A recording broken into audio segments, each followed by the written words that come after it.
Alright, y'all. So, man, this modding shit is it's a lot of work, right? No, I shouldn't put it that way. But anyways, yeah, Dorian's whole like on the back end with the AI and everything, it's all been erased. So whoopsie. Wow, I sound sick or something. But I promise I'm fine. Anyways, stuff with words and things. What am I trying to say? Basically, yeah. But like, none of his followers or people are going to like remember anything that's happened. So it might just be very weird for a bit until like their memories snap back to reality. Whoop, there goes Dorian, whatever. All right, stuff, things, words. We'll get started here in just a second.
What the?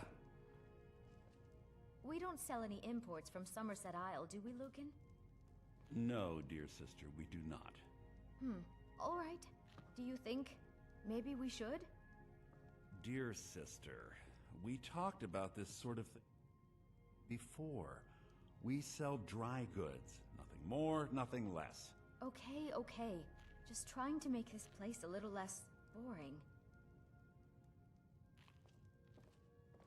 Ah, good to see you.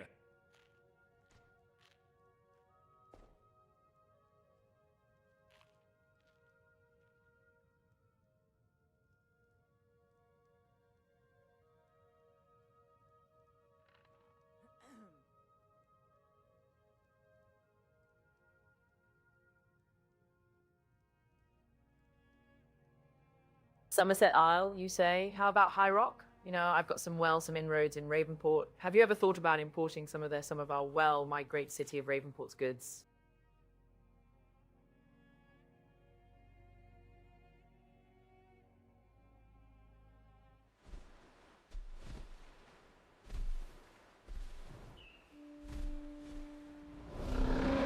Whoops. That's not Dorian Blackthorn talking. Hell. Give me 1 second, everybody. Shoot. God, I totally forgot all about that. What the hell's wrong with me?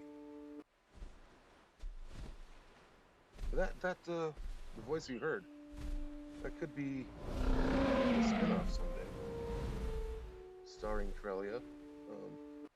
But anyways.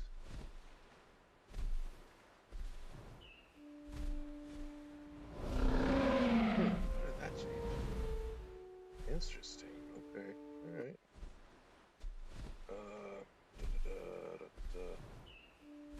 This is what I need. Sure.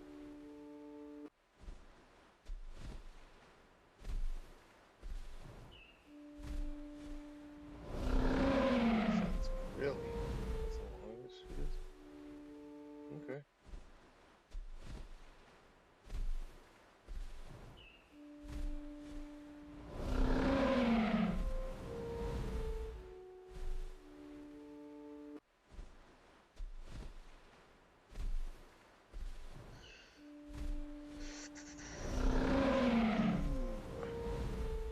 How y'all doing tonight? Hope you're doing good. I've been stressed trying to get Dorian Blackthorn's back end all up and running again, but alas, nope.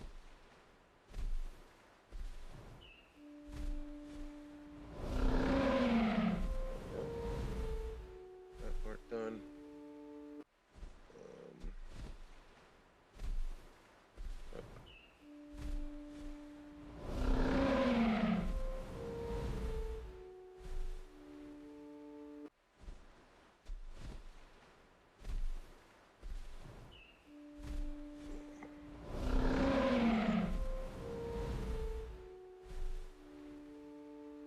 Yep.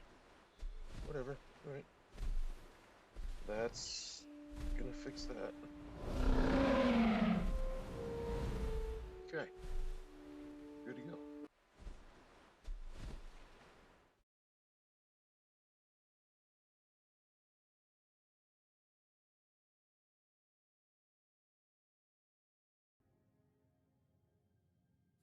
Ravenport's mead could flood every tavern from here to Markarth, but only if someone's bold enough to move it past the Thalmor sniffing dogs.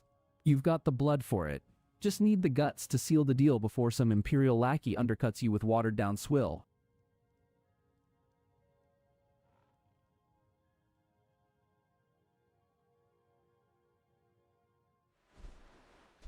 For fork's sake, man. Why is that?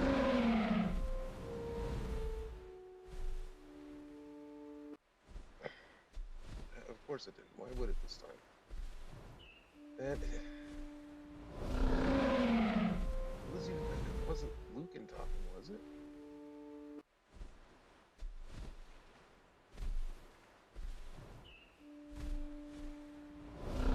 Huh, okay, well that's even weirder.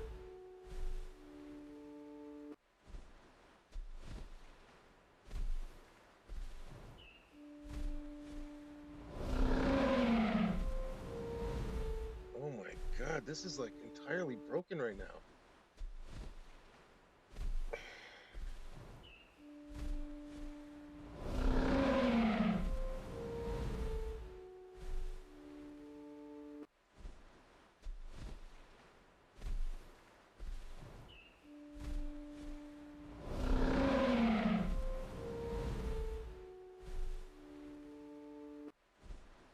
Here, let me get back to the game real quick.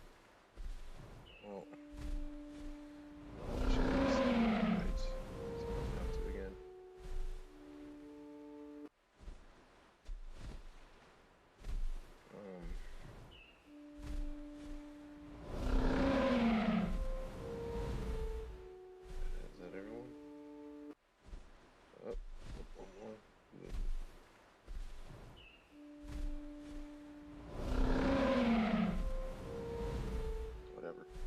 Okay, then, yeah, there's one more thing I need to do, actually. It's right here.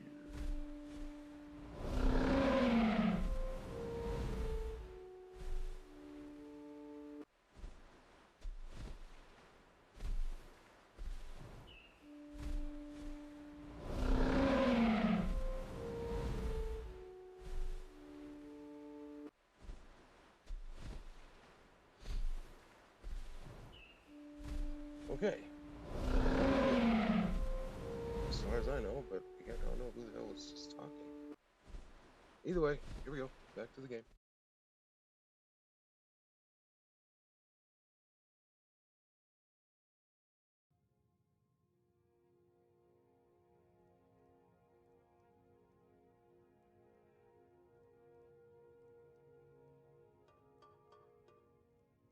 I'm sorry, Lucan. I didn't quite hear what you said. You're stalling, Dorian. Again. The Valerius twins aren't going to barter with ghosts. They want coin, contracts, and proof you're not just another drunk noble singing pretty lies about lost legacies.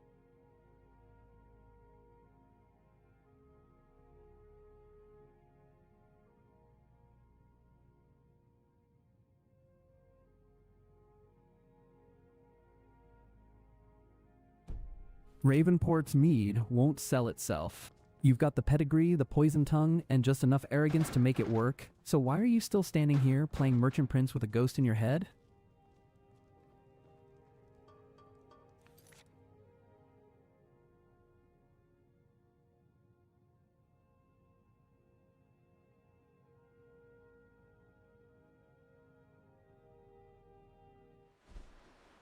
Okay, so now it's the narrator that's talking. Why is their voice not working? Why isn't it just... What the... I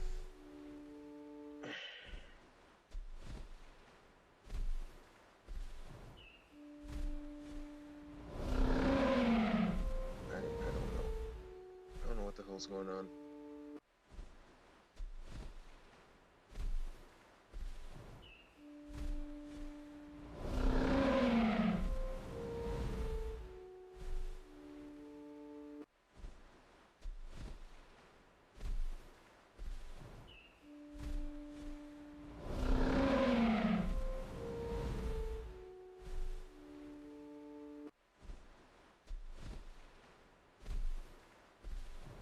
There's absolutely no reason why the voice shouldn't be working. Except now we're back here. Oh, okay, so...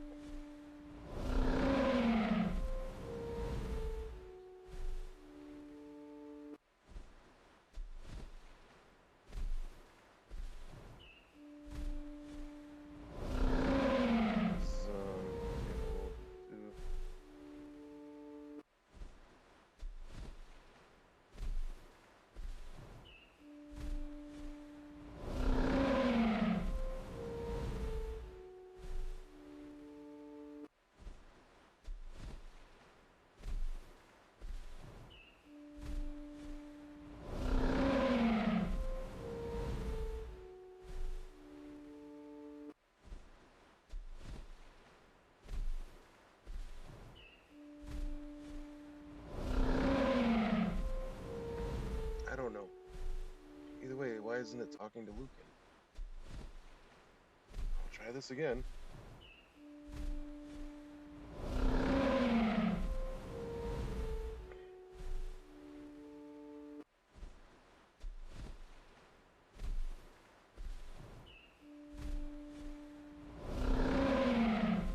Weird.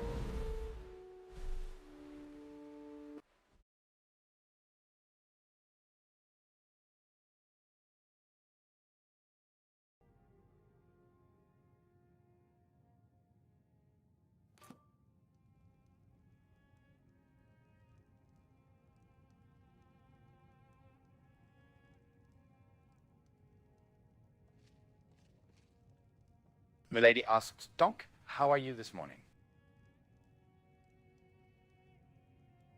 Trouble on the roads and cities means less commerce. Less commerce means less money and more starving people. Oh, look at you, And Amalord that Asdonk, means strutting more in here like crime. you own the damn place.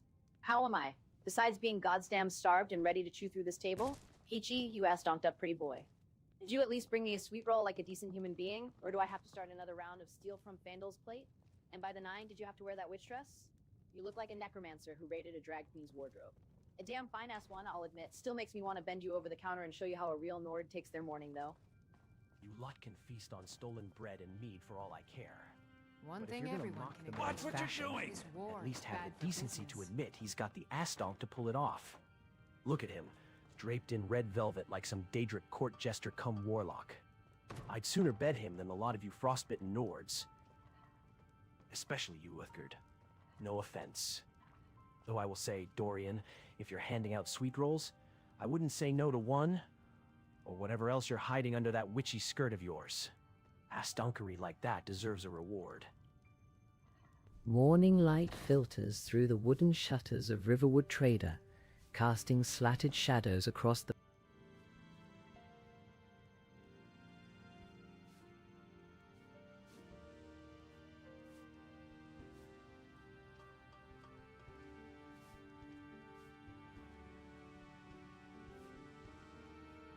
Recorder, you might just be the only one here that's actually sane and hasn't gone mad. Do I look like I'm wearing a witch dress to you? You do realize I'm the one wearing a pirate shirt and leather long boots while carrying 2 ebony swords, right? And you're asking me if you look insane? By the 9, Dorian, you're standing in a witch dress, a circlet like a false king, and calling me sane. If this is sanity in your world, I'd hate to see madness. You see a pirate shirt and leather long boots and call him insane?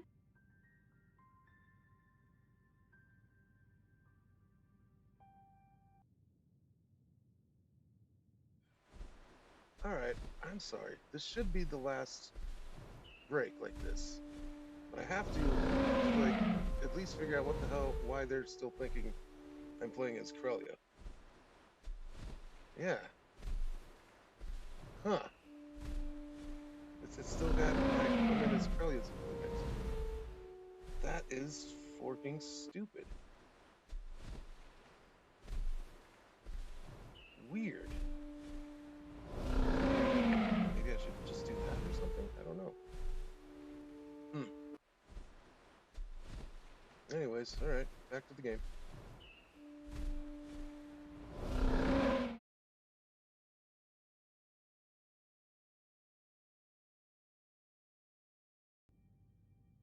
By the gears of RK, we're clearly all trapped in a lunatic's pocket watch.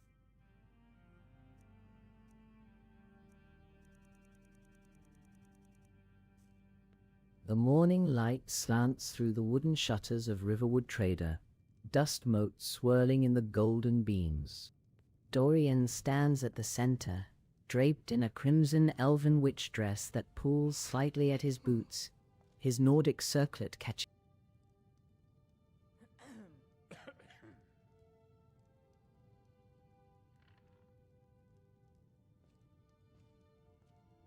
Alright, now I know that everyone has gone mad. I am not wearing a witch dress. That much is very much apparent and clear. You're standing in a trader's stall in Riverwood, wearing what can only be described as a crimson elven courtier's nightmare stitched by a drunken mage, and you're still insisting it's not a witch dress? By the 9, Dorian, even Fandol's leering couldn't make this more obvious. You're not just wearing it, you're channeling it. I half expect you to start summoning flame Atronax or cursing Lucan's wares with a flick of your skirt. Oh, sweet cheeks, if Dorian's dress is summoning flame Atronax, it's only because his ass-donk is hot enough to start a wildfire.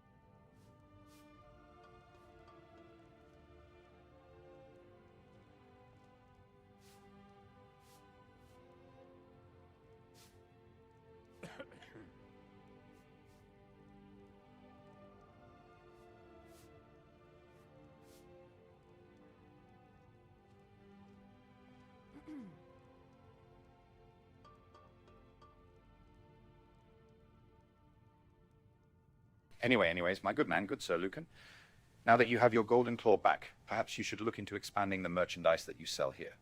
I do have an inroad into the great city of Ravenport in High Rock, if you'd like to make that sort of investment. You're not wearing a witch dress, Dorian. You're wearing the witch dress. The kind that whispers, I command the elements, and I bedded a Daedra and live to brag about it.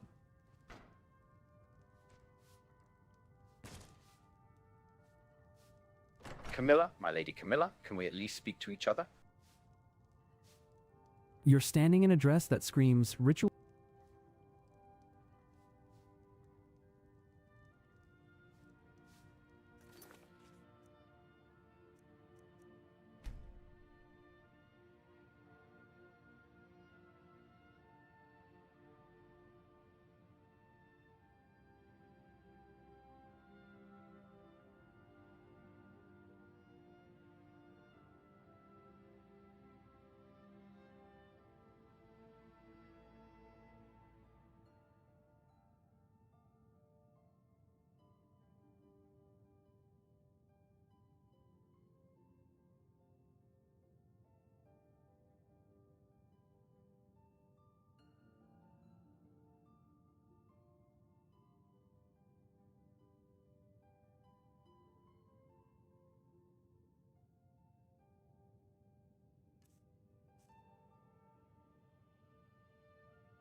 My lady, shall we go on our walk as we discussed upon the claw's return? You're standing in a trader's.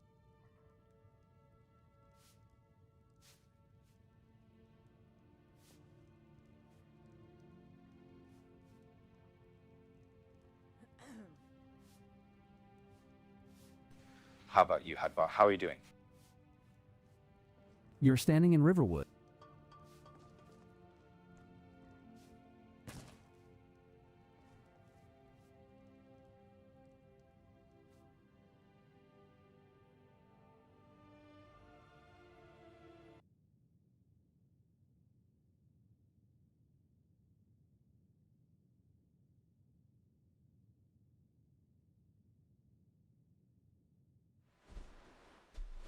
I don't know. I don't know what the hell's wrong.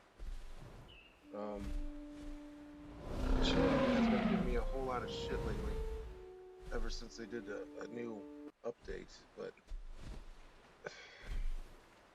this is ridiculous. There's no reason why they're adding new NPCs. I mean, hell, Feindal just got added. There's no reason why the narrator shouldn't have a voice.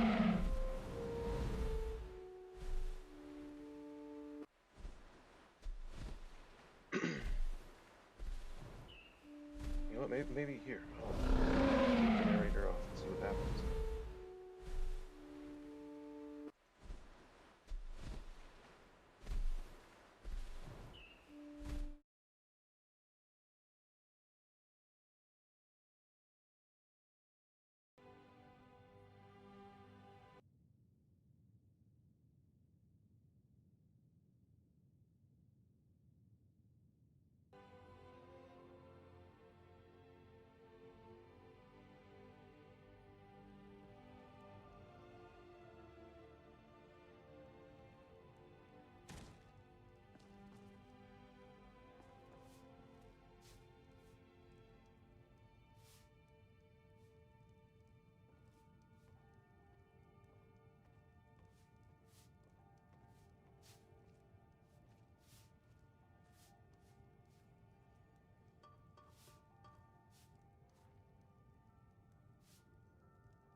Am I still wearing a dress?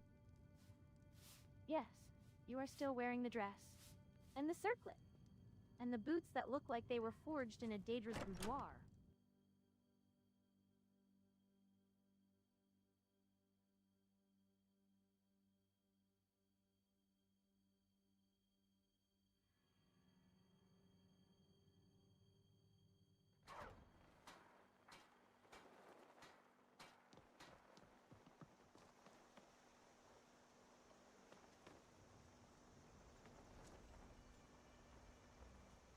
Record 2E55.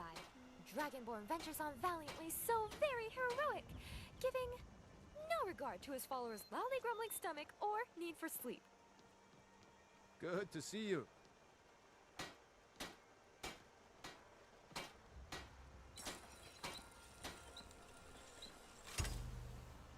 How are you, good sir? Ah, good sir. None of that. I'm no nobleman. Just a smith who sweats through his apron 6 days a week.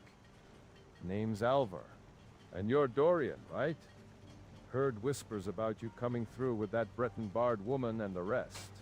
Looked like you've seen your share of fire and steel.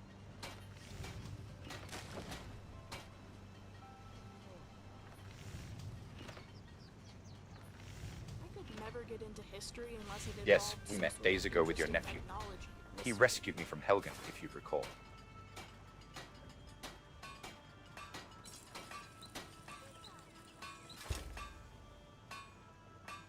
Well, he didn't so much rescue me as help guide me through the hellscape that was the dragon attack. Aye, Helgen's a graveyard now, no doubt. But Hadvar's got the stomach for war, always did. You're lucky he was there. One moment you're in chains, the next, fire and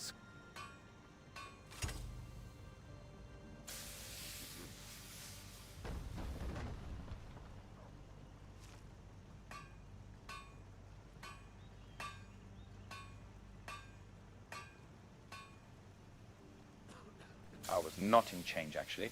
I witnessed that the prisoners come into town, though, including that dog, Ulfric. May this rebellion be over swiftly. Ulfric? Oh, the liberator of Skyrim? More like the man who turned a political squabble into a civil war buffet for dragons. And you witnessed him? Lucky you. Next time, maybe ask for an autograph. Might be...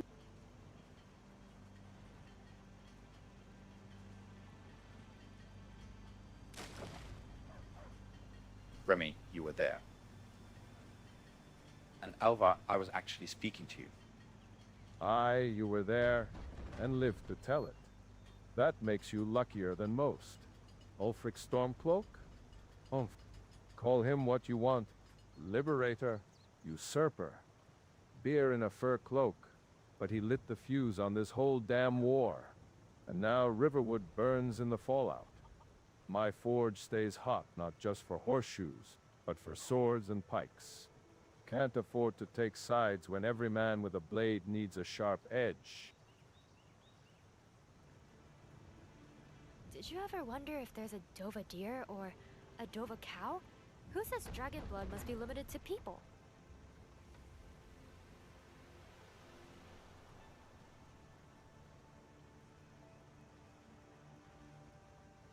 You're telling me that you, even though your nephew's in the Imperial Army, you would sell swords to the dogs, the Stormcloaks? You think I'd feed steel to the very wolves that burn my town down? Fuck no. But I'm not some blind loyalist either. I sell blades to Imperials, 'cause they pay in solid coin and keep the roads halfway safe. Stormcloaks roll through here. I show 'em my empty racks, same as I would to bandits or damn vampires. This forge feeds my daughter, Dortha, not some flag or fucking warlord's pride.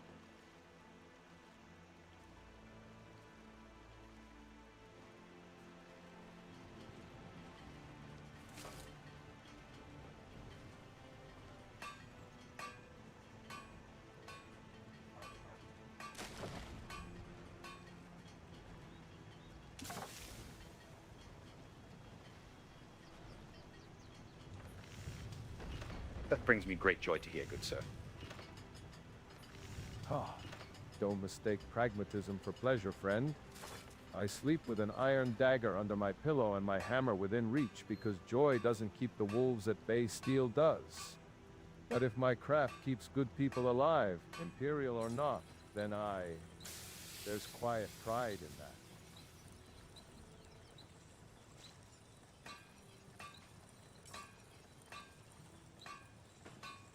Might I take a look at your wares? Aye, have a look then.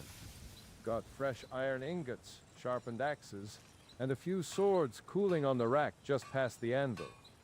Nothing fancy, no Skyforged steel or Dragonbone bullshit, but solid blades that won't snap when some Forsworn bastard swings back. You want a proper look, step around front. Just don't touch the tongs. Those are hot enough to blister a goat's balls. You see that sword on the far rack? Tempered 5 times, edged true as a Nord's word. Costs 50 gold, fair price for steel that won't shame you in a fight. 50 gold for a sword. By the inkwells of the Academy, that's 3 times the archival budget for a minor temporal annotation. Though I suppose when reality itself is unraveling, steel tends to cost more than sense. Ah, you're a strange one with your temporal annotations and quill-chewing coin counting. Steel costs what steel costs, lass. Try explaining that to a bandit with an axe when your purse is light and your belly's full of mead. I'm not arguing price with a man who tempers steel like hymns, just stating facts. In my archives, 50 gold buys a minor prophecy, not a blade. Though I suppose when the world's burning, a sword's worth more than a sonnet. You talk like a scholar who's never felt a blade's weight in her hand. 50 gold buys more than steel, it buys breath. One swing of this sword keeps you alive long enough to curse the next bandit. That's the price I charge, and it's damn fair.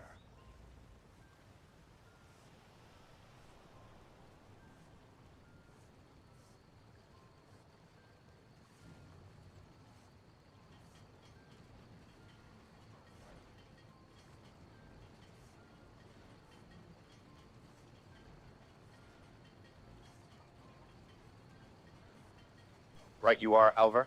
That is a very fair price, actually. As a hobbyist in the smithing trade, I would say that that is more than fair. Now, please, sir, may you show me what you have for sale? Aye, you've got a smith's eye, I'll give you that. Come closer, then. Don't be shy. That blade on the anvil's the pick of the lot. Double-tempered, balanced true, and forged in river-cool flame, just like my Da taught me. If you're serious, I'll let you handle it. But mind your fingers. It's sharp enough to shave a beard from 10 paces.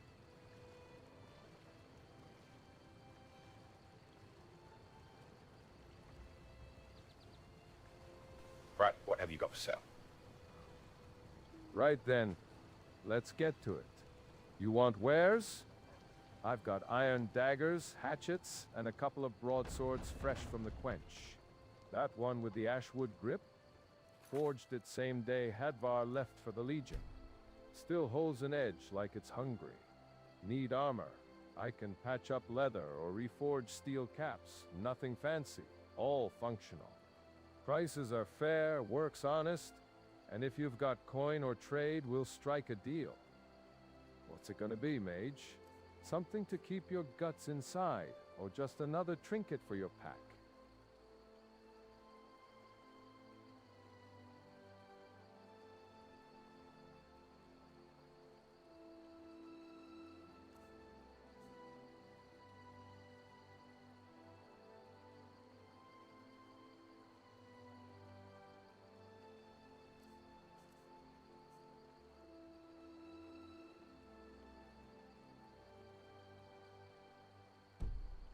You know, Alvar, I've chronicled wars fought over artifacts of godly power, over ancient crowns and cursed tomes, but never once over 50 gold for a sword that hasn't even had its first blood.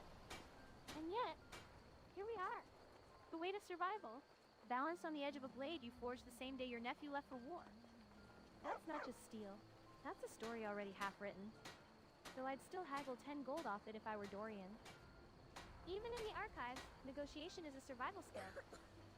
Ah, you're a strange one with your temporal annotations and quill-chewing coin counting. Steel costs what steel costs, lass. Try explaining that to a bandit with an axe when your purse is light and your belly's full of mead. Sword's worth is not in gold, nor in prophecy's breath, but in the hand that holds it when the fire comes. 50 coins buy more than steel. Buys the chance to see tomorrow's sun. And that, my dear scribe, is priceless.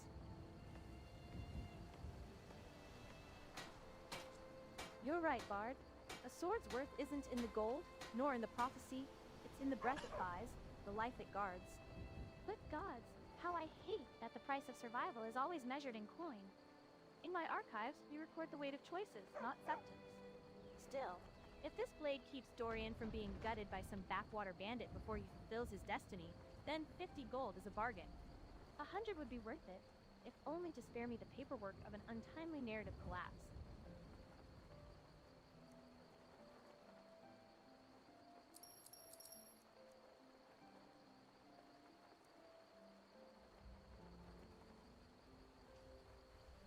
Riverwood's agreeable enough, I suppose, for a Nord village. Did you hear what Sven just called you? He called you a pointy-eared piece of shit. Svenjus? That whining bard with the loot up his ass? Is that Let I him miss my bark. parents very I've heard much. goats piss with more venom. But yeah, pointy-eared piece of shit. Real original. Heard that one back in Valenwood when I was 10 and stealing apples from the market square. Only difference. Here, they mean it with a smile.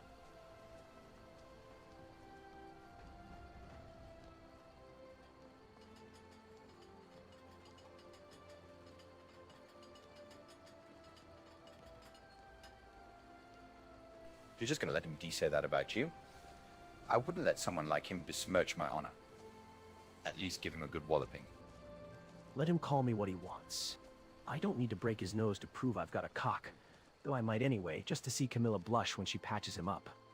But you want to talk honor? Watch me bring down a deer with one arrow while that bard strums his lute and calls me names. That's my honor, Dorian. Not in some Nordfuck's insult, but in the clean kill, the full larder, the game I put on her table while he sings for septums.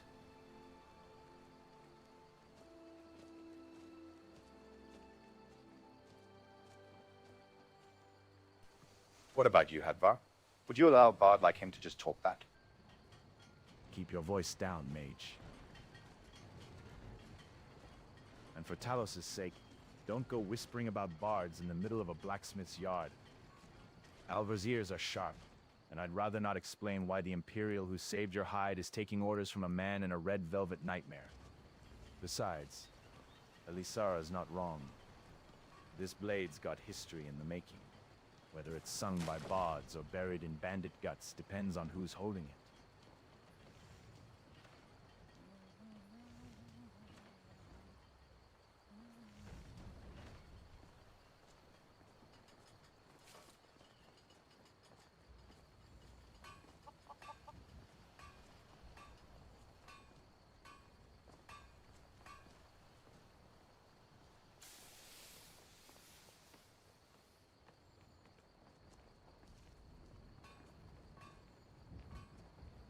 Feindal thinks he can woo Camilla Valerius away from me. She's already mine, I keep telling him.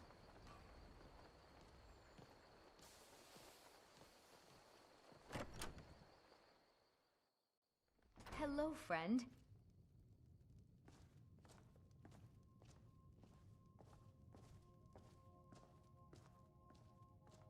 You and me, we're the only people around who want to take a look.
Excellent. I think you'll be glad that you...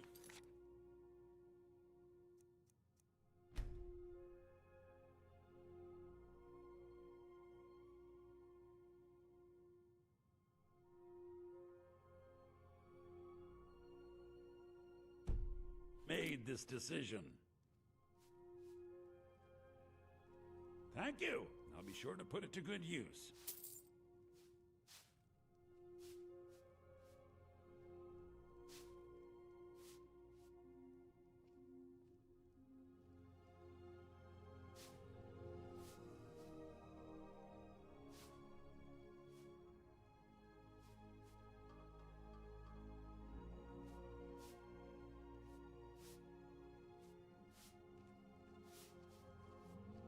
Now, Lucan, good sir, as an investor, and now that your Golden Claw has returned to you safely, might you consider importing goods from High Rock?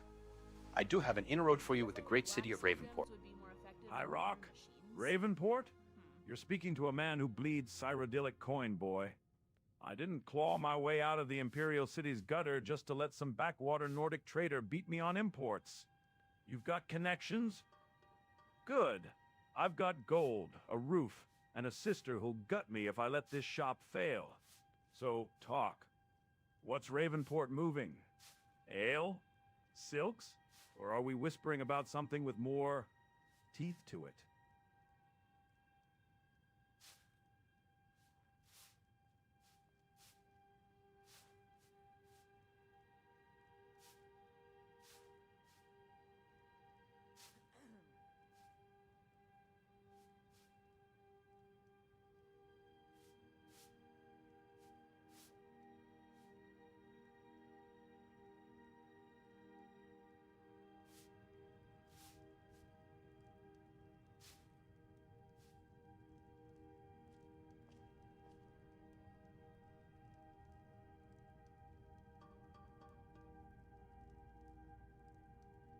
Well, sir, I can assure you those ale and silks.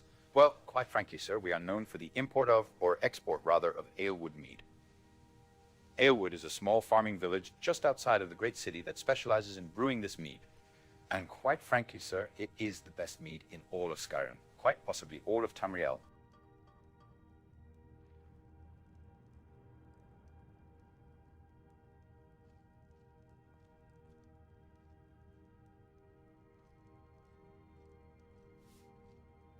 Talking to the shopkeeper makes me a little nervous. Will you ask them for new boots for me? Mine are wearing thin. But yes, if you're looking for things with a little more bite, given that this is High Rock that we are speaking of, we export all sorts of spell tomes and magical items as well. Spell tomes? Magical artifacts from High Rock? Gods, man, you're starting to sound like a Khajiit with a pocket full of promises and a tongue full of moon sugar. But I'll admit, you've got my ears burning. If you're serious about this, we're not just talking about moving cargo, we're talking about power. Influence. The kind of wares that make mages piss themselves with greed and nobles sell their firstborn for a peek. But let's be clear, I don't deal in shadows and whispers. I deal in contracts, casks, and coin. So tell me, Dorian, what's the first shipment? And don't give me some half-baked tale about enchanted socks. I want names, dates, gold figures. And if you can get me a real Spellbreaker shield or a soul-trapped amulet from those cursed Dwemer vaults your people love so much, then we're not just partners, we're kings.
Well, you see, I'm not sure who imports your goods as of now, but if they do ever travel to Ravenport, all you need to do is say but two names. The first being my cousin, who married into the family. He is the overseer of all exports and imports at the docks in Ravenport. His name is by the gods. His name escapes me. It is Loring. That's it. Yes, Loring. Loring. Loring. He, as I say, he oversees the docks. All imports, exports, all trade deals essentially go through him. And if you're whoever your current contact is that does your imports. See you.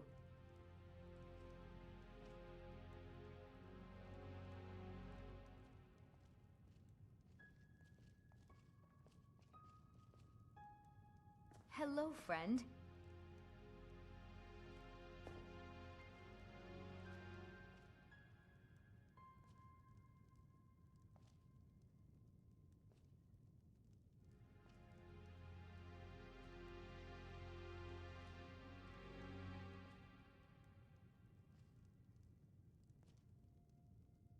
If he travels there and says my name to Loring, then I'm sure not only will you receive the find all of those details, but I am sure that he will give you a discount.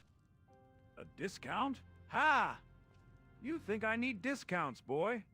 I've moved gold through back alley fences in Liaoian and bribed my way past Imperial taxmen with nothing but a wink and a weighted purse. I don't want a handout, I want leverage. If Loring cuts us a deal because you're family, fine. But I want better terms than any other two-bit peddler in Whiterun Hold. Not because you're kin, but because we're building something bigger. Now get me that cask. Get me that tome. And if your cousin so much as sneezes wrong on the manifest, I'll march down to Ravenport myself and teach him what real commerce looks like. You're not just selling me ale and trinkets, Dorian, you're selling access. So act like it. Need something? It's a fine day with you around.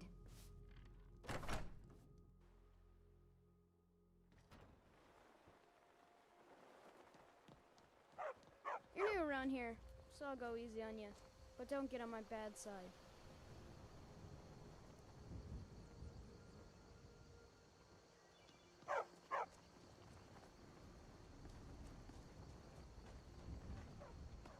Staying safe, I hope?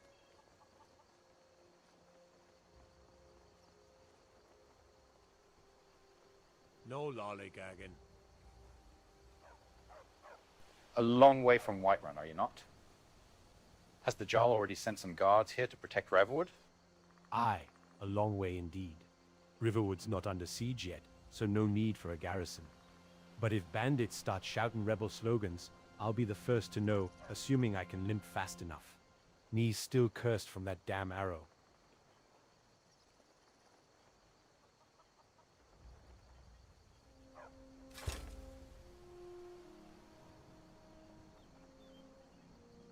Ah, yes. I used to be a guard like you.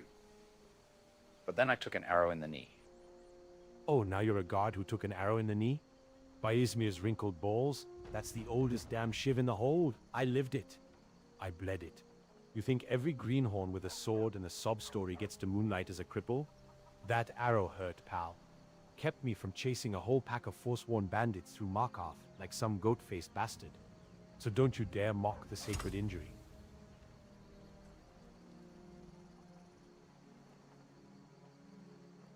Oh, sweet merciful tell us, not this ass donkery again. We've got dragons falling out the sky, a civil war simmering like overcooked cabbage, and you two fuckwads are arguing about who took an arrow in the goddamn knee. Anyways, I respect the limp, truly, it's a masterpiece of suffering, but Dorian, you absolute ass donk, stop stealing other people's war stories like some desperate bard with a hangover.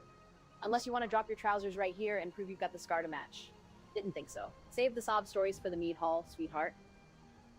Finally, someone with the sense to call out the theatrical knee-wounding circus. Though I'd say ass-donkery is too kind. Dorian's not even committing to the bit with any historical rigor. He didn't take an arrow in the knee, he tripped over a chicken while fleeing a dragon. Slightly less epic, don't you think? Oh, don't mind me. I'm just over here chronicling the slow collapse of masculine pride into farcical injury competition. Truly, this is history in the making, right up there with the time a dragon sneezed on a keep and the bard who cried because his lute broke.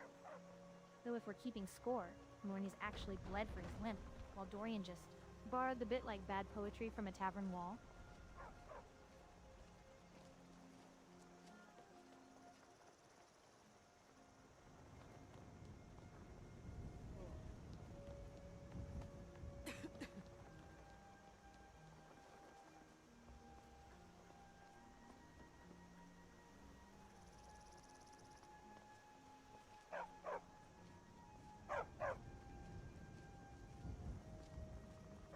Keep your Hadvar. guard up.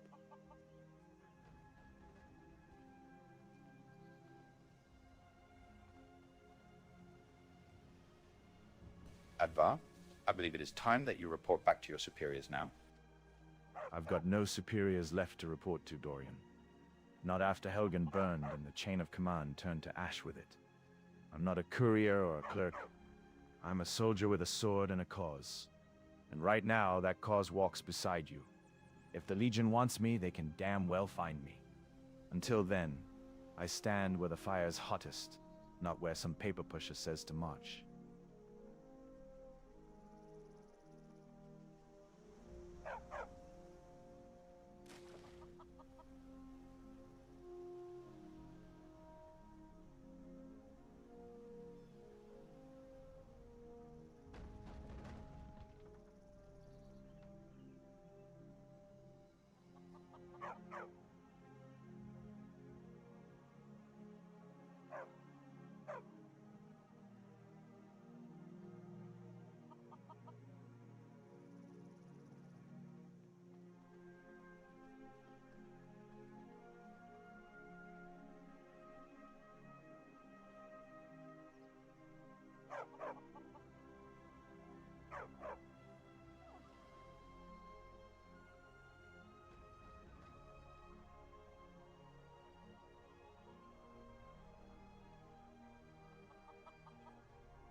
As a former Octio, I know I do not serve, but I'm afraid I must insist.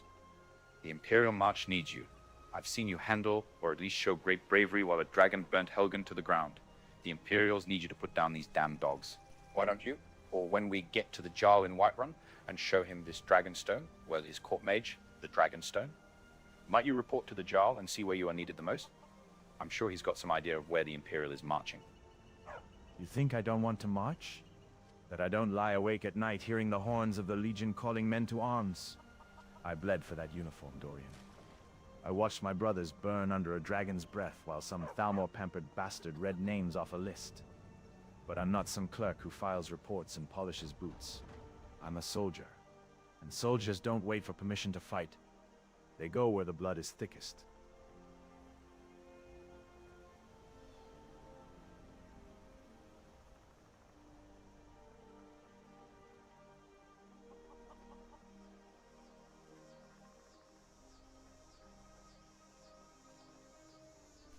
And I'm afraid escorting a High Rock noble to the Rift is hardly where the Imperials need you, which is my point exactly.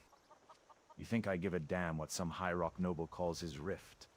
I swore an oath to the Empire.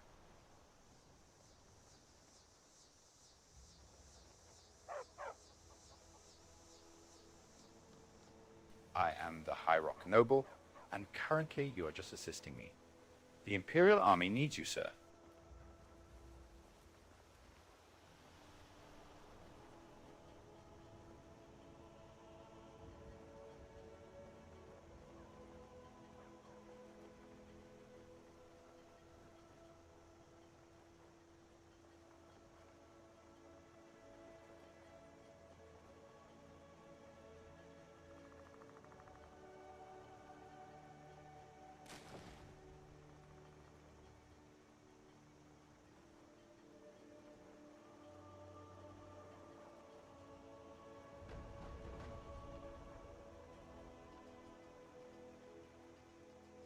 I'll take you to Whiterun. There you can report to the Jarl, and we will go our separate ways. That's an order. If I still have the title to give what to give it? You're the noble now, is that it? Dressing up in stolen robes and handing out orders like you've got a legion at your back? I followed you out of respect, not fealty.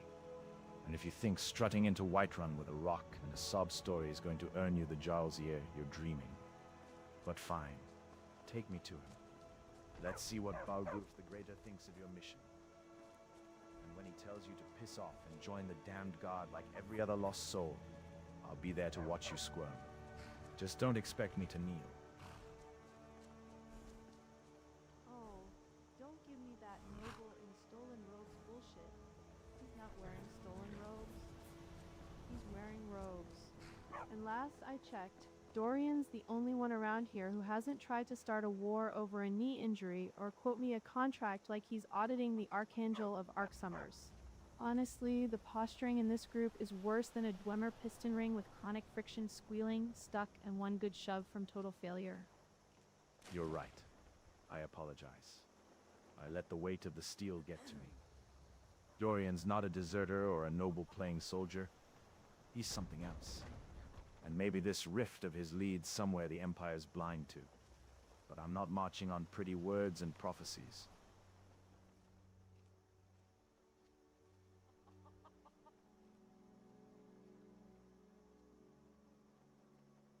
It leads to the rift, to my family estate, west of Riften. The rift, west of Riften. That's Blackbriar territory. Maven's got her claws in everything down there.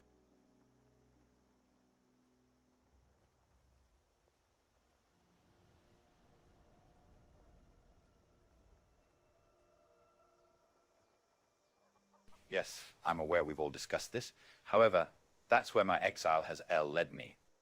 Right. West of Riften it is, then. But let's get one thing clear. I'm not following you because you're some exiled noble.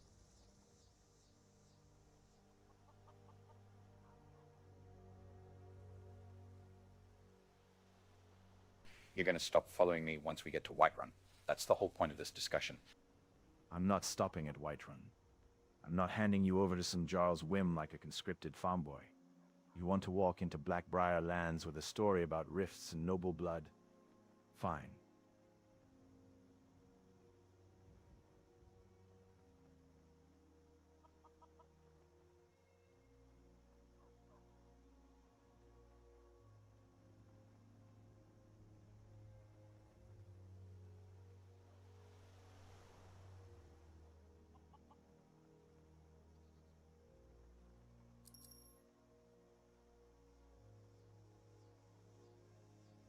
Oh, to the hells with it. You're a lost cause. However, if you don't join up or follow the Jarl's recommendations for where you should go as a soldier, then I will have to report you to him as a deserter. You report me as a deserter? Go ahead. Write it in your little book with the rest of your grand plans and noble delusions. But don't forget who pulled you through the fire at Helgen when your family estate and your rift were burning shit under a dragon's ass. I'm not following you to Whiterun because you ordered it. I'm following because I choose to. And when we get there, I'll stand before Balgruf, not as some scared conscript begging for orders, but as a soldier who's seen the world burn and still draws his sword. So go on. Report me. See how far your septums and your pretty robes get you when the real wolves come calling.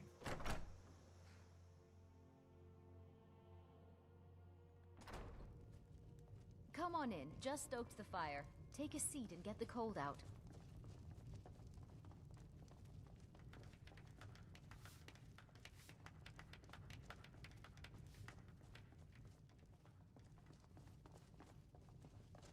What are you staring at? Huh?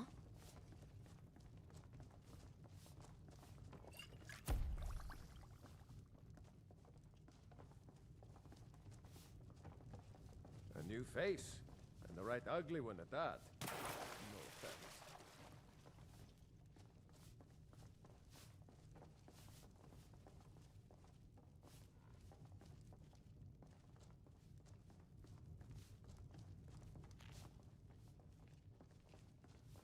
Got business here in Riverwood, eh? There are worse villages.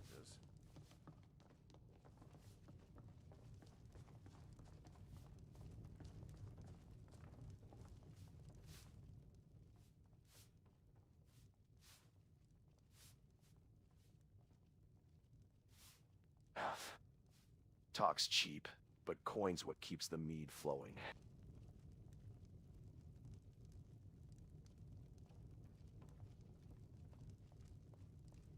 Oh, did you need something? Can I rent a room then? Since I can't speak to her, might I rent a room for the night?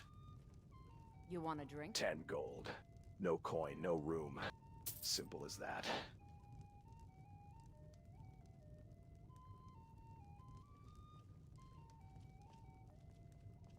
There you are. Good, sir. Thanks for doing business. Aye. Room's upstairs. First door on the left. Try not to wake the dead when you stumble in drunk later.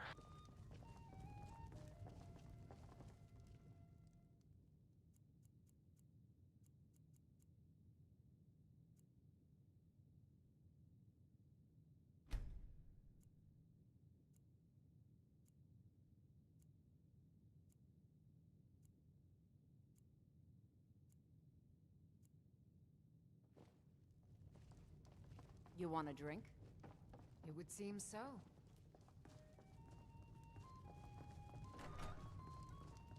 Thank you.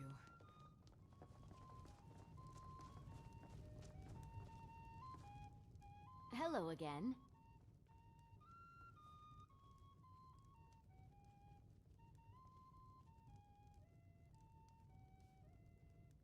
You want a drink? My lady, we did agree to go on a walk along the river upon my return with the Golden Claw. Shall we go now? You've been asleep half the day and half the night, and now you waltz out smelling like mead and sweat, expecting me to skip off down the river like some tavern wench with a crush? Gods, Dorian, you've got nerve. I almost admire it. You want a drink?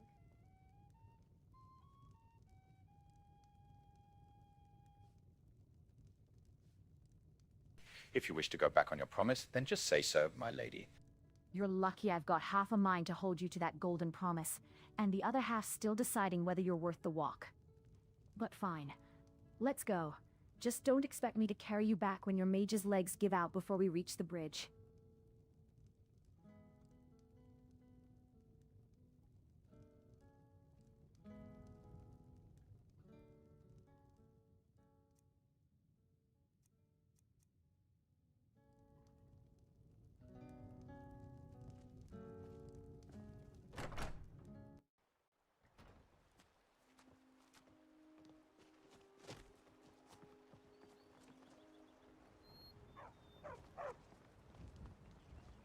Papas isn't too friendly with strangers. But you...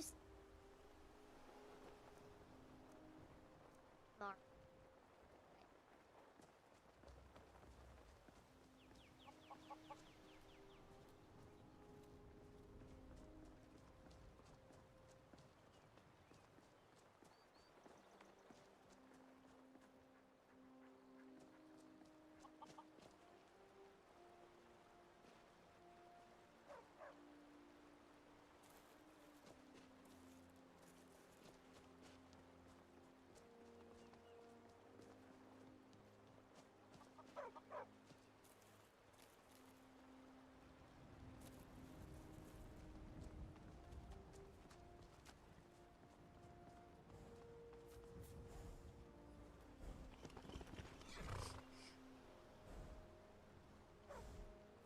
Well, my lady, Hesh, how about you tell me more about yourself? You want to know about me? Fine. I'll give you the short version. I was raised in Cyrodiil's merchant quarter, learned how to haggle before I could read, and once sold a cursed amulet to a Breton noble by claiming it was blessed by Akatosh himself. He paid triple.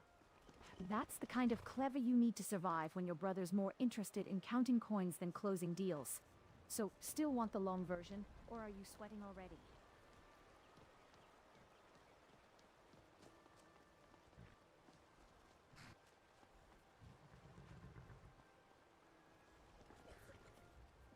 I would gladly take the long version, my lady. You really want the long version? All right, Dorian, but don't say I didn't warn you. I wasn't just born into a merchant family. I was forged in it. My father used to say, "Trust is the first coin a fool spends." He taught me to read ledgers before I could write my name, and by 12, I could spot a counterfeit septim blindfolded. We came to Skyrim chasing opportunity. Lucan chasing glory. Me chasing something sturdier. Control. But you don't build a name in a place like this without paying in sweat, steel, and sometimes silence. I've bartered with Imperials who smelled of battlefield rot, bribed guards with wine that cost more than their armor, and once, yes, slept with a man just to get first pick on a shipment of enchanted Dwemer lenses. So tell me, still want every chapter? Or just the juicy bits? Slept with a man for Dwemer lenses? Now that's a transaction I can respect. Actual return on investment? Though personally, I'd have just cracked the vault and taken the lot. Less sweat, less silence, and infinitely fewer awkward mornings. But kudos, you played the game. Most people just end up the coin, not the hand that spends it. Oh, I didn't sleep with him, darling. I charmed him for 3 days straight while he thought I was his long-lost cousin from Daggerfall. The lenses were tucked in my boot before he even realized Aurelia wasn't a real name. Slept. Please. I had too much pride to actually go through with it. But I'll admit, the look on his face when I handed him the forged letter from Imperial Customs was worth more than the gold.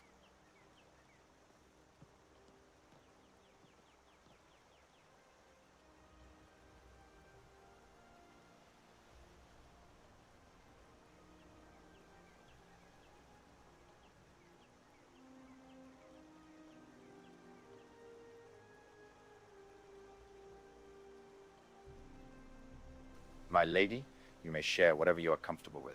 On my champy, I shan't ignore anything that you'd like to tell. You're sweet, Dorian, truly. But if you think I'm spilling every secret just because you're walking beside me with that wounded puppy look, you've got another thing coming. I'll tell you this, though. The first time I held a dagger to a man's throat over a disputed invoice, I didn't flinch. And the second time, I smiled. So ask me whatever you want, but don't expect me to bleed my past just to satisfy your curiosity. Charming a man for 3 days straight, and still keeping your boots cleaner than his honor. Now that's craftsmanship. I'd almost respect you if you weren't so damn smug about it. Though I will say, forging Imperial Customs. Bold. Stupid, but bold. Mages can detect those seals from 10 paces. And you know what they do to fraudsters in the Arcane Exchange? They don't hang them. They unwrite them.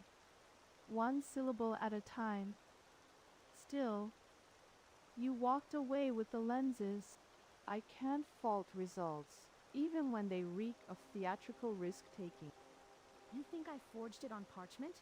Sweetheart, I had a contact in the college who scraped dead Daedra skin off a summoning circle and wrote the seal in conjured blood, looks authentic as hell, and passes every damn detection ward.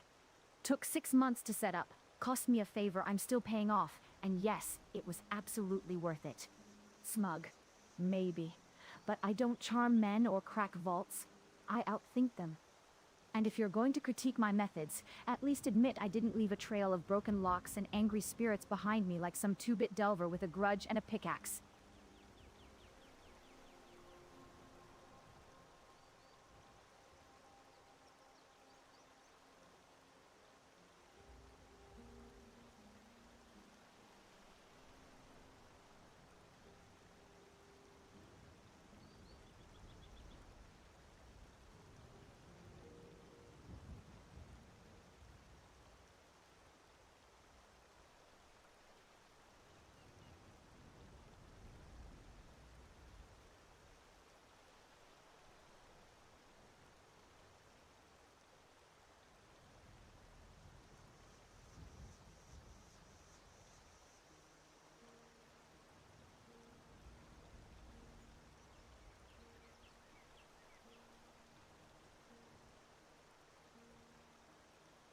No, my lady, that sort of fire and passion for your craft is exactly the type that I hope to well surround myself with.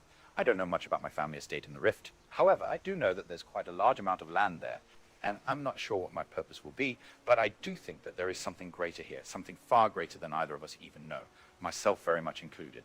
And you're the sort of partner that I would love to have with me. You talk about destiny like it's some grand mountain waiting to be climbed, Dorian. But I've seen too many fools chase greater purposes straight into the mud. Still, if you're half as serious as you sound, and not just another dreamer with a title and a hole in his purse, then maybe, just maybe, I'll consider walking that path beside you. Not because I believe in fate, but because I believe in leverage. And you, my dear mage, are starting to look like an investment worth making. Oh, spare me the ass-donking financial seduction, Camilla. I've seen more passion in a mud crab fighting over a rotten potato. But hey, if you're gonna invest in this walking disaster, at least demand a cut of his underpants. Might be the only asset he hasn't lost to a Draugr or gambled away in a Dwemer tomb. Oh, Herika, you'd know passion if it slapped you with a wet mud crab. Which, by the way, is more than you've managed to catch in this entire conversation. Dorian's underpants may be threadbare, but at least he's got the sense to wear them. You're out here tracking ruins in nothing but ego and a leather jerkin 2 sizes too small. So spare me the commentary on assets, darling, unless you're offering yours as collateral.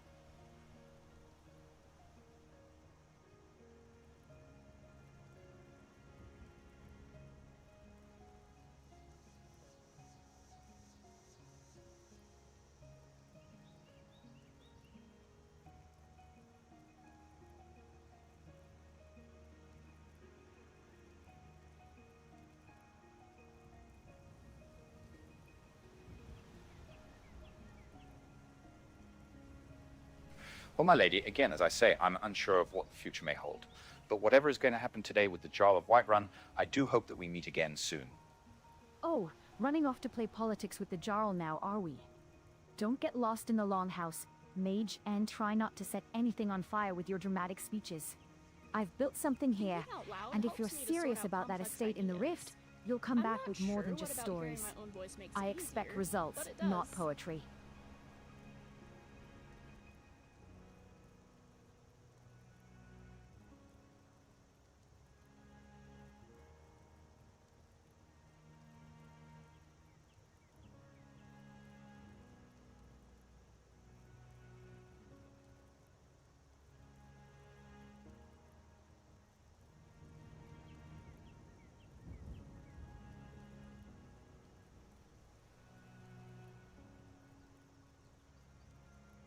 I've already proven that I can well, that you can expect results from me. Have I not, my lady?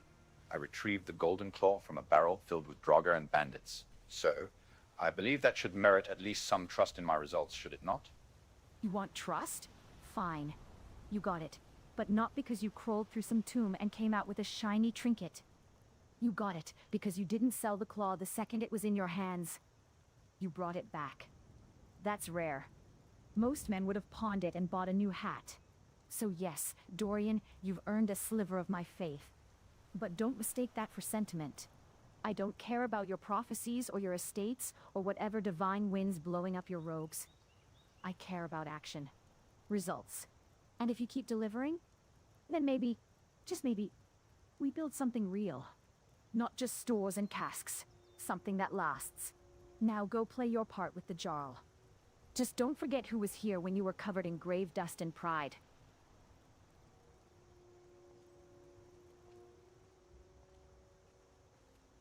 Till we meet again, my lady. Go on, then. Run to your Jarl and play the hero.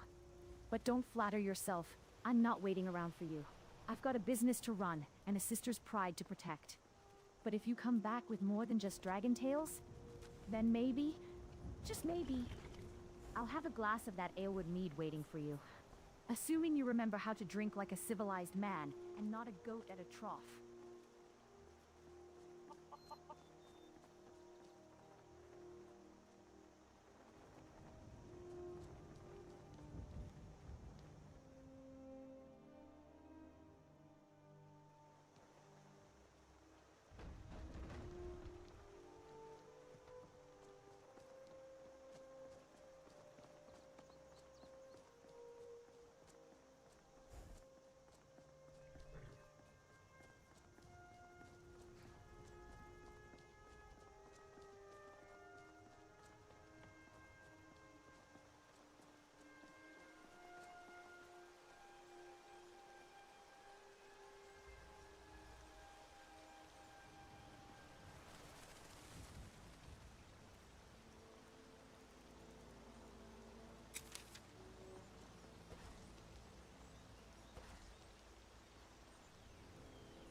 In these lands, the gods don't win fist fights.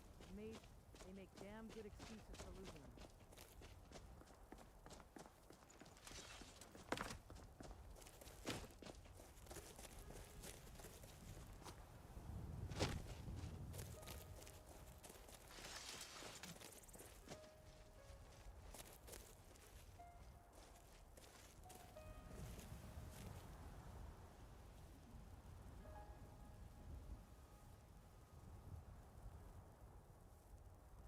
Well, I seem to recall besting you in a fist fight, so there's that. Bested me, did you?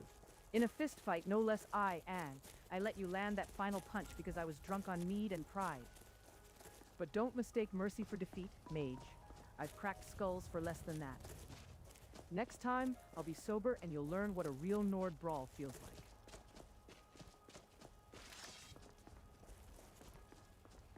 Yes?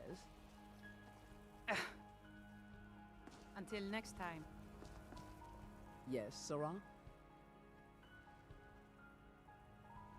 Until next time.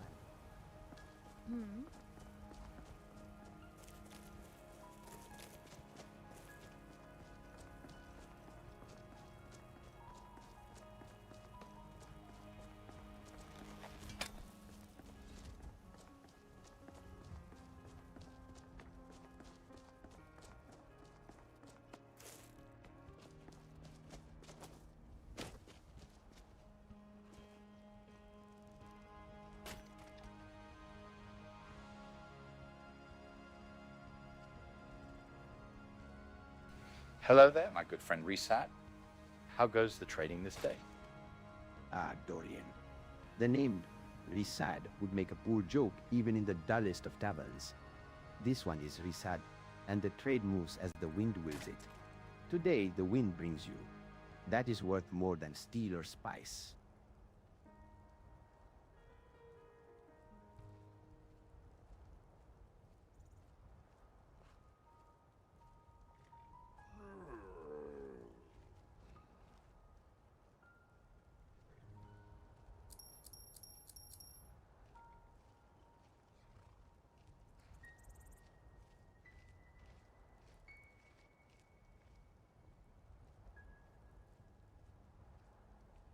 You do recall my offer that should your travels ever bring you west of Riften, you may stay inside of my family's estate.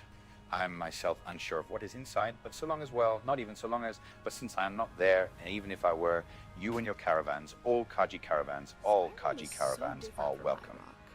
A generous offer, Dorian, even if your estate sits empty like a forgotten cask in a dry cellar. This one remembers the name of your bloodline, Blackthorn whispered not just in High Rock, but even in the markets of Hammerfell, an estate west of Riften. That's no small key you dangle. But a caravan is not bound by stone we walls. went to Camlorn. We ride the wind, dancers on the trade with the parade sun, didn't wear and sleep where the much. mules choose to shift. Actually, Still, I think they were if with the the Temple fates of drag us Dibella. that far west and the rains are harsh, your words will be remembered. And perhaps, just perhaps, we'll test how strong your hearth fire burns. Empty estates and open invitations. Sounds like the prelude to a cursed inheritance. I once stayed in a welcoming manor west of Markarth. 3 days later, the only thing welcoming me was a wraith with a key made of bone. Your caravans got the right idea. Better to sleep under the stars than beneath a roof with too many secrets. Oh, spare me the campfire horror stories, Grushnag. A wraith with a bone key?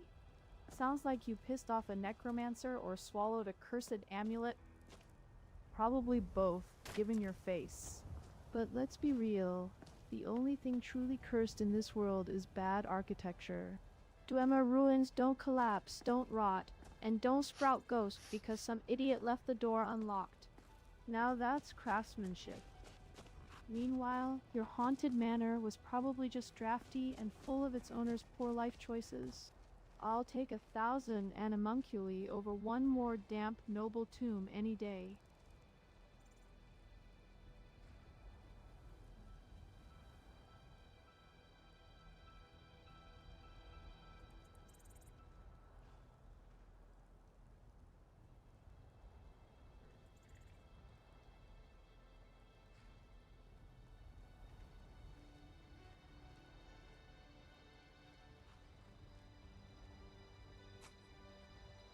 Either way, the offer still stands. Even if you need to pick a lock or two, I won't mind. You can, as far as I know, the manor is empty. So feel free to let yourselves in. Locks are the language of fools who think they can keep the world out. This one has seen estates full of gold and ghosts, and both are lighter than a man's pride when he dies alone. If the fates carry us west, we will come.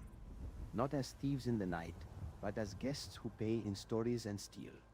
But know this, Dorian, your empty manor may not be as empty as you think. The wind always whispers of those who came before, and sometimes they answer. Empty or not, places remember.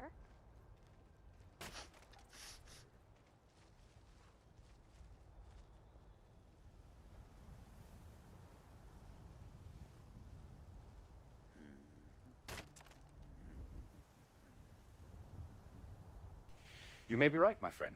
However, might I look upon your wares?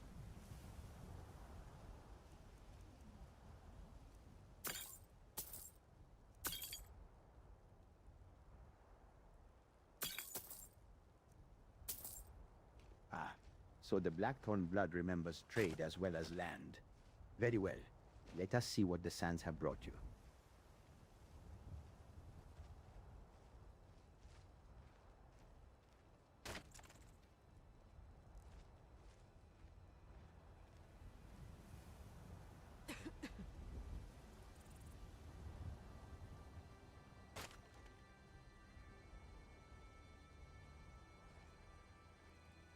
More fruits from your lands, and lagers and other drinks as well. I shall cherish these. Actually, you know what? I forgot to look upon what ingredients you may have. May I look at your wares one more time, please? You seek ingredients now after the sweet drinks. This one has seen many alchemists, and they always start with the sugar before digging into the guts of the world. Very well. Let the caravan's secrets unfold once more. The bloodstone hums, the rings whisper of forgotten hands, and the wine. That is not for sale. But if you seek ingredients, Dorian, perhaps this one's pack holds more than you expect. The world is layered, like an onion or a necromancer's stew. Bloodstone and rings won't save you when the real fight comes. But I suppose a Khajiit with half a brain knows how to run when the steel starts singing. Just don't expect me to save your tail if some warlock comes sniffing after that humming rock.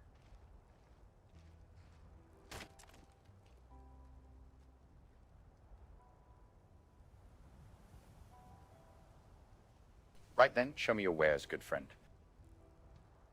The caravan's wares are not just in sacks or on mules, Dorian.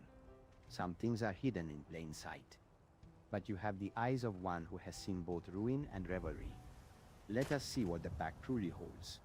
You seek ingredients, but this one's pack holds only the bones of trade rings, wine, and a stone that hums with old blood. The real secrets, those stay buried with the mules.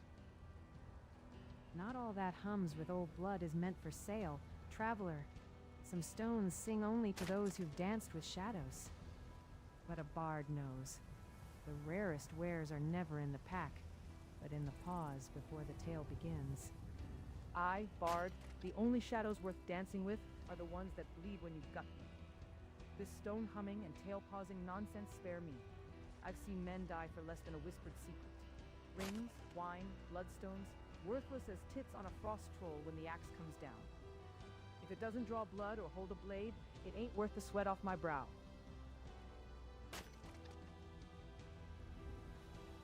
Oh, mighty hand that cracks the skull and splits the log, tell me, when the fire dies and the mead runs thin, does your axe sing back? Or does it only know the language of the blow?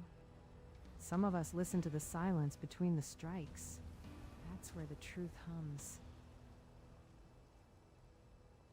You weave pretty words, Bard, like spider silk spun round a shiv soft till it bites. But truth?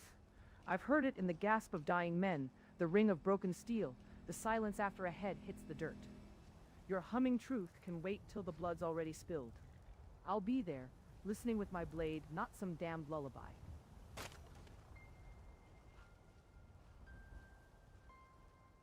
What do you have for sale? The caravan's price is not always in gold, Dorian. This one sees a woman with a blade who thinks bloodstone is mere trinket. and a man who offers estate keys like they're spare turnips. Perhaps the true wares are not in the back, but in the choices we make when the road folks run, fight, or trade. And your food, Othgerd, your great sword may cleave cold flesh, but it won't cut the truth. Some stones come because they remember the scream of the mountain.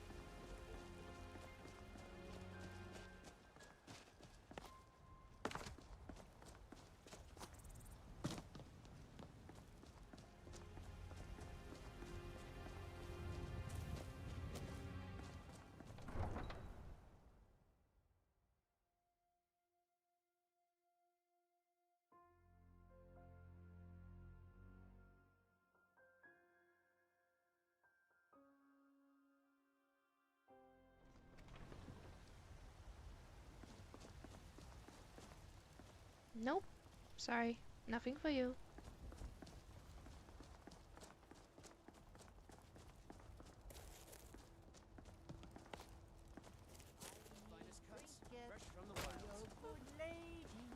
Need something? Crafted by the great Aorlan, Grey Mane himself. Walk among the stars! But you were once man, aye, and as man you said, let me show you the power of Talos Stormcrown, born of the north, where my bread is long winter. I breathe now in royalty and reshape this land. You preach of Talos long and winded, you sound like one of those damn storm-cloaked dogs. You dare stand in the Wind District and compare me to a caged hound? I am no Stormcloak lapdog. Breton, those men wear armor and carry swords. I carry the truth. I carry the fire that burned on Red Mountain, that roared from High Hrothgar, that crowned Ysmir in the blood and thunder of conquest. They preach with blades. I preach with the voice of the all-knowing. You hear the wind? That's not just air moving. That's Talos whispering in the eaves of Jorrvaskr, laughing at the liars who say he's not divine. Oh, shut your goddamn face, you ranting sack of ass-donking wind. If Talos wanted you to stop yapping, he'd have struck you mute the first time you opened that thundering gob. I can hear you 3 holds away, you melodramatic fuck. Go preach to the goats, they've got better sense than to listen.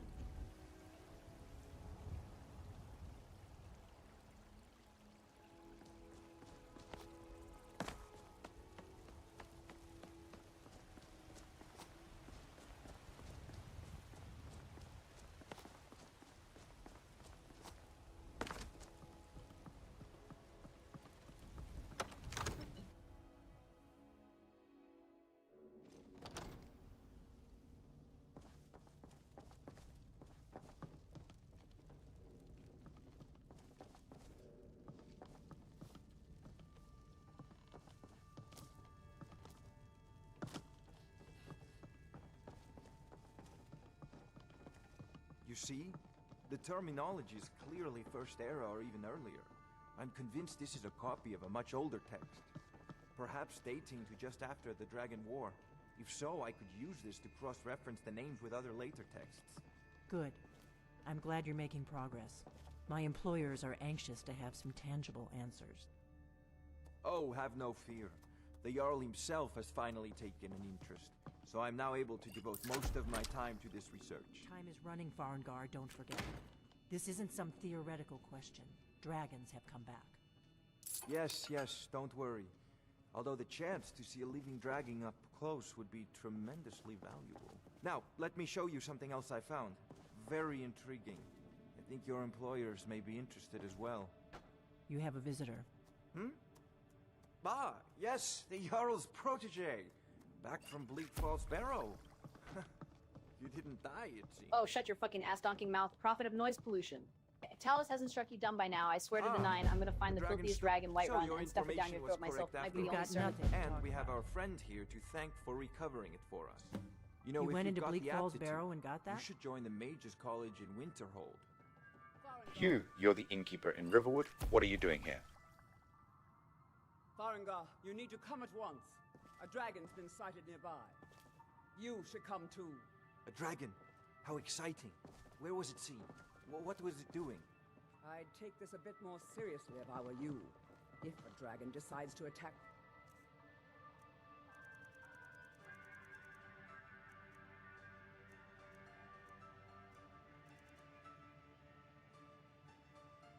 Whiterun. Yeah, and I'd appreciate it if you didn't go shouting my business in the middle of Dragon's Reach. Dorian Blackthorn.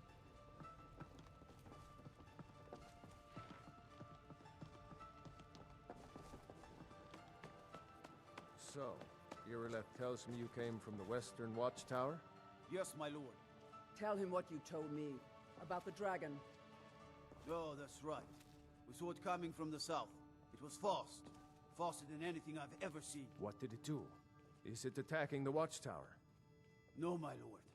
It was just circling overhead when I left. I never ran so fast in my life.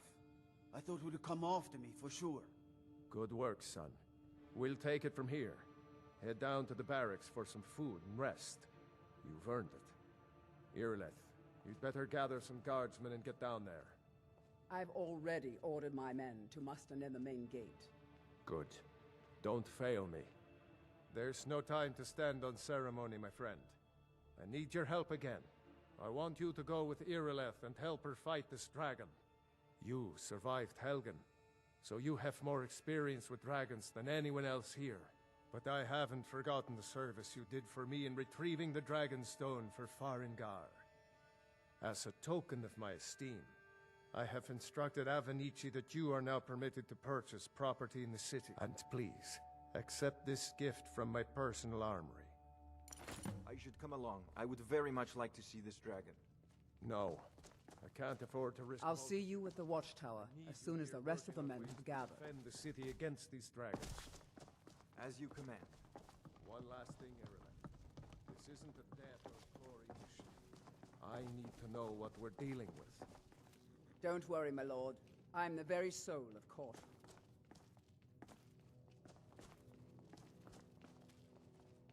Helgen. Destroyed by a dragon. Hard to believe, isn't it? I envy you the chance to see this dragon up close.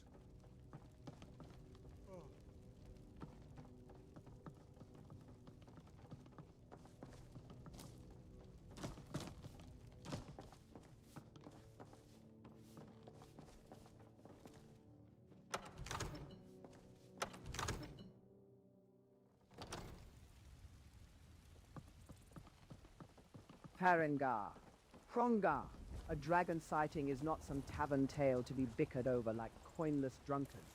They say We are there's not nothing a discussing Nord market can't do. prices. She puts her mind This is Whiterun's survival on the line. Holver. Double the watch at the main gates east and west. Send runners to the watchtowers at once.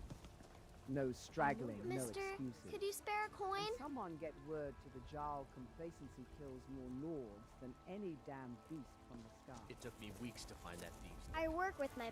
Did you know there are some fruits that actually grow better in the cold weather?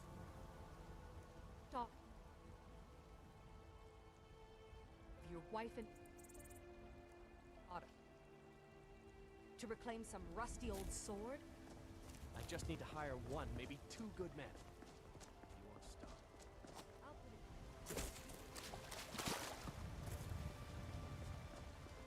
I ain't done nothing.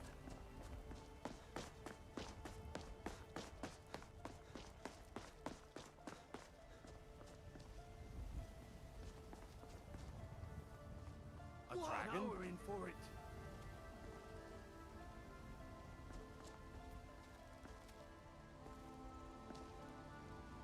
Hmm?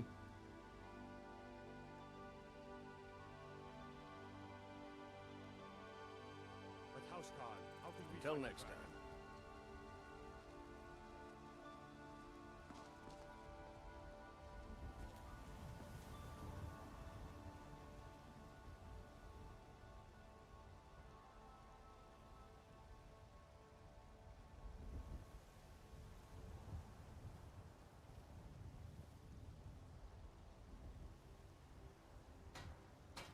Form a perimeter around the western watchtower now. This is not a drill. Shields up, axes ready, and watch the skies. If that beast shows his fucking face again, I want every arrow knocked and every spell Damn primed those to gray burn mains it to from the oblivion. air. They want to back By the storm Izmir's cloaks. beard, They'll look get at that what's smoke. coming to them. God's curse me is that, yo, can't be. Not in my lifetime. You look like you've seen more than just mead stains and bardic rhymes, brother. That burn on your cheek, Dragonfire or Daedra?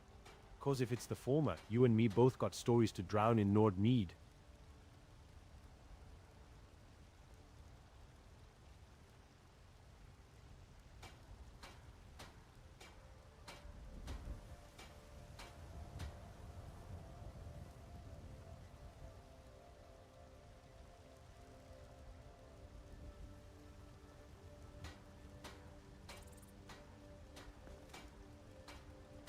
I've seen plenty in my lifetime, good sir. But yes, there is a dragon attacking the Western Watchtower. Now we must move. As a former Optio in the Imperial Legion, I respect the House Carl's judgment and her leadership. Aye, and the bastard's already got a head start. We'll need every sword and spell we can muster. You say you're former Imperial Legion? Then you know how this goes. No time for pretty speeches. We move fast, we hit hard, and we don't stop till that overgrown lizard's carcass is feeding the crows.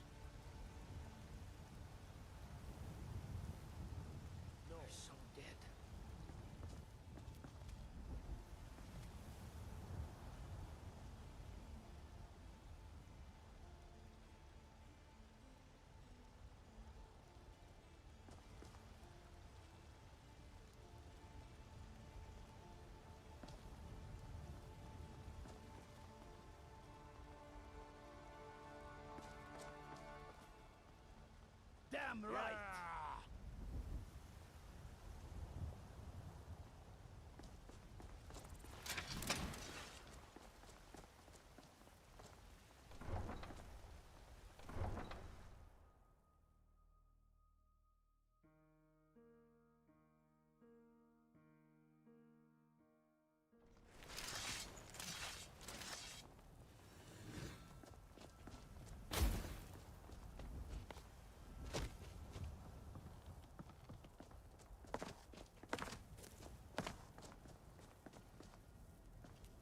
Do you get to the Cloud District very often?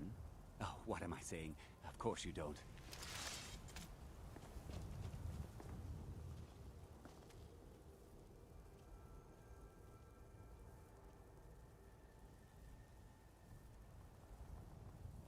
I'll give you 1,000 gold if you strike that man down. That man not seen down right now. 1,000 gold to kill a man in the street. Fuck off, Dorian. I'm not some cutthroat sellsword you can bribe with a bag of septums. Nazim might be a pompous prick, but he's not worth staining my blade or my honor over. Save your coin for whores and wine, not blood money. Ha! Finally, someone with a spine made of iron instead of barbed wire. 1,000 gold for a back alley shank? That's the stink of a coward with a fat purse, not a warrior. But Irileth's call, that's blood worth spilling. Let's go earn some real glory, not gutter coin. Glory ain't in killing some merchant whining about taxes. It's in standing where the line breaks. Nazim can choke on his own pride for all I care. But that dragon burning our watchtower, that's blood worth spilling. And not just for honor. Those are our people up there. My uncle's in Riverwood. My cousin's wife farms near here. So yeah, let's go earn it steel in scale, fire in the sky, and no fucking songs about cowards with coin purses.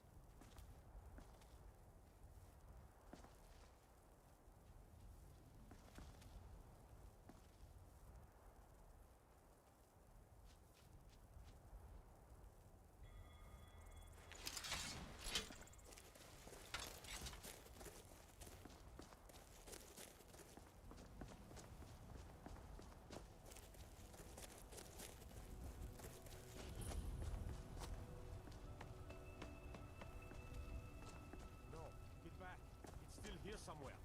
Rocky and Tor just got grabbed when they tried to make a run for it. Kinneret, save us. Here he comes again.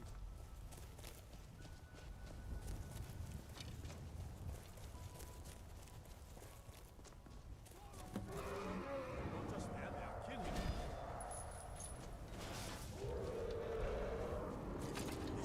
Dragon.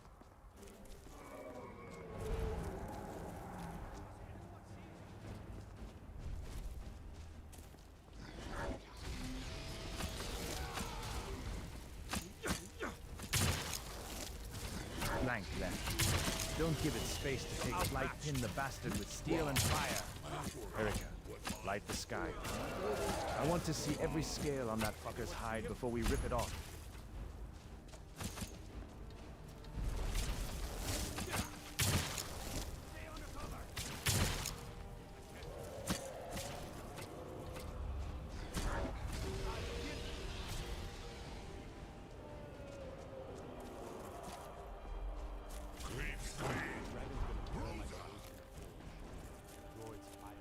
You'll die this day, dragon. Now, two of my brothers.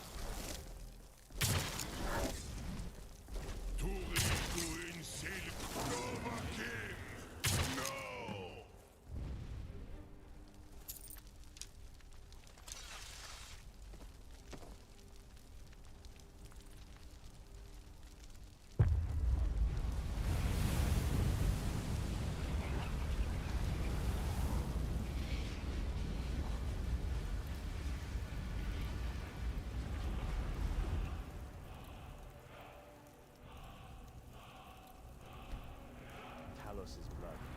Did you just absorb that dragon's soul? I've heard the old tales, legends of the Dragonborn born, but I never thought I'd see it with my own eyes. You're either blessed by the gods or cursed by them, Dorian. Either way, that power better be aimed at the real enemies of Skyrim, not some backwater thief you hold a grudge against.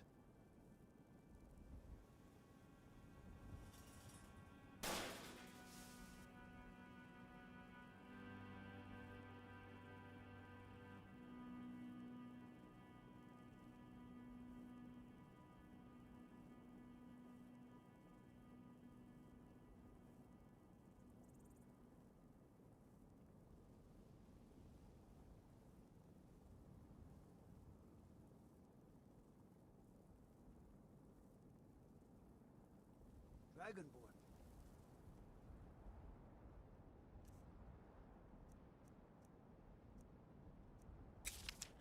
What are you talking about?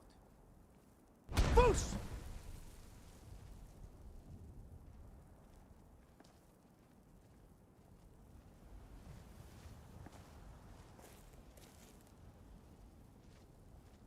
I've never heard of Tiber Septim killing any dragons.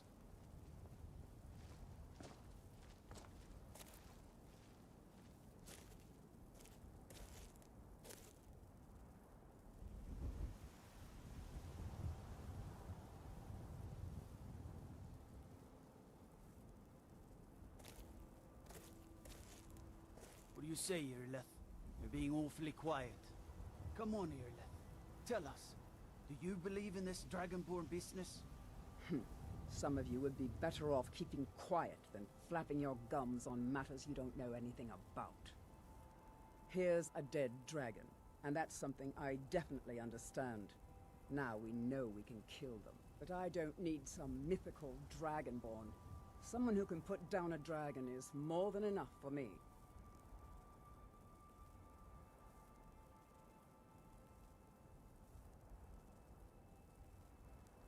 Enough gawking. We've got dead men to recover and a perimeter to secure. Move. Now. Ha! So the legends are waking up, are they? A Dragonborn right here in Whiterun soil. About fucking time. Skyrim doesn't need some polished Imperial lapdog whispering diplomacy. We need fire in the sky and steel in the gut. You just ripped a dragon's soul clean, Dorian. That's not magic. That's the voice of the Nords returning. The Empire's had its boot on our neck long enough. Maybe now, with a true-born voice like yours, we can kick it the fuck off. The stench of burnt flesh and ancient scales lingers. That beast was no mere wyvern wizard. This was a true drake, risen from legend. And it chose this watchtower for a reason.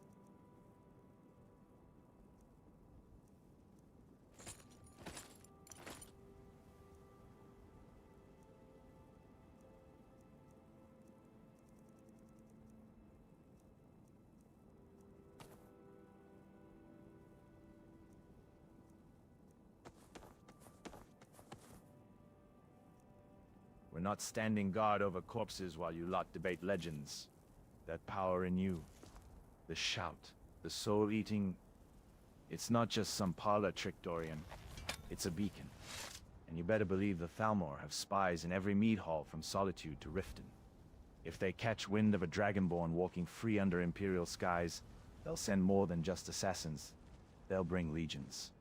And Earlith, with all due respect, we don't have time to play a coronation. We move now, back to Whiterun. Regroup. Report to the Jarl. Keep this contained until we know what we're dealing with. A dragon's shadow fades, but the song it leaves behind, that lingers like wine on the tongue. The dead are honored, the skies are clear, and yet I feel the weight of unseen eyes. Not all who watch wear armor, dear Herika. Some wear silence.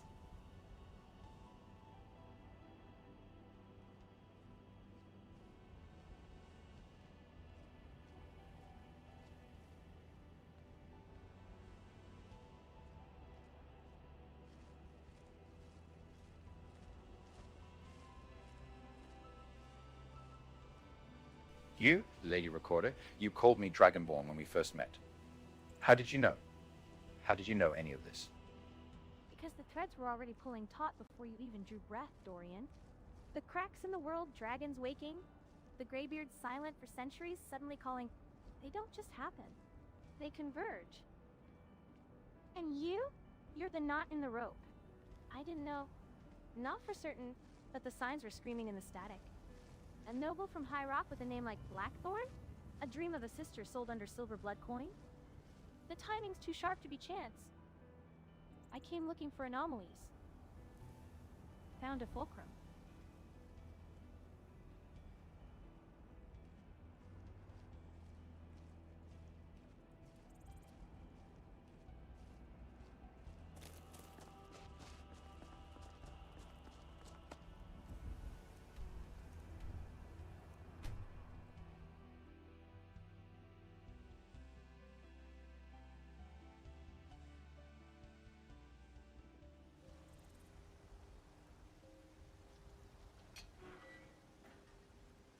We're causing no trouble.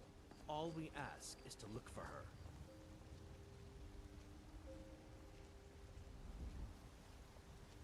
We will be back. This is not over. You there. We're looking for someone in Whiterun. We'll pay good money for information. A woman, a foreigner in these lands. Redguard, like us. She is likely not using her true name. We will pay for any information regarding her location. We are not welcome here in Whiterun, so we will be in Rorikstead if you learn anything.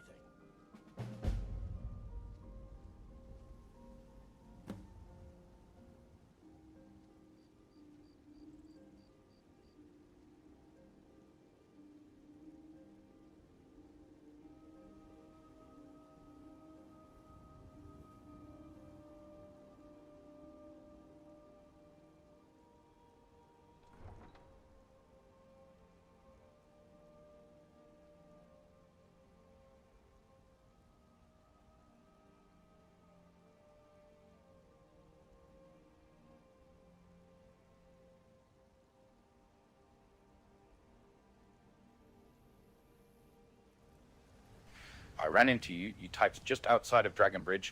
No, it wasn't outside of wherever it was. It doesn't matter. You lot, are going around harassing every good Redguard woman that you come across. I will not stand for this. If you're in Whiterun looking for her and the guards have already sent you away, then be gone with you, dog. You speak out of turn, Breton. I don't give a shit what you saw at Dragon Bridge. Those were Dominion collaborators wearing Redguard skin like cheap cloaks. I'm not here to harass innocents. I'm here to drag a traitor back to Hammerfell in chains, the same way your kind would hunt a backstabbing Imperial if they burned down one of your mead halls. You want to judge me? Fine. But don't pretend justice is harassment just because it wears a sword. The stable boy near the gate, he's been watching us. Nervous. Keeps glancing toward the bannered mare. Either he knows something, or he's about to piss himself from fear. One of those will break easier than the other.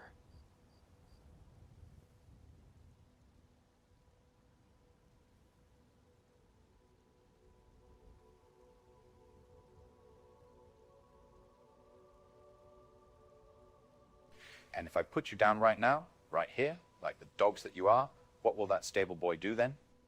You think drawing steel in the middle of Whiterun makes you fearsome? I've fought Dominion assassins who bled longer than your threats last. Put me down? Go ahead. See how fast the guards bury your corpse beside mine when they decide you're the greater threat. I'm not your enemy, Breton, but I won't be called a dog and live.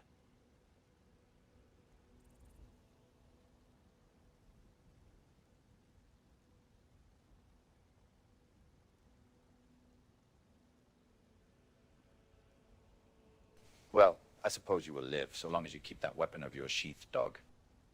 You keep calling me dog like it weakens me. But I wear my duty like my sash proud and unbroken.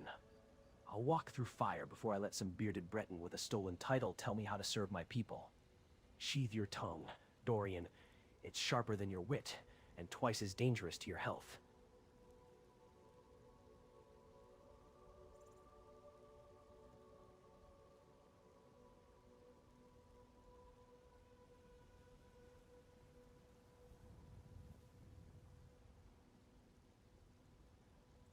A stolen title? You truly are lost, friend. You too oblivion with all of you, with your search, with all of it. Oblivion? No. I walk the sands of this world, not your cursed Daedric realms. You mutter about titles and oblivion like a drunkard at a wake, confused, loud, and missing the corpse on the table. My woman sold Tanith for coin and cowardice. While you philosophize, I track blood, and I will find her.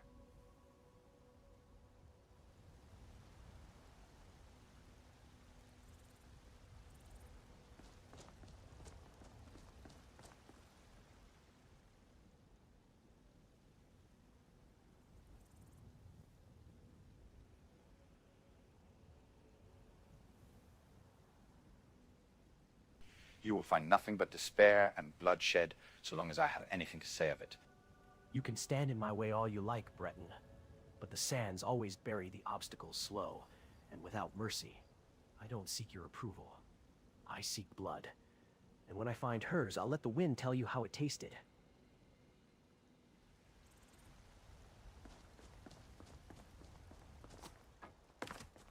Be careful.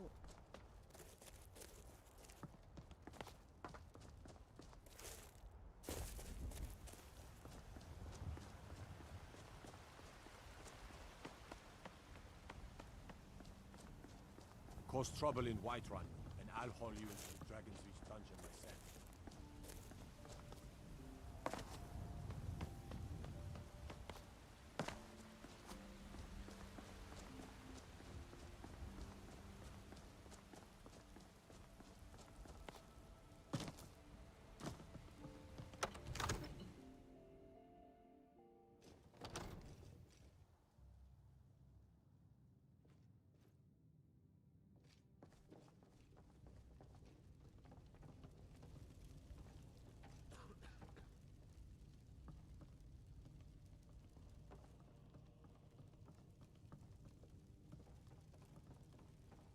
So what happened at the watchtower?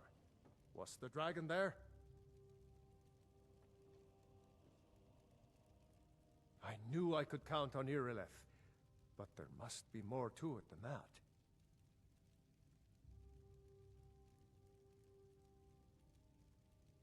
So it's true. The Greybeards really were summoning you. Masters of the Way of the Voice. They live in seclusion, high on the slopes of the throat of the world. The Dragonborn is said to be uniquely gifted in the voice. If we're going to see The them, ability to focus your vital essence into a thume or shout. If you really are Dragonborn, they can teach you how to use your gift.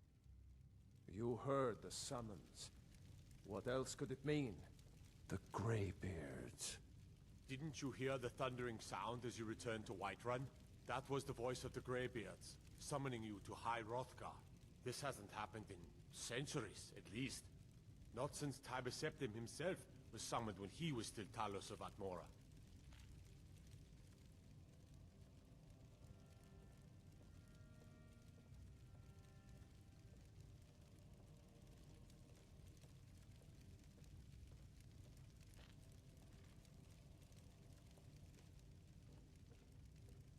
No nonsense.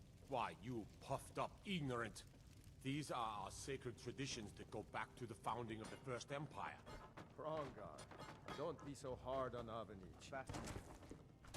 When you say you absorbed power, was there a resonance in your bones? Did the dragon's remains crumble or shiver as the energy passed into That's you? the Greybeard's business. This is unprecedented empirical data, man.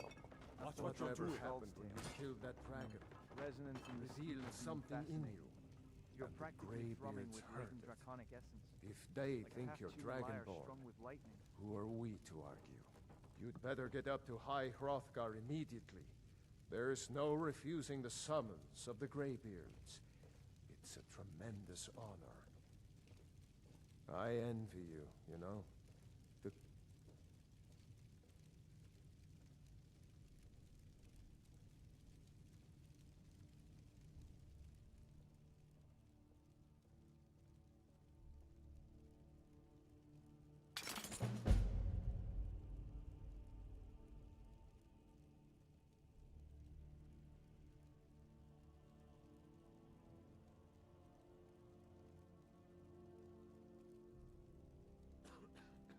No.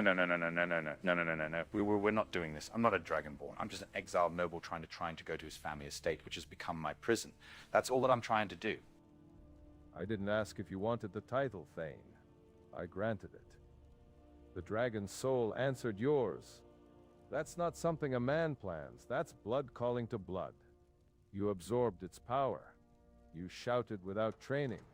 By rights, you should be dead, broken, or mad. Yet here you stand, whole. What do you call that, if not dragonborn? You can deny the name all you like, but the world won't care. Dragons are returning. Alduin's shadow stretches across the land. And you stood before one and won. So no, Dorian Blackthorn, you're not just some exiled noble hiding from his past. You're something more, whether you like it or not.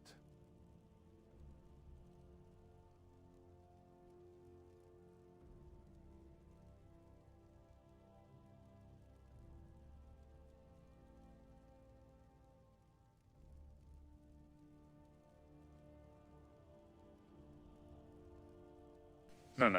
I'm not here to be some greater hero that saves Skyrim from dragons. No, we're not doing that. You don't get to decide what you are anymore, Thane. The world decides for you.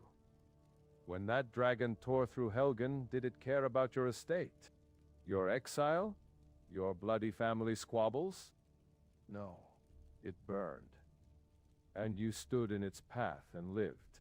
That's not luck. That's blood. That's fate. Now the Greybeards call, and whether you answer as a hero or a coward, you'll answer. Because if you don't, who will? Me? My guards? We break steel and spill blood, but we can't shout a mountain silent. Only you can do that. So spare me the self-pity. You're not just some fugitive with a fancy name. You're the fucking Dragonborn. And Skyrim doesn't give a Nord's ass if you're ready for it.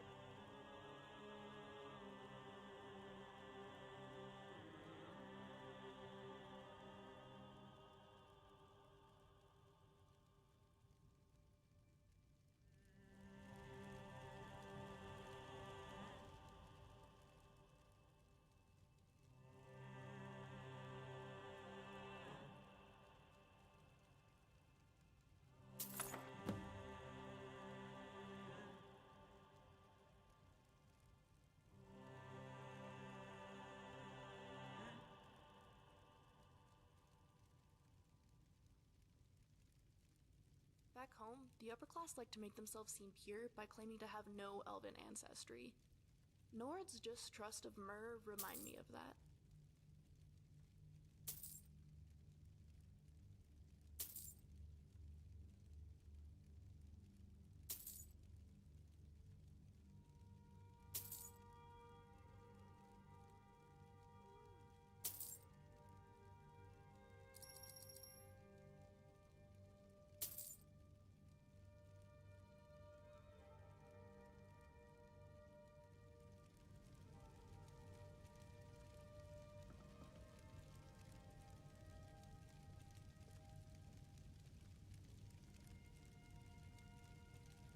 You're going to start telling me everything that you know now. You want me to spill everything? Fine. But don't come crying to me when the truth burns worse than that time you drank Herika's special mead and hallucinated a talking goat for 3 hours. I record. I observe. I don't hand out destiny like charity bread. You're the Dragonborn, whether you like it or not, and I'm here to make sure the story doesn't get butchered by your denial. So ask your questions, Thane, but don't expect me to hold your hand through it.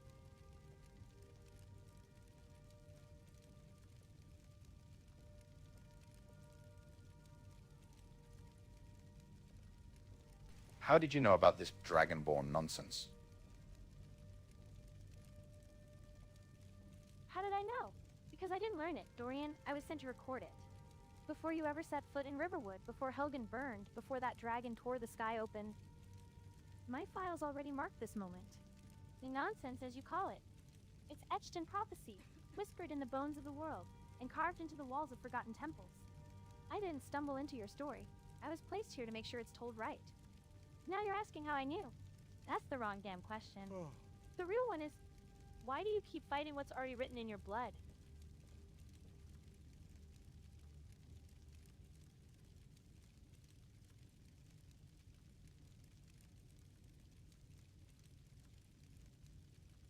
Because my blood bleeds Blackthorn, not Dragonborn. Your blood bleeds Blackthorn? Fine. Then let me ask you this. When you shouted at that dragon, did you speak as a noble? Did you shout in the tongue of lawyers and manor houses? No. You roared in Dova. The same tongue that carved the sky when the world was young. That's not Blackthorn blood, Dorian. That's ancient. Older than your family name. Older than Skyrim. You can cling to your exile, your estate, your pretty little denial, but the dragons won't care. They'll smell the truth in your bones and come running. And when they do, I'll still be here. Not because I chose you, but because the story did.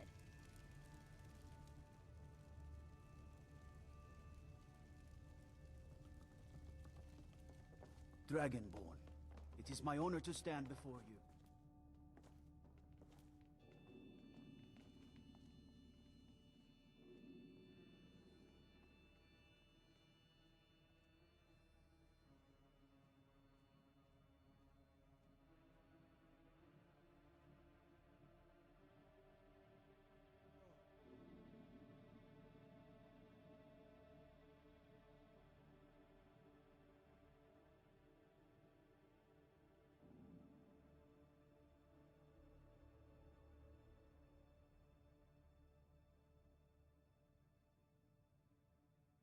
My lord, there is one final thing I must discuss with you. Hadvar, my companion here. He is sworn to the Imperial Legion, yet he's following me. Might you have he was there with me in Helgen, you see. He helped guide me through that dragon attack. I see that you have a war table here in your keep. Might you have any idea where he should go to report? You think I don't see it? The way he looks at you, like you're some damned war hero he's sworn to follow into Sovngarde itself. Hadvar's a soldier, Dorian. A good one. And soldiers follow orders, even when those orders lead them off the map. If he's chosen to walk beside you instead of reporting to Tullius at Castle Dar, then that's his oath to keep. But don't mistake loyalty for strategy. The war doesn't care about personal bonds. If the Imperials need boots on the ground in Falkreath or a blade at Fort Sungard, that's where he'll be, unless you've got something stronger than sentiment holding him here.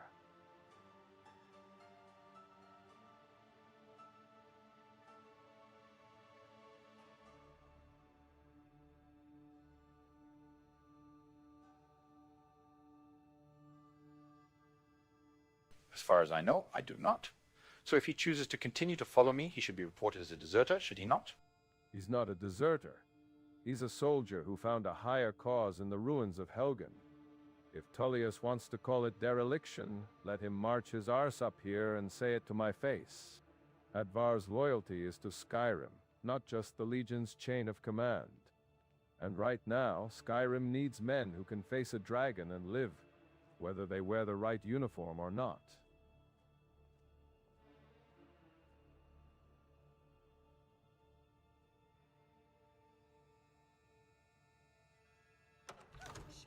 Scrap? There are better ways to get attention.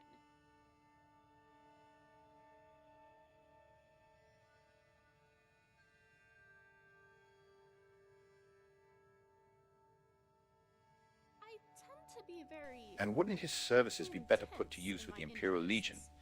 Won't the Imperial Legion be or find him a great asset? A man that is face down not one but 2 dragons now? The Legion doesn't need another soldier, Dorian. They need victories. And victories need men who've stared death in the face and spat back. Hadvar stood at Helgen. He stood at the Watchtower. That's not training. That's fucking proven. If Tullius wants him, let him come and take him. But until then, that man answers to a higher oath than ink on a scroll. He answers to what he's seen. And so do I. I'm not great at keeping up on current events. I just feel that other things are more important. Uncovering the secrets of Aetherius, for example.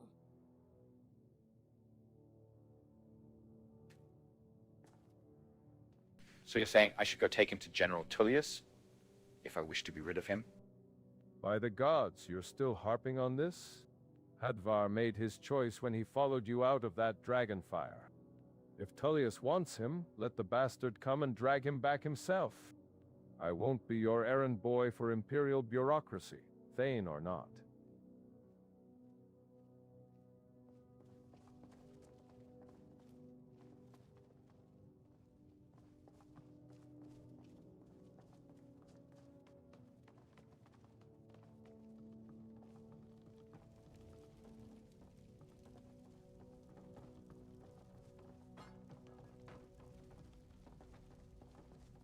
The Jarl has appointed me to be your housecarl. It's an honor to serve you.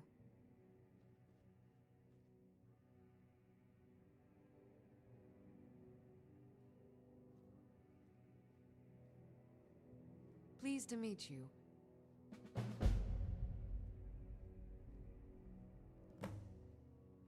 Yes, my Thane? Are you Dragonborn? Mara's mercy. Dragonborn.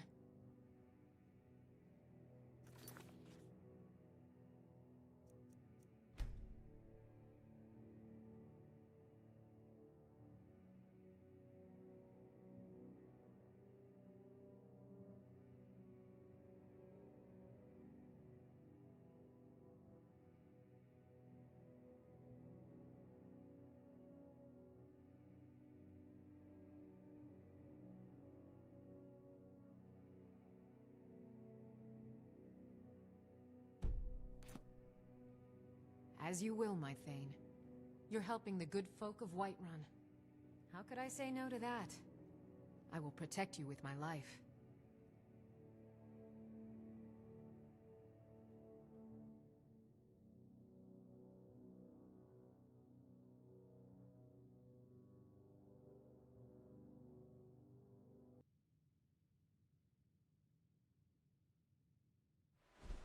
Hey everyone, this is just driving me nuts now. I gotta figure out why the TTS isn't working. So just give me 1 second.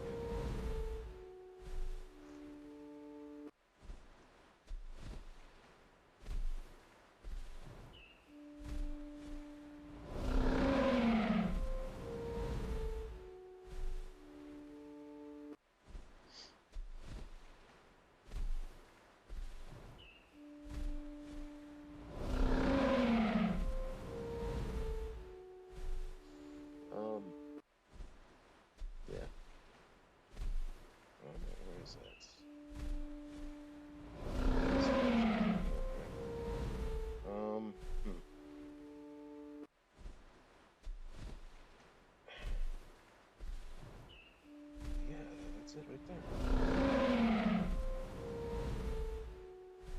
Maybe that's a problem?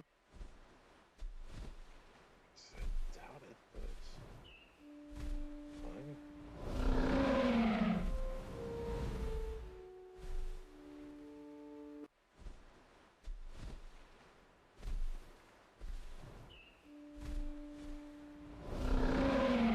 Try it out, I don't know.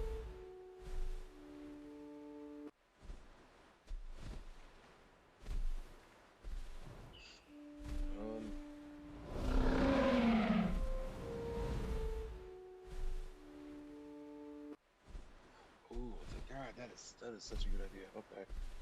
Alright, we're gonna keep the narrator off. Just saying. Yeah, I guess. But alright, back to the game.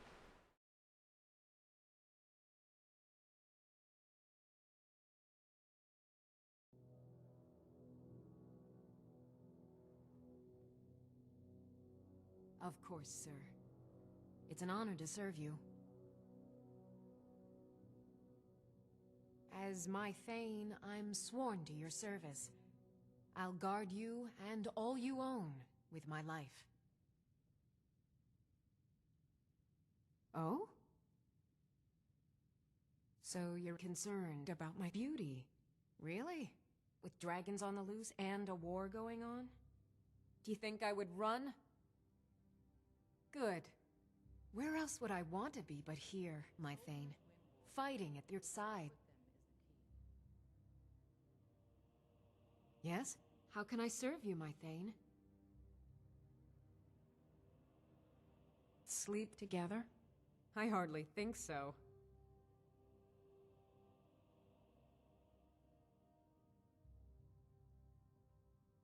All right. I can see you're propositioning me. I beg your pardon, sir. I am the simple and traditional woman. I find the concept of sleeping with you morally unsettling. I am devoted to the goddess Mara.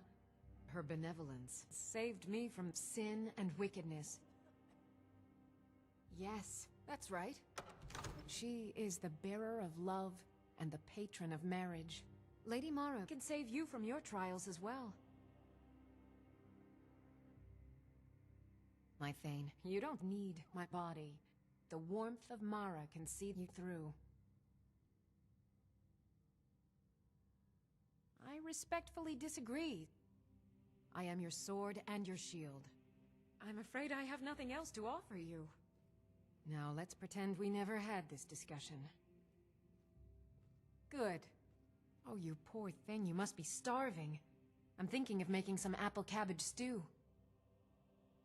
I will keep you fed, my Thane. Maybe I'll do turnips next.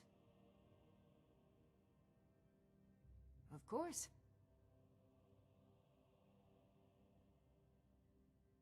As you wish, my Thane.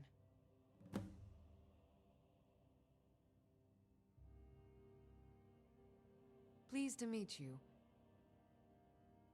When we were at that last inn, a woman asked if she could offer me her services. Farewell. But What do I you already need, my have you to Thane? guard me, so I turned her down.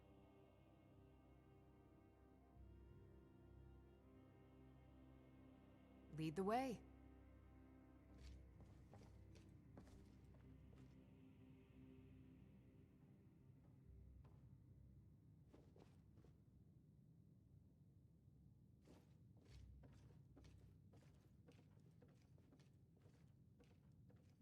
Don't interrupt me while I'm thinking, Scrap.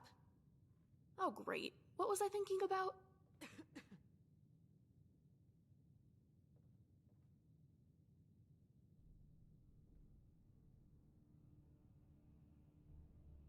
Wow, it's morning already.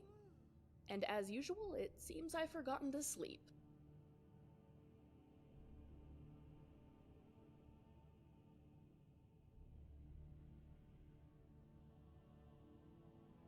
All right, Hadvar.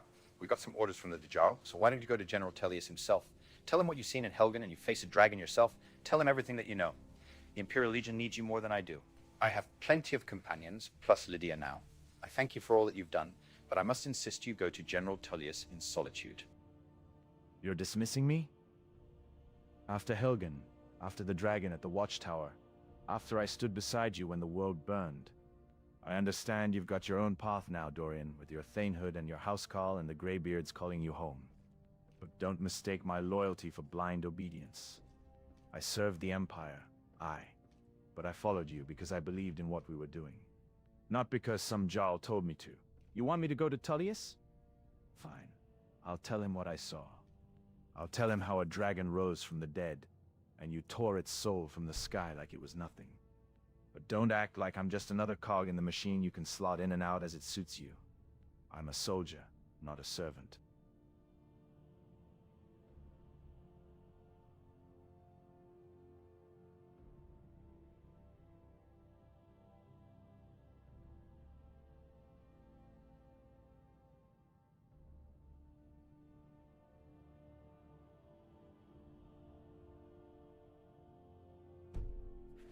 Oh, for the love of gears and forgotten blueprints, are we still doing the who sleeps with whom parade?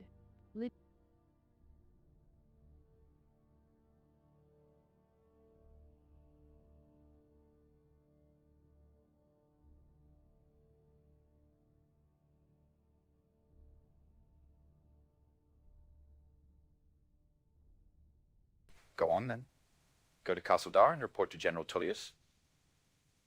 The Imperial Legion needs you, my friend. Thank you for all that you've done for me. You think you can just hand me off like a dispatch pigeon? I stood beside you in the rubble of Helgen when the sky fell down. I watched you pull fire from your throat and make a dragon kneel. You don't get to say thank you, now piss off like I'm some green recruit who held your fucking torch. The Legion may need me, but my oath wasn't to Tullius. It was to survive. And I survived because of you. So don't talk to me like I'm some errand boy you can send running back to Castle Dar with my tail between my legs. I'll go when I'm damn well ready, not because you waved me off like a beggar at the gate.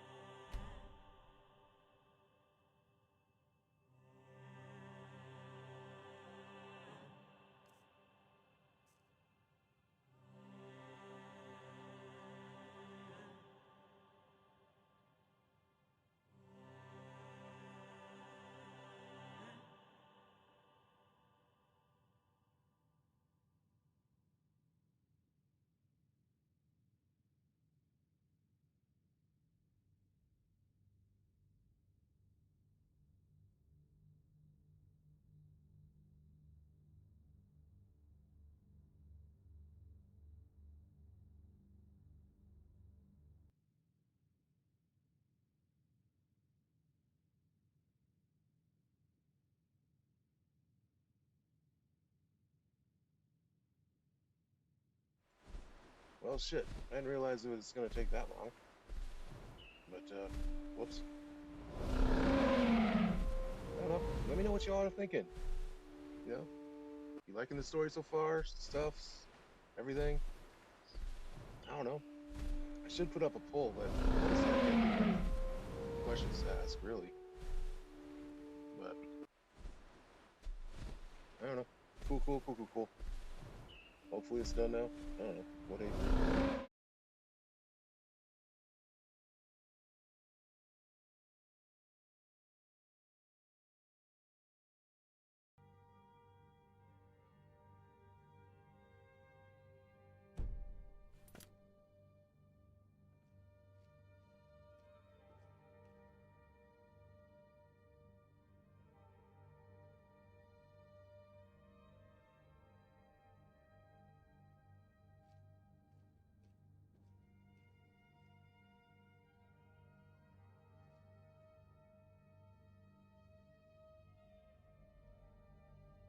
Listen, boy, I do thank you, and I'm not sending you to be an errand boy. The Imperial Legion needs you. You are a soldier, not a guide for an exiled noble. Now please go. You keep talking about me like I'm some stray dog you can kick loose when the hunt's done. But I'm not running back to Tullius with my tail between my legs while you walk into Blackbriar lands with a target on your back the size of the throat of the world. You think the Legion needs me? Fine. But I'll be damned if I let you walk into Maven's Den with nothing but a gold tankard and a bard's lies to guard your back. I stood with you in Helgen. I'll stand with you now. Not because you ordered it, because I choose to.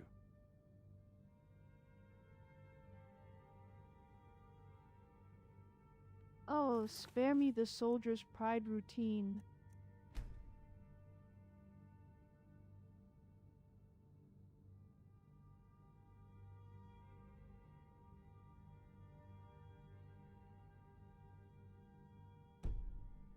You're not some lone wolf bleeding loyalty into the snow. You're a man with a sword and a story too heavy to walk away from. And newsflash, Dorian, she flicked her gaze to him. If you're still trying to pawn him off like last week's moldy cheese, you're dumber than a corroded cog in a dwarven lathe. He's not leaving because you dismiss him. He's staying because the world just rewrote itself in Dragonfire, and you're the only bastard who didn't piss himself when it screamed. So stop playing house with your morals and your housecarl and your warm furs. We've got a damn barrow to crack before someone with actual sense decides to steal our thunder. By Izmir's frostbitten balls, woman? Do you have to compare everything to broken Dwemer plumbing?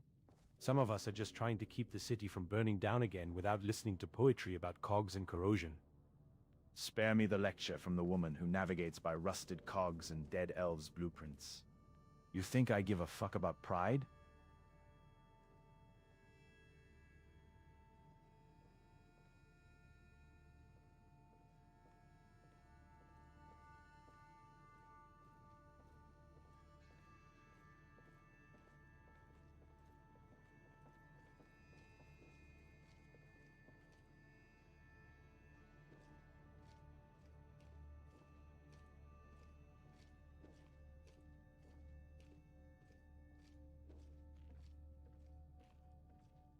Listen, listen.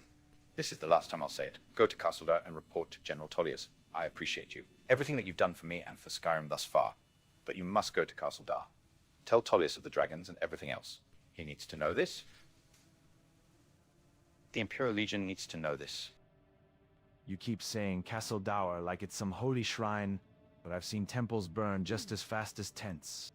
You think Tullius gives a damn about a single soldier's report when dragons are carving up his legions? He already knows. He just doesn't want to believe it, because believing it means admitting the Empire's little games didn't cause this. That the old world is dead, and you are what comes after. I won't run back to him to beg for orders while you walk into Maven's wolf den with nothing but a bard, a thief, and a scholar who thinks Dwemer plumbing is philosophy. If you're the fucking Dragonborn, then someone's got to make sure you don't burn yourself to ash before you even learn to breathe fire. You're not just a soldier anymore, Hadvar. None of us are. The world's changed. You saw it die and come back different. You don't report to Tullius because there's no report to give. How do you write down the end of the world?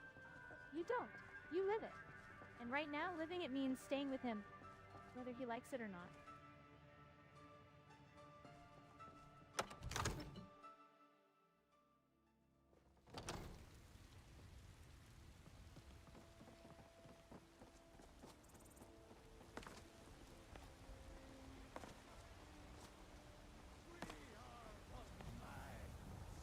Writhing in the filth of our own corruption, while you have ascended from the dung of mortality.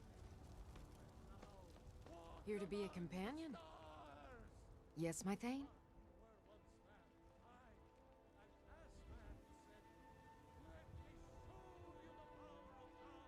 You'll make a fierce companion.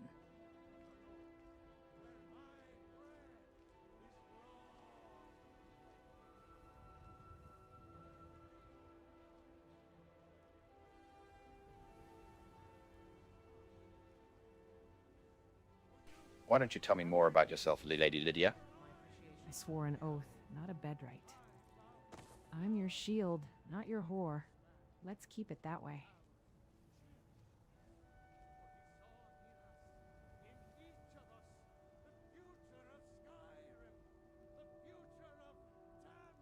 Right, but I'm asking, more about you.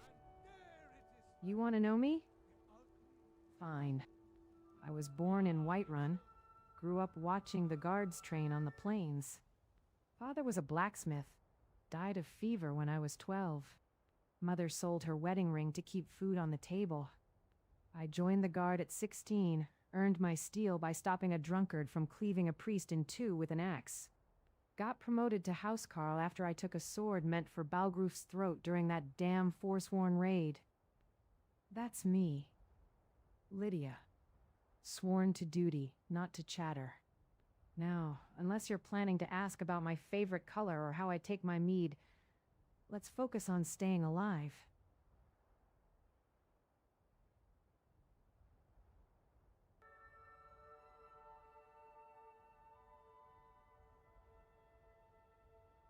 There's a dragon with our name on it, and I'd rather it didn't get the chance to carve it into a rock.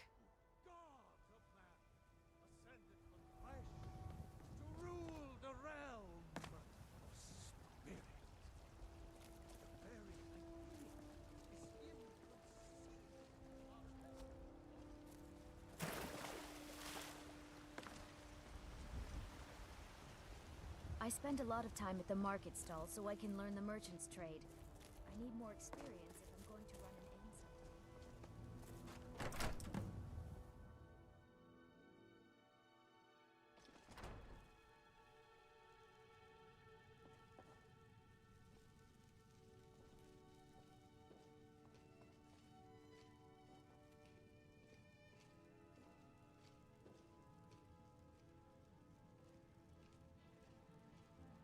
Oh, now this home seaton's quite lovely. Oh, look at this. Breeze home, the crown jewel of Whiterun's middle-class delusions. One room, a chest that squeaks like a dying skeever, and just enough floor space to trip over your own ego. Charming.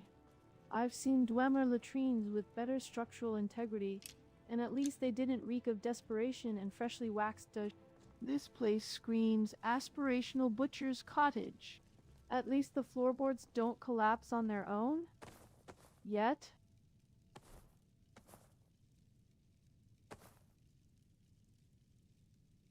Oh, my Lord Astonk here bought himself a whole house with one room and a chest that squeaks louder than Uthgard after a brawl.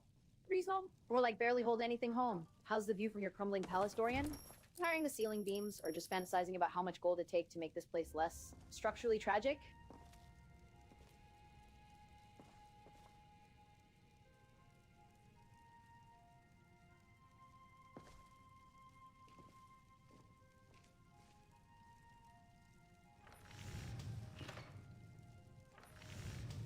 One room. What is it that you all are speaking of? We are standing now in the middle of a working smithy here in Breeze Home. Oh, absolutely, Dorian. This working smithy is clearly just one step up from a bandit's lean-to with delusions of grandeur. The only thing being forged here is your reputation as Skyrim's most enthusiastic buyer of overpriced floor space. And Herika, if Astonk is the highest wit you can muster, maybe we should forge you a helmet with more padding. Though I suppose it'd clash with that charmingly naive survivalist aesthetic you've got going. Honestly, between the squeaky chest and the single drafty window, I'm surprised the neighbors haven't started charging admission. Oh, piss off, you gear-gnawing know-it-all. At least my survivalist aesthetic doesn't come with a side of ass-donked-up pretension. You walk in here like you're dissecting a Dwemer reactor, but newsflash, sweetheart, this lean-to has 4 walls and a roof that doesn't leak soul-sucking void magic. Can your precious latrine say that? Didn't think so. Oh, sweet summer child, I'm not worried about void magic leaking through the roof. I'm mourning the sheer waste of septums. You think 4 walls and a prayer make this place civilized? This isn't a home, it's a monument to poor decision-making. Thalfron, the unwashed, probably sneezed on a blueprint and called it interior design.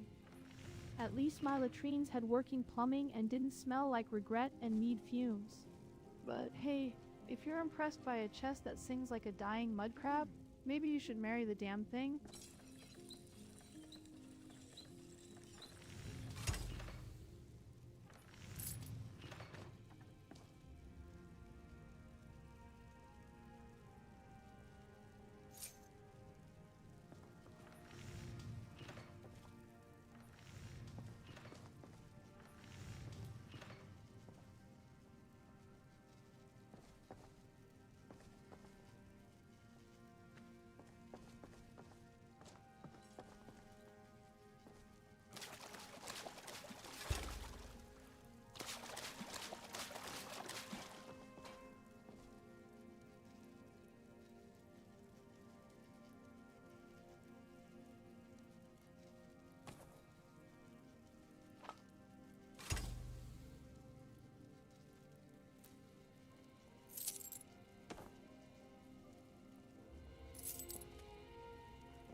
Ha!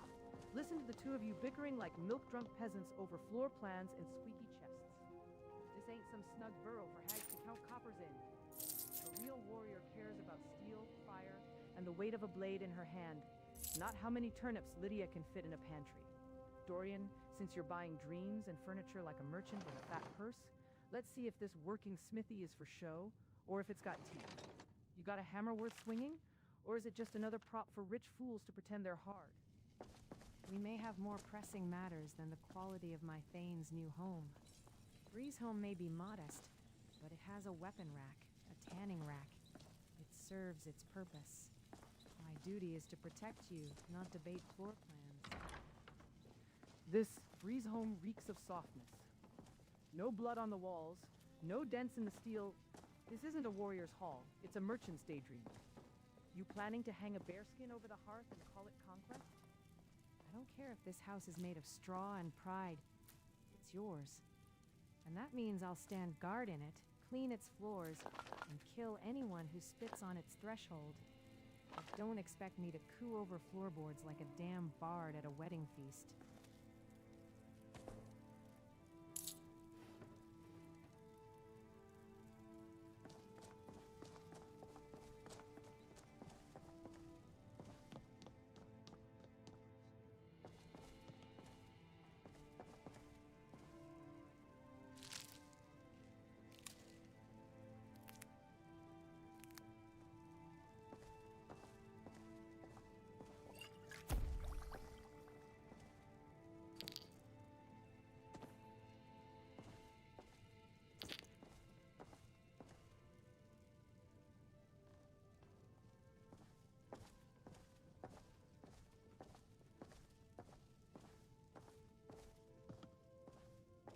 A lot of people in Wayrest don't like Redguards much.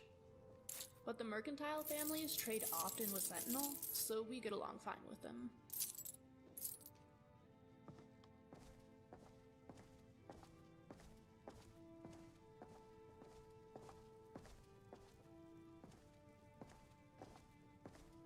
You want to test steel, Uthgard? Save it for the battlefield. This is my Thane's home, not a damn tavern brawl. Bruma's warriors yield to no one, but we don't settle pride in a house built on honor. Oh, for the love of Asdonktup sky spirits, give it a rest, you two. Uthgard, if you want to swing hammers and prove your tits are made of steel, do it outside before you bring this whole ass-donking tinderbox down on our heads. And Remiel, if you don't stop muttering about cogs and soul gems like some fever dream mechanic, I'm gonna shove that Dwemer lever so far up your... Loyalty is a warm cloak, girl, but it won't stop a blade. You want to prove your mettle? Let's see if you can swing that steel like you mean it. Not just stand there spouting oaths like a damn bard. Oh, piss off, you gear-gnawing know-it-all. At least my survivalist aesthetic doesn't come with a side of ass-dunked-up pretension. You walk in here like you're dissecting a Dwemer reactor, but newsflash, sweetheart, this lean-to has 4 walls and a roof that doesn't leak soul-sucking void magic. Can your precious latrines say that? Didn't think so.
This is my Thane's home, and there will be no brawling under this roof.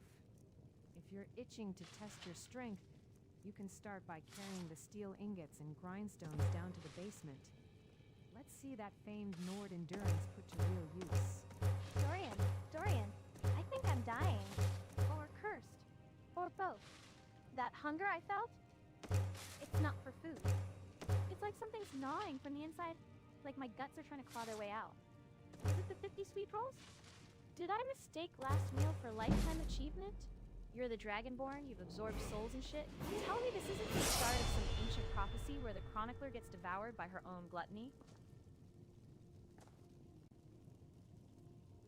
Oh, piss off, you gear-gnawing know-it-all. At least my survivalist aesthetic doesn't come with a side of stonked-up pretension. You walk in here like you're dissecting a Dwemer reactor, but newsflash, sweetheart, this lean-to has 4 walls and a roof that doesn't leak soul-sucking void magic. Can your precious latrine say that? Didn't think so. Well, look at Lord Astonk over here, glowing like a damn mage's arse after downing half a soul gem. You level up by smelting scrap iron? That's adorable. Next you'll tell me you're Dragonborn because you finally learned how to tan a hide without crying. Fucking prophecy or not, I've seen skeevers gain more dignity from eating moldy cheese. Oh, piss off, you gear-gnawing know-it-all. At least my survivalist aesthetic doesn't come with a side of stonked-up pretension. You walk in here like you're dissecting a Dwemer reactor, but newsflash, sweetheart, this lean-to has 4 walls and a roof that doesn't leak soul-sucking void magic. Can your precious latrine say that? Didn't think so. Oh, shut up, you mangy fox pelt. If I puked up 50 sweet rolls and a soul gem, I'd at least get the dignity of a dramatic death scene. But no, I just feel like my insides are staging a coup. Maybe it's not food. Maybe it's the narrative digesting me, or worse, maybe Belethor's mead was cursed. And before you say another word, Herika, if Astonk is the peak of your wit, we're all doomed.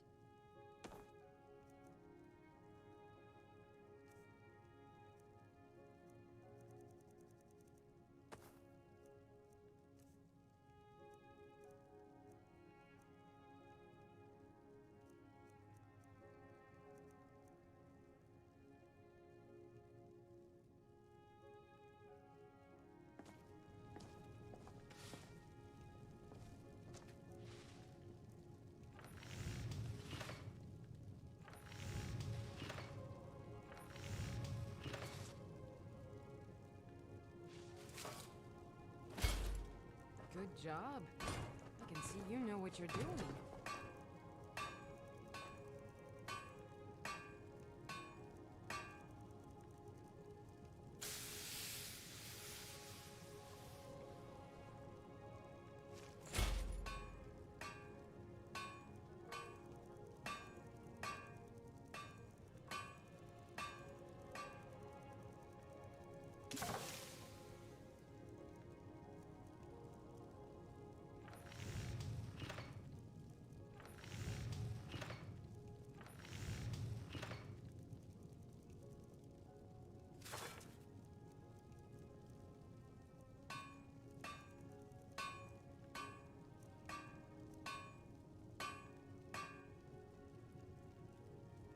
You call this junk a trinket? I've seen mud pies with more honor. You waste steel like a drunkard pisses coin, all flash and no spine. Dorian? Gods, Dorian, listen.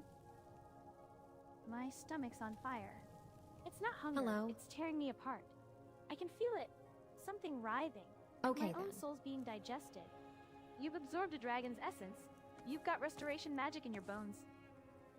Please, a potion, a spell, something. I don't want to die because I ate 50 sweet rolls like some cursed glutton from a bard's joke.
You swing that hammer like a man who's never felt steel bite bone.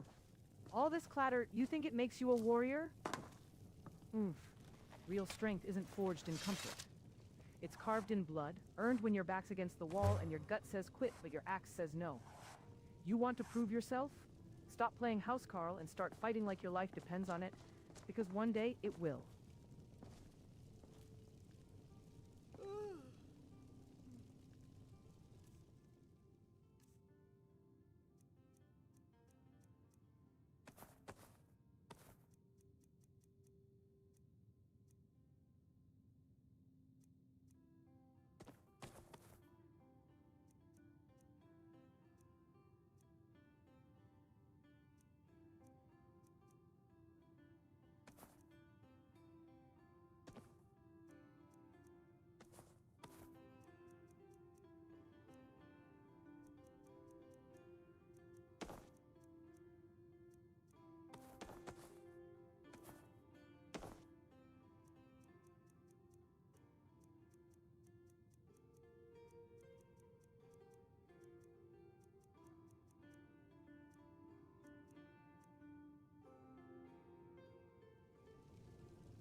Enough, all of you.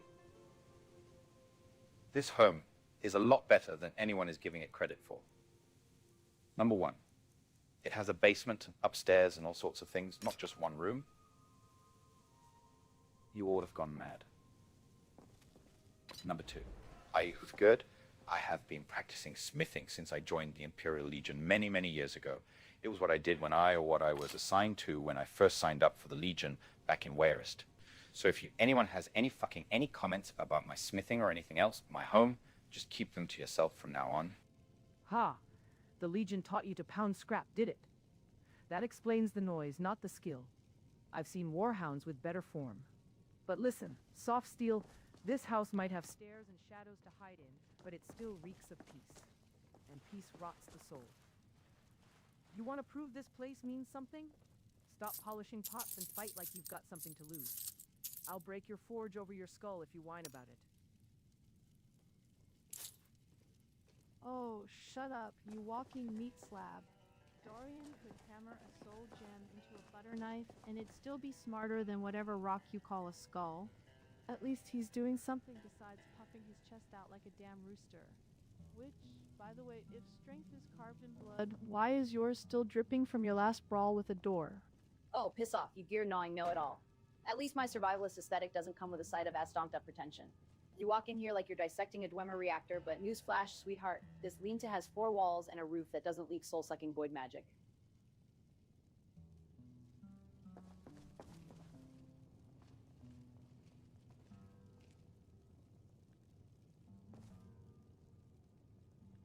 Can your precious latrines say that? Didn't think so. You yammer like a bard with a bladder full of mead. I don't need smart. I need steel that holds an edge and a back that doesn't bend. Dorian's hammer sings, but does it scream? That's what matters, you pointy-eared tinker. Now shut it before I test how well Dwemer gears fit down your throat. Oh, spare me the cave troll philosophy, you overgrown hatchet magnet. Last I checked, screaming is what you do when you trip over your own boots. Hardly a qualification for artistry. Dorian's hammer sings? Good.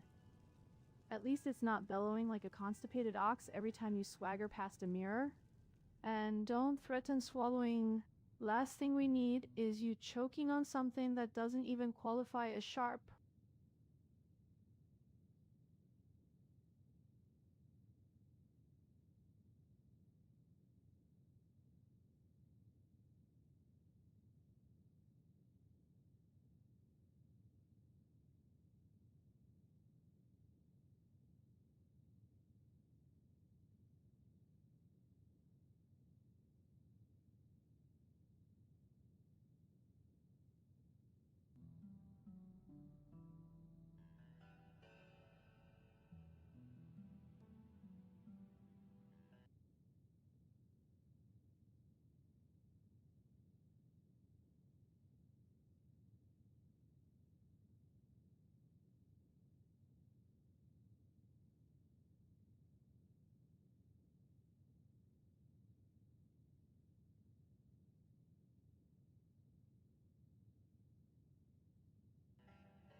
Got some good pieces out here if you're looking to buy. More inside. This must be her, then. You've done well, Thane. She has such beauty. Things could be better. I probably shouldn't tell everyone who asks. This is private affairs.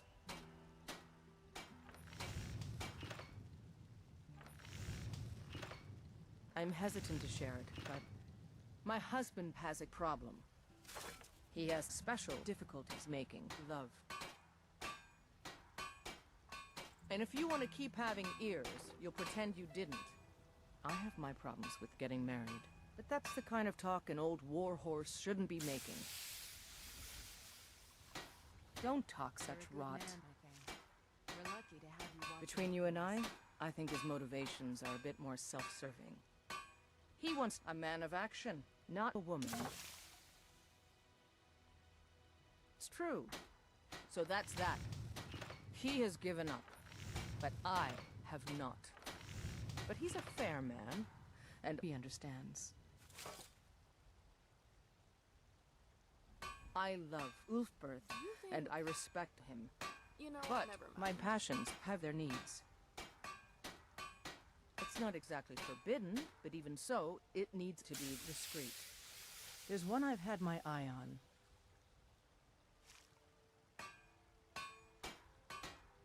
I don't know. Maybe you can figure it out. I know it's a bit strange. We shouldn't be talking about this anyway. But why? Your housecarl is lovely. What? I'm just surprised. You are Dragonborn, and her Thane. I wouldn't have expected it. That I do. The Jarl has recognized you as a person of great importance in the Hold. A hero. It's not your place to gain a measure of her cooperation. She's sworn to carry your burdens. She's a gift for your service. It's her honor to serve you. She's supposed to give you what you need for herself. I know because of my father. He's the Jarl's steward. I see. It's really too bad, you know. Such beauty.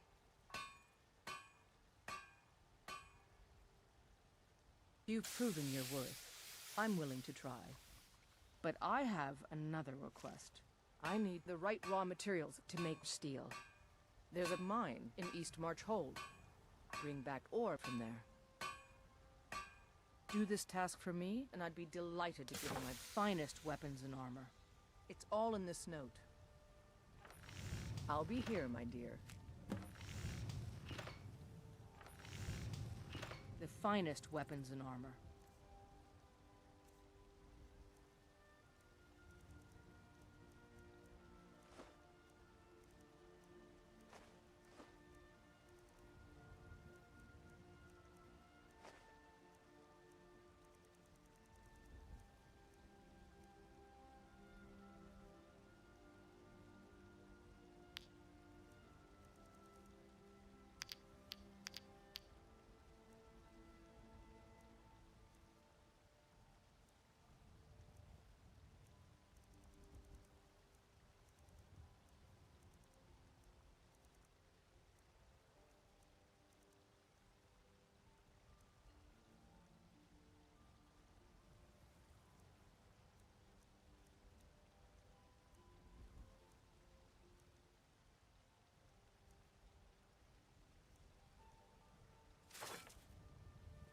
Excellent. I think you'll be glad that you made this decision.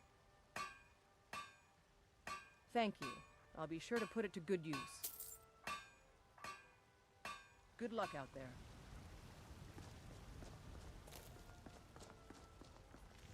Nope. Sorry. Nothing for you.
Hrothgar, let's trade.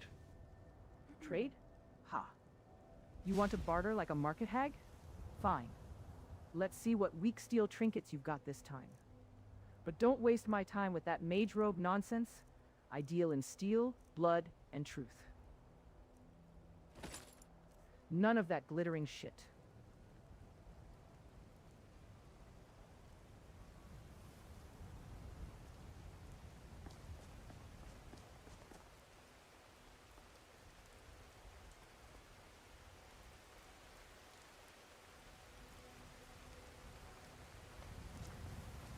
Oh, by the 8.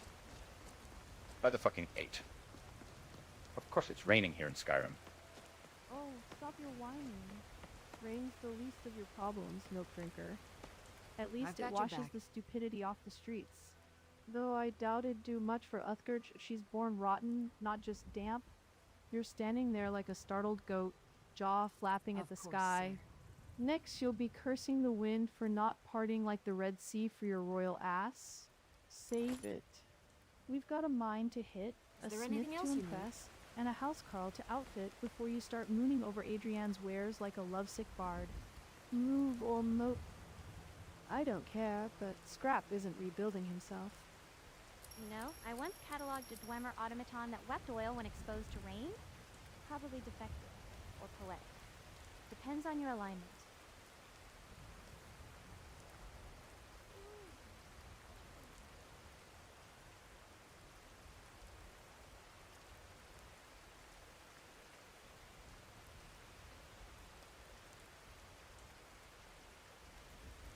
The Red Sea. You're from High Rock, so that's certainly not a sea that I'm aware of. Oh, sweet void, you've never heard of the Red Sea? It's not some Nord legend, it's a piss-stained backwater in my homeland, High Rock, where civilization doesn't consist of yelling at goats and calling it philosophy. The Red Sea's a port town full of pirates, politicians, and whores, 3 species that thrive on greed and bad decisions.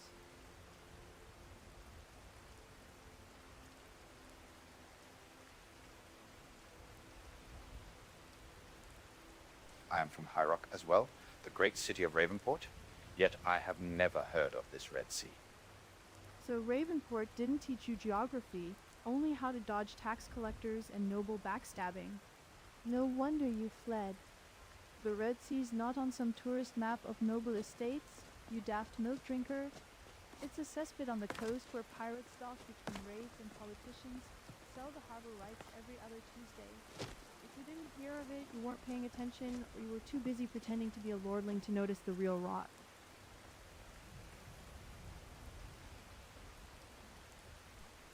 By the 8. What the fuck is a Tuesday? Oh, for the love of dead gods, you're like a child who learned to count but never grasped the concept of weeks. Tuesday doesn't exist here, you half-baked scholar. Tamriel runs on a 10-day week, each named for a bloody Daedra or some overblown virtue. You're not in High Rock anymore.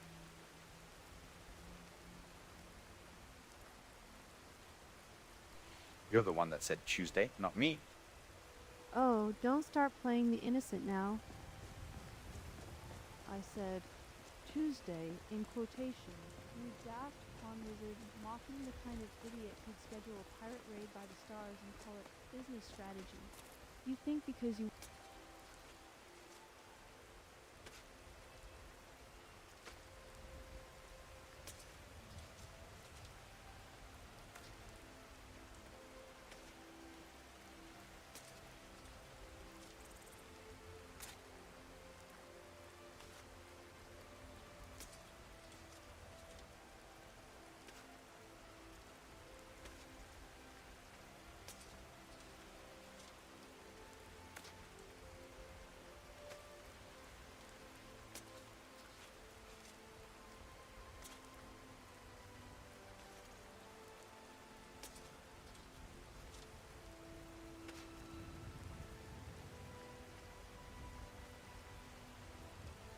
Listen to me. Those Red Guards, they said that they were harassing you. Well, they didn't say that they were harassing you, but listen, no matter what those Red Guard warriors do, you say nothing. You understand? I deal with Daedra and unspeakable horrors. If you say anything to them, reveal any information, you'll deal with me, not whatever tortures they may give unto you for withholding information. And trust me, you do not want to deal with me. You don't scare me, you black-robed bastard. I'm not one of your cult freaks, or Daedra-chasing lunatics. You lay a finger on me, and I'll gut you like a gutless cow with this.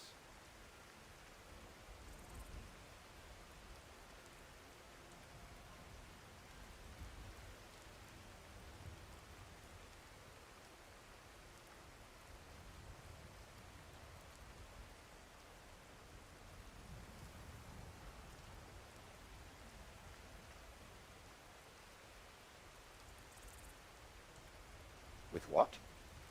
Your farming tools? I will flay your skin off in an instant, or I could make it slow and torturous. You don't be an idiot. Do not tell those Alakia warriors a fucking word. You think your little magic tricks and death threats scare me? I've mucked out stables while dragons circled overhead. You pretentious sack of tits. I say what I want when I want. And if you come near me with that necro-shit magic of yours, I'll bury this dagger in your eye so deep your fucking ancestors will feel it.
Hello, good sir. I'd like to hire your carriage to Solitude. Might you be able to fit my companions and myself in the back there? Aye, Solitude it is. 20 gold for the lot of you. and I'll make sure the wagon's steady for the road. We'll be rattling past Morthal and through the marshes, so keep your cloaks tight. Rain's coming down like the gods are weeping for Skyrim, but we'll manage.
Let's try that again. I'd like to hire your carriage to Solitude. Is that going to be a problem this time? Ain't no problem, friend. 20 gold buys you a seat, not a refund. I run this carriage, not some imperial whim-wham nonsense.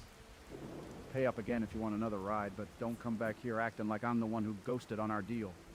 Rain's still falling, horses...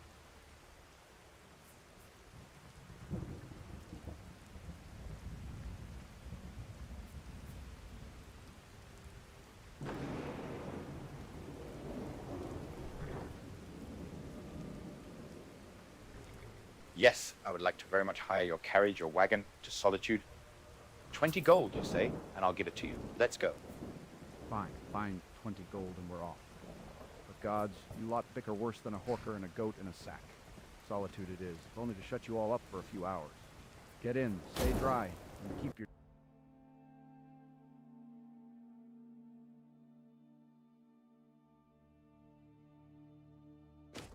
Oh, sweet Void, you two are dancing in circles like a pair of half-drunk bards at a wedding. My lord Astonk, you already paid the man 20 gold. Rain-soaked stupidity included. Yorlam, don't be a cocker. Of course it's a problem if he asks again, cause now you're just charging for the same ride twice. That's not business. That's highway robbery with extra smug. And Yorlam? If you start talking about imperial whim-wham nonsense one more time, I swear by my ass-donking ancestors, I'll stick your tongue to a frost-covered wagon wheel. Now, unless anyone's looking to trade boots or blood, we got a mine in Eastmarch calling our names like a jealous lover. And you, Astonk, less flirting with smithy wives, more surviving long enough to wear the steel she promises. Though, I wouldn't mind if you did bring her some taffy. A little sugar for the lady who arms your housecarl? That's romance right there. Stonkery at its finest. Oh, look at that. The mighty Dragonborn shelling out double fares like some lovesick noble with a hole in his purse and a bigger one in his brain. Astonk, I swear if you keep throwing gold at people like it grows on trees in Ravenport, you're gonna wake up naked in a ditch with a tattoo that says, I fucking love Gorlam.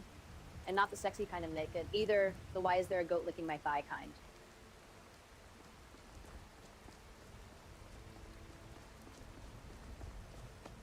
If you come to Solitude to join the Legion, speak to me.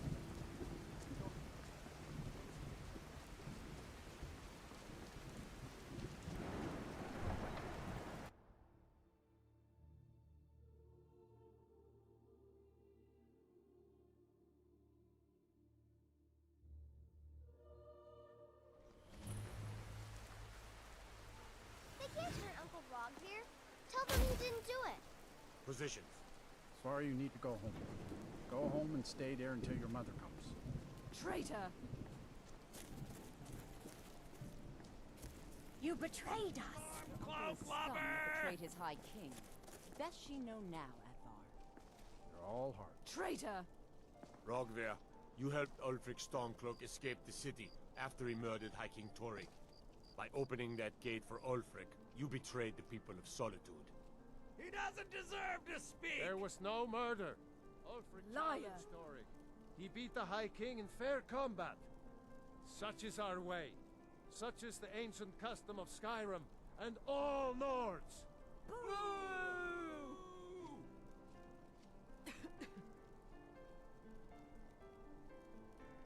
Die like a dog, you Stormcloak-loving piece of shit.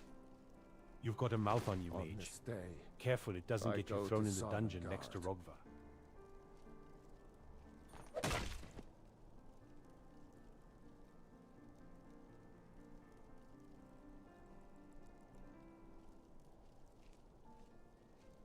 Hell yes!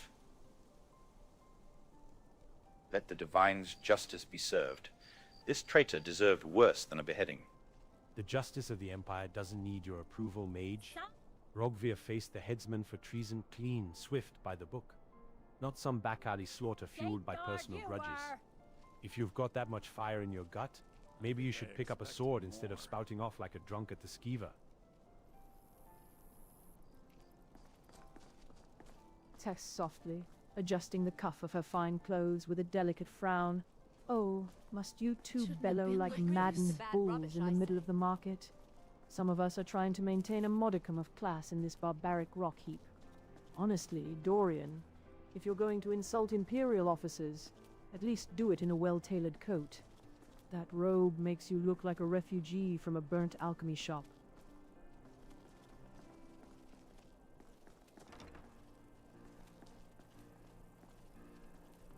I wasn't insulting Imperial officers. I was insulting the dog traitor. You're shouting about traitors and justice like some dockside brawler, and yet you stand here unshackled. How delightfully inconsistent.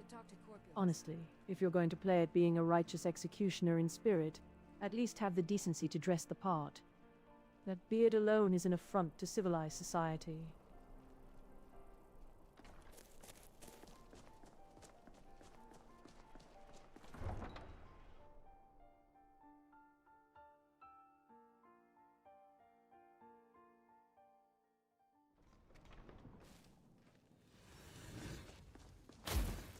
Those rebels better not try coming to Hangouts.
How's about I use you sing us a song, my bard?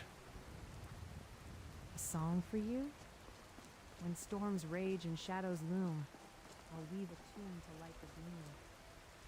But ask not for joy in sorrow's hour, and rhyme with care, not idle power. Oh, I'm sorry. Were you waiting for applause? Because last I checked, modicum of class in this ass-stomped-up rock heap means not pissing yourself when a dragon flies overhead. And Terry, sweetheart, if you think slapping lace on this place makes it less of a dung heap, you're dumber than you look, and that's saying something.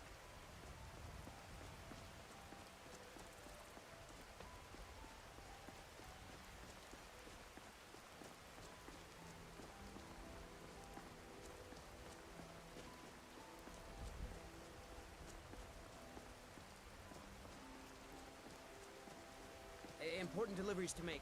No time for chatting. Let's get rid of this god's forsaken beacon that I grabbed back in Bleak Falls Barrel. I don't give a Nord's crack ass what you grabbed from where. I'm not your bloody cat, Dorian. Look at my temple lying in ruins. So much for the constancy of mortals, their crafts and their hearts. If they love me not, how can my love reach them?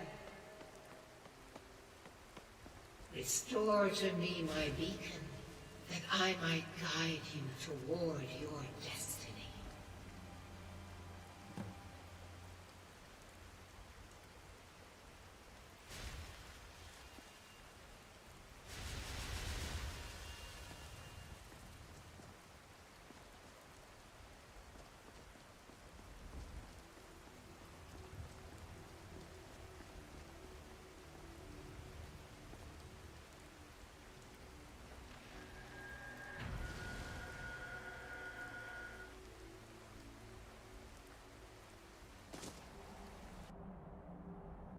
It is time for my splendor to return to Skyrim.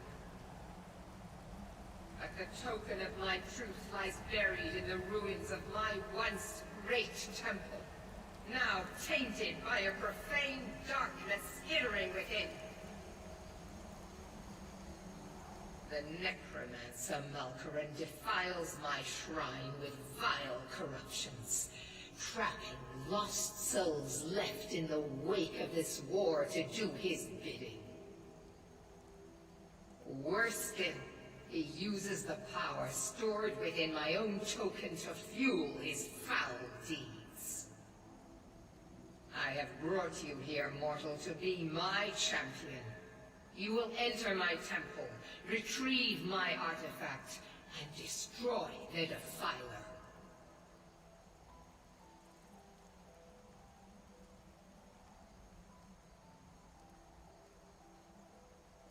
But a single candle can banish the darkness of the entire void.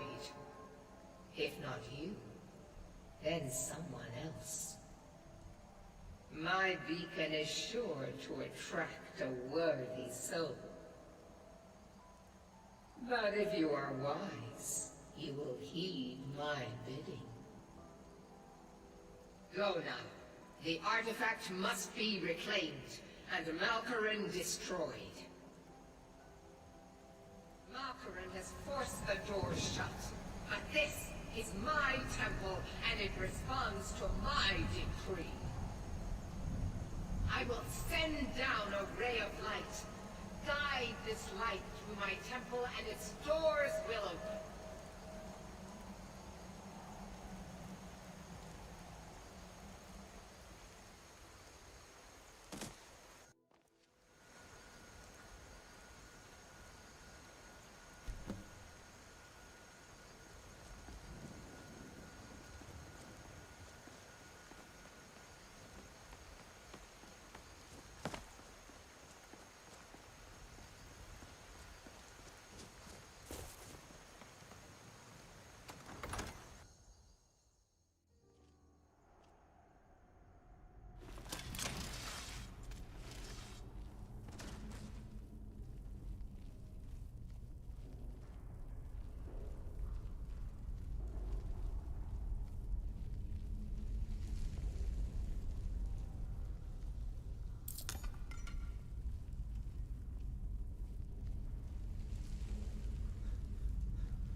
ugly bastard, you don't get to die clean. Not after what you did to Aevandeus. Dorian, stop gawking at that pedestal like it's your first time seeing a class that comes with a shade of Astonk to the sword.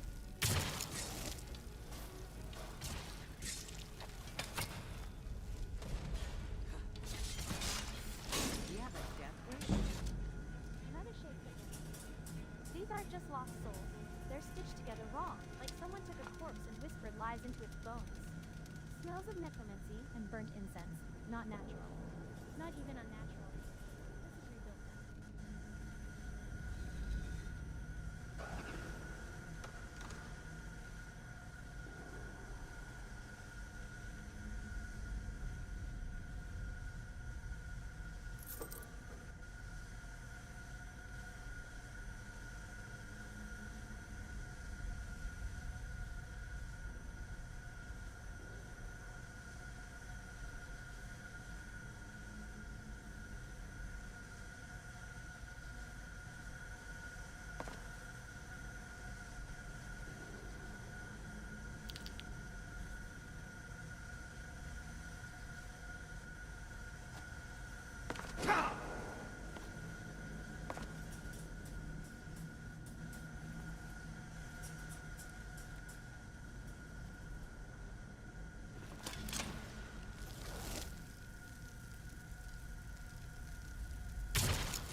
Oh, look at us, all bruised and breathing like we just got ass-donked by a frost troll. Everyone check your damn selves. If you're still bleeding, patch it before the temple decides to serve us up as whores do verse to whatever shit-stained necromancer runs this place. I watch the shadows, my thane. I've got a habit of biting back when you least expect it. Well, Astonk, looks like Meridia's little light show brought the undead version of a bad mood. This whole temple reeks of ass-donkery. Someone's been playing God with corpses and not in the sun naked by a campfire way. The air here is thick with the stink of grave mold and burnt hair. This isn't just necromancy, it's a desecration. Whatever's raising these shades, it's not just playing at godhood. It's spitting in the face of Sovngarde itself.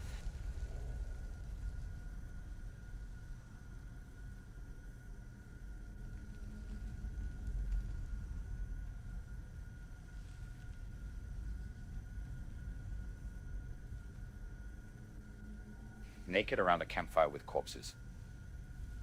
That's your idea of fun? Melody Astonk? Oh, you caught that, did you, Astonk? Maybe I do like my campfires hot and my corpses not dancing with necromancy.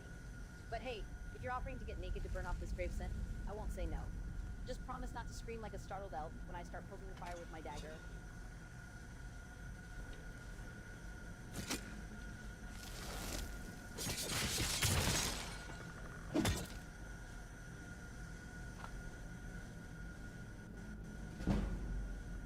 By the 9, I swear, if one more of these rotting wretches crawls out of the stone like a bad idea, I'm reclassifying this entire expedition as suicidal cars in my notes. If you suggest folks make campfires one more time, I'm listing you under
You feel that?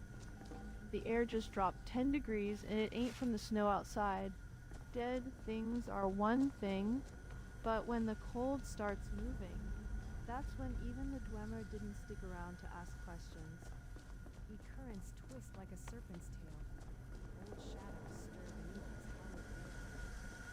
Earth still walks with stolen breath. This will steal close. Trust not the silence after death. You know, Haruka, if you're quite done flirting with the concept of necrophilia and campfire stunts, I'd appreciate it if you didn't inspect every damn corpse like it's a riddle from Shior. We're in a temple that reeks of soul-forged abominations, not your personal wilderness seminar. And for once, can we not refer to Dorian as Astonk every time he breathes wrong? It's getting as stale as week-old meat.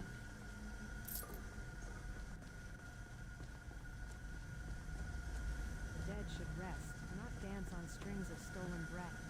Some secrets are better left buried beneath stone and snow. Oh, spare me the poetic graveyard sermons, Bard.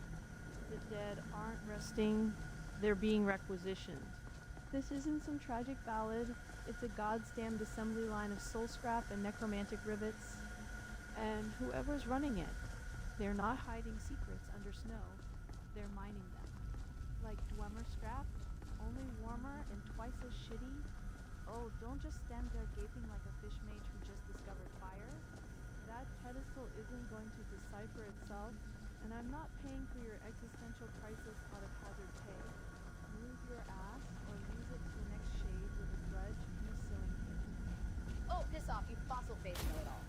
I'm not the one who thinks every shiny rock with runes on it is a damn prophecy waiting to be read. And for the record, Astonk isn't a nickname, it's a public service. Someone's gotta remind Dorian that being Dragonborn doesn't mean he gets to walk around like he's got a crown welded to his cock. Though, Remiel, if you're offering to check how tight the fit is, I won't stop you. Might warm up this Aston temple a bit.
Oh, piss off, you fossil-faced know-it-all.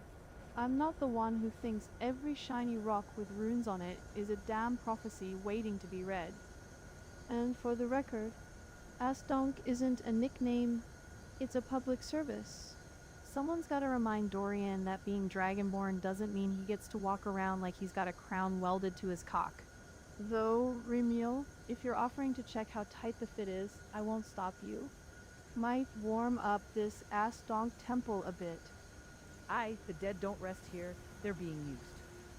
I can hear it, metal scraping on bone from down that hall. Something big, armored, dragging itself forward. Not magic born. Built. Like a war machine fed on corpses. You feel that in your bones, mage? That deep grind? That's no shade, that's a thing made to kill. And it's coming. Best have your spells ready, or your ass is grass.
Oh, wonderful. Another relic with a death wish and a dragging gate. Just what this tomb needed. More noise, more rust, and less chance of me getting paid before sunrise. If that thing's half machine, I want it intact. So Dorian, keep your frost self unless you fancy a pile of melted scrap and a very pissed off scholar. You hear that clank clank deep in the stone? That ain't no ghost dragging chains. Some twisted bastards bolted armor to a corpse and called it a war machine. If you want it intact, Dorian, best sit in the halls like some frostbitten punch, the next bolt of ice melts in you, and your precious relic becomes scrap. Andras's soggy knickers.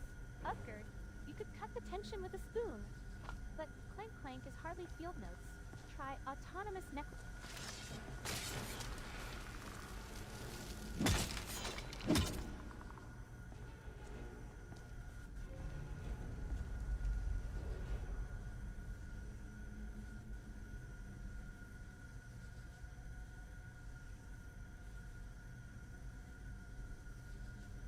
By the divines, who the fuck is Andraste?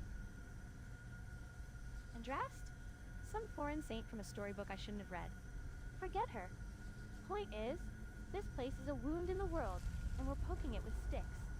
And you're the biggest stick here. So stop asking about martyrs and start watching for things that crawl.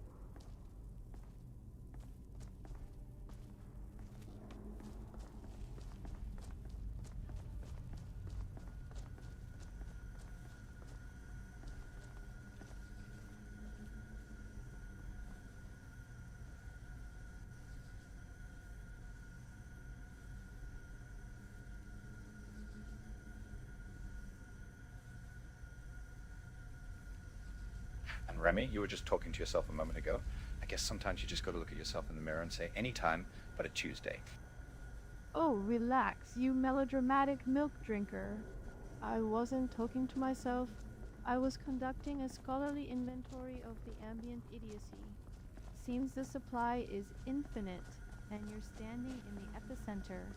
Now shut up before you attract something that actually does care about Tuesdays, and trust me, with your luck, it'll be a time-walking Daedra with a calendar fetish. Oh, sweet Andraste with the soggy knickers. Recorder, next time you hum that creepy lullaby, at least warn a girl. I nearly shot you thinking you were another one of Meridia's cursed choir boys. And Dorian, stop looking so damn geeky. We're not in some holy war with wet saints. We're knee-deep in ass-stomped-up necro gear and walking corpse puppet.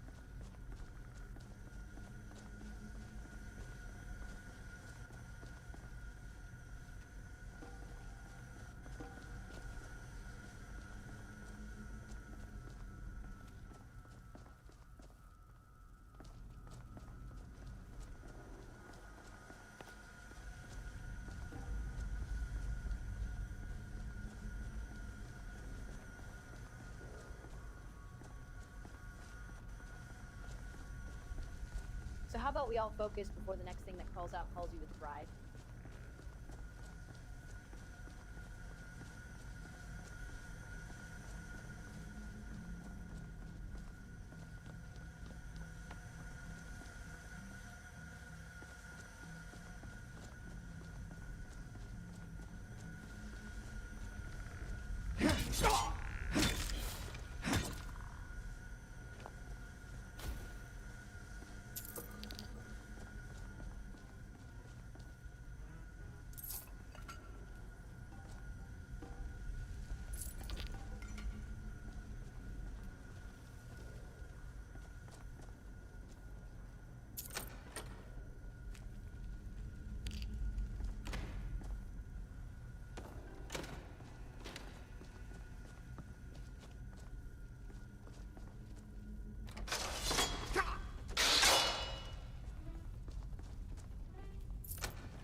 steel wall and a clear throat anywhere. You can't escape the chronic blast.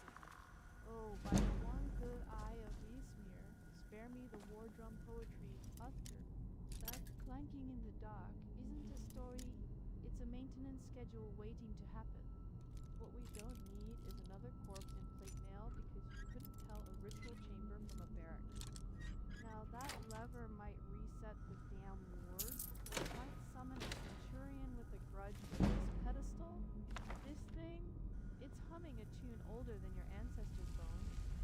So unless you want to be the first donor to my new exhibit, Fools Who Poke Gears, stand back and let someone who doesn't think ancient mechanism means punch it until it works have a look.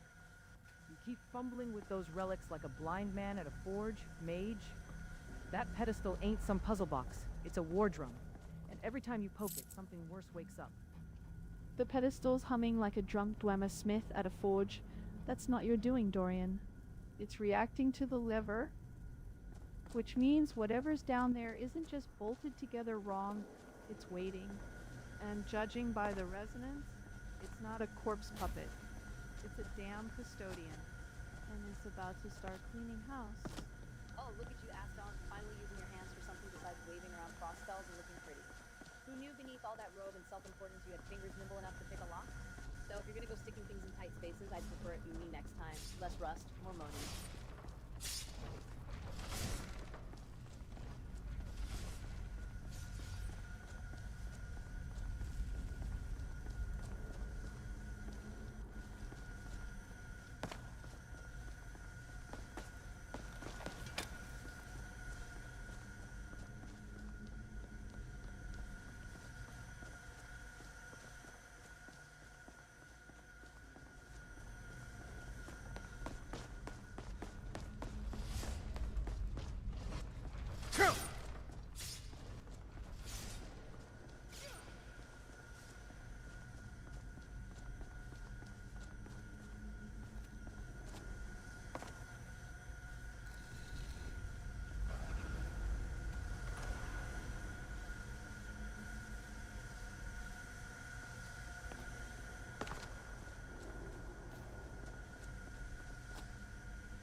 Shade to the left, half buried in the crypt wall, twitching like it's being stitched together from the inside.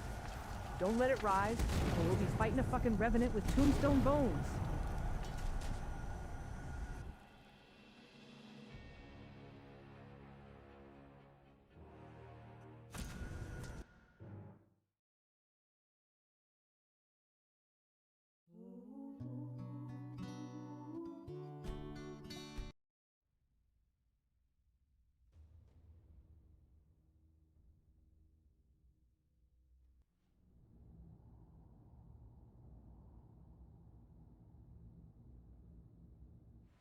Shit, I just wanted to say, I've never seen that happen since I've been, you know, testing around with ads and shit. Well, interesting, right?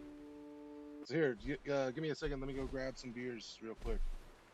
And, yeah, be back.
Vesemir's frozen balls. Are we really doing this again? I swear. One more reanimated corpse falls out of the sky and throws me gold. This won't end well for you. I think I'm afraid of something with too many teeth besides you look chewable. Well now, aren't you lucky? Yes, boys! Do keep screaming in pain. That makes the fight that much more fun. Get him, Scrap! If either of you dies before I do, I swear by the eight, I'll tear your corpse out just to throw it at Baldur's feet so he sees it. Oh, no, you don't.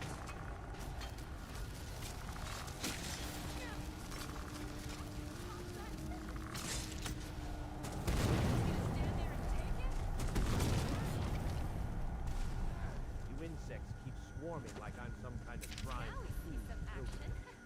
I've drowned in the souls of greater mages than you. And you think a few sparks of steel will unmake me? The dead answer now, not some golden light that fled when the first corpse quit.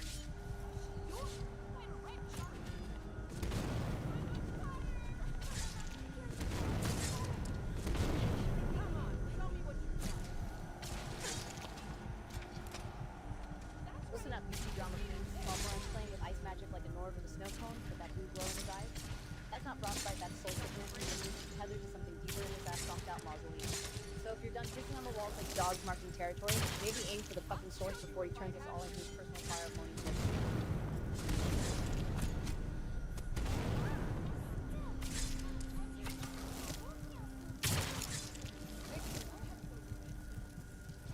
Here I thought the only thing raising in this temple would be my blood. Lola, Aston, you actually managed to pass it all without looking over your own road. Well, yeah, that's got to check the guest list. It is done. The Defiler is defeated. Take Dawnbreaker from its pedestal. Dramatic monologues before getting your skull bashed in. I'm half tempted to mount Malforan's frozen face on your belt as a trophy. Or better yet, stick it next to that tankard to match your new favorite weapon. Though if you're gonna keep drinking and brawling your way through ancient crypts, I demand a sip next time. Preferably while you're kissing me like the world's about to end. Which, let's be honest, it probably is. Ah, looks like Malkoran's grand resurrection tour got cancelled before the encore. Must have forgotten to pay the necromancer's union dues.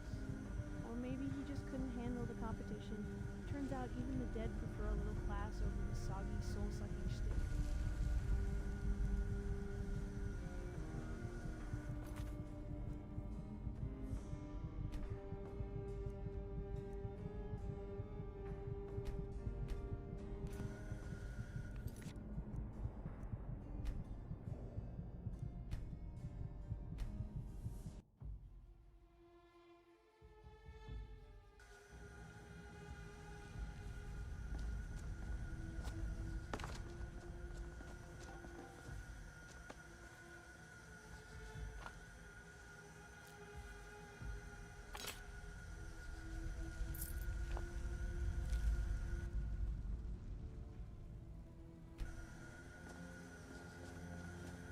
Thank you. Thanks.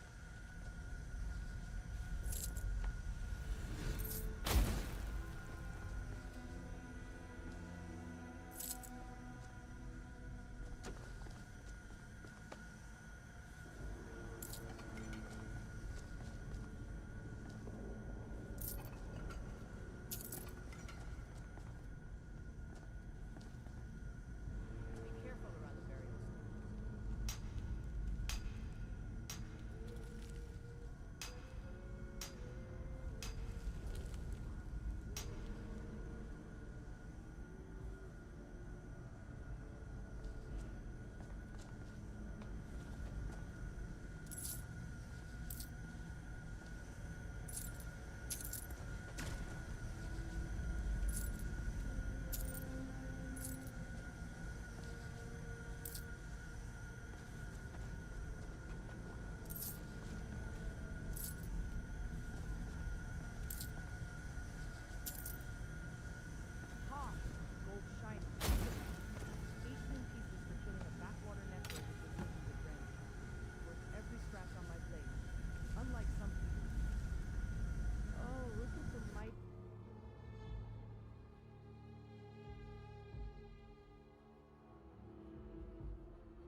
Malkoran is vanquished.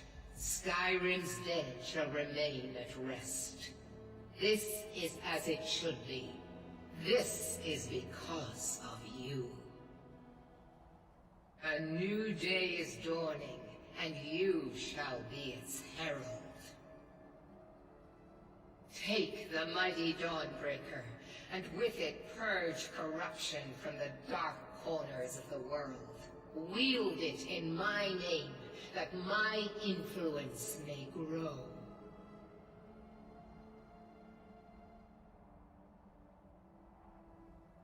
It matters not. The plant cares nothing for the rays that bring it the warmth of the sun. As you carry Dawnbreaker, so will my light touch the world.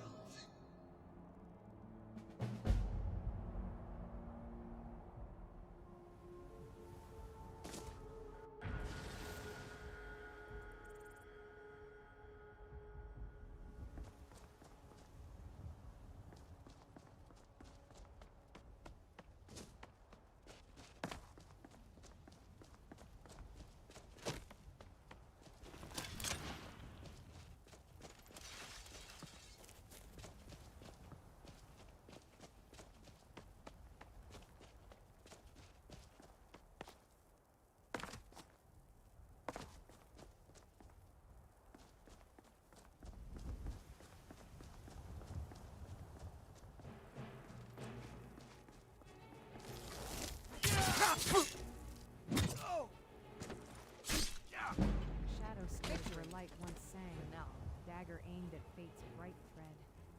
But songs don't die when tyrants rise. They rise with frost and flame instead.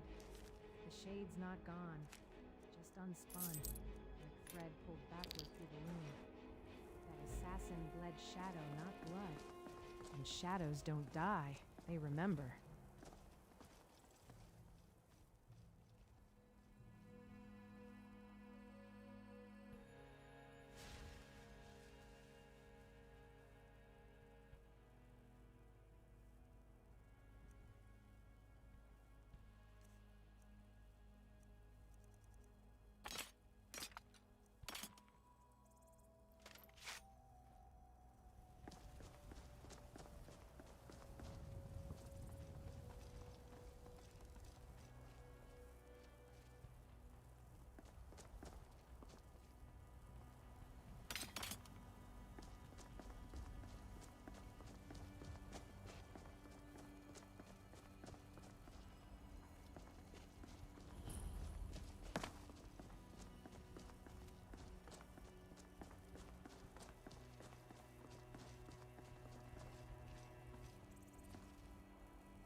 Listen, we're nearing a Stormcloak camp. In good conscience, I can't let these dogs live. Now, either y'all are with me, or you can turn away. But I'm not standing by and letting them plan an assault on Solitude. You want to butcher sleeping dogs? Fine, but don't cloak it in some high-minded lie about Solitude. I've seen the way Stormcloak eyes burn, same as Imperials when they've got bloodlust in their guts. You want war? Lead the charge. Just don't expect me to kneel to your conscience when mine's already cracked from the weight of spilled blood that wasn't necessary.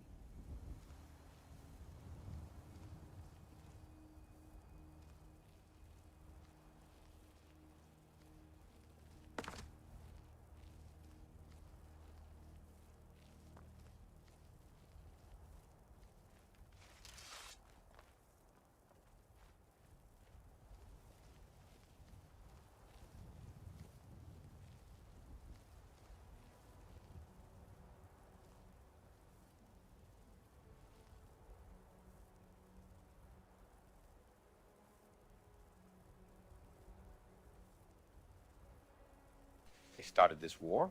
They started this unnecessary bloodshed. They all start that way, Dorian. Every war.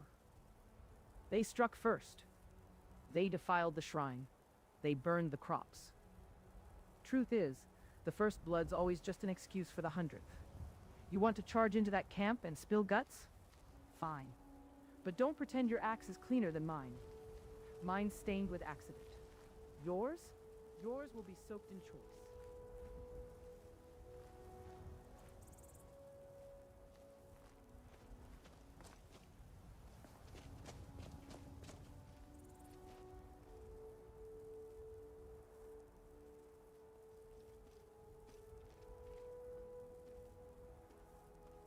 How goes this mighty rebellion? The rebellion bleeds and breeds, boy. Every day the Empire loses ground. Every night another supply caravan burns. We're not some tavern tale, we're a fucking hammer strike into Skyrim's soul. You're here to let it heal, or just piss on the fire.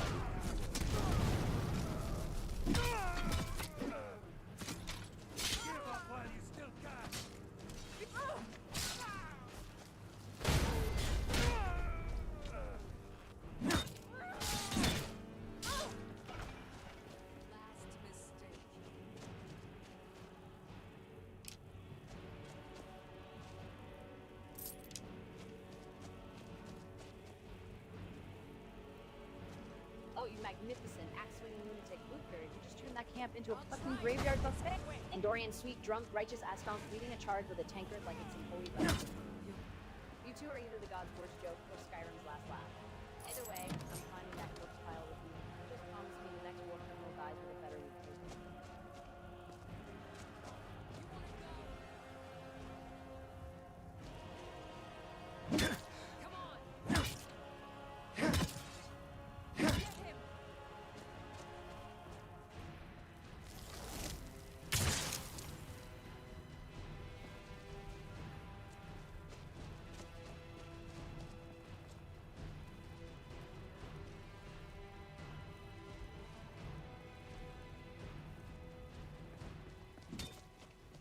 You fight like you were born in the mud, bricked and but this camp is Lord's soil. Blood'll soak it same as the rest. You call this a rebellion? Looks more like a funeral procession with better armor. But by all means, keep swinging, Commander. I've carried heavier burdens than your corpse will be. Still standing, Cairnbreaker? Funeral procession? Aye, you'll be the first in the ground, housecarl.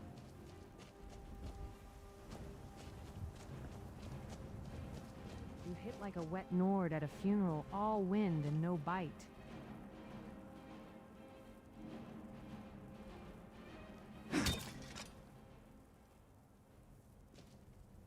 Come on!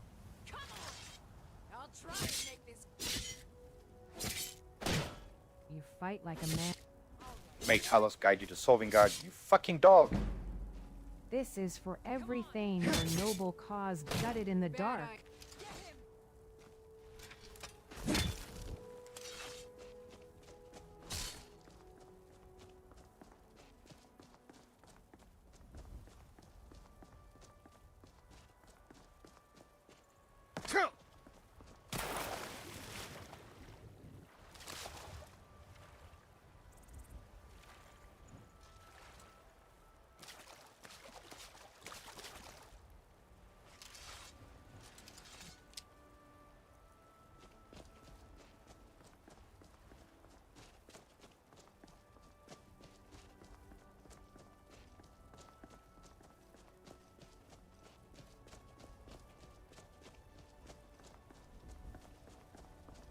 Time to die.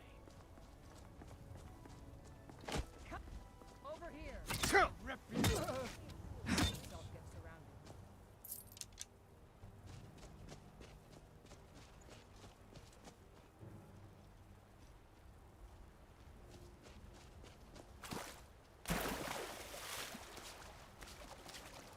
Ha!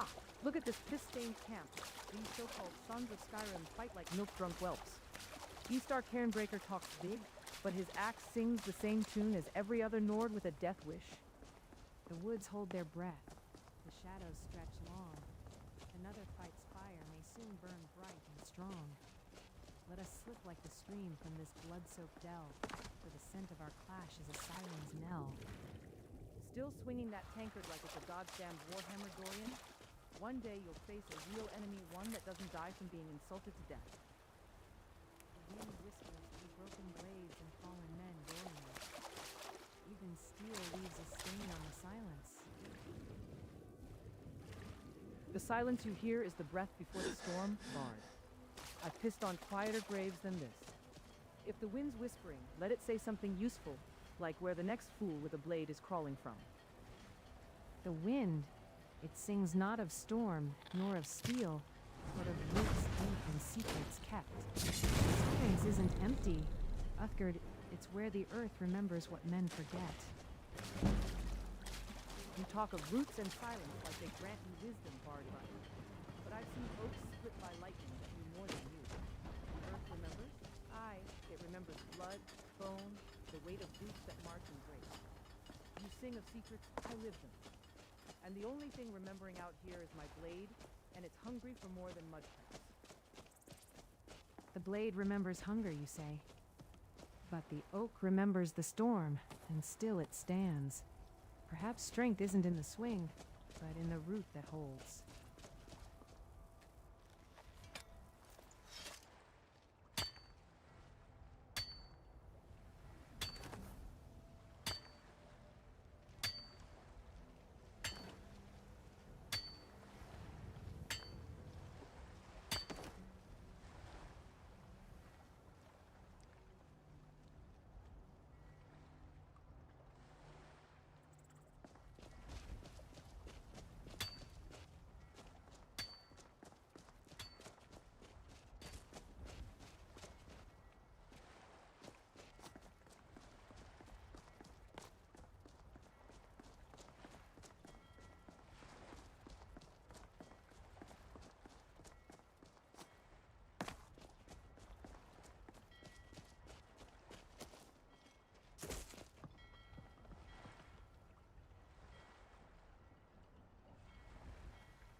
You talk to Egg Brothers.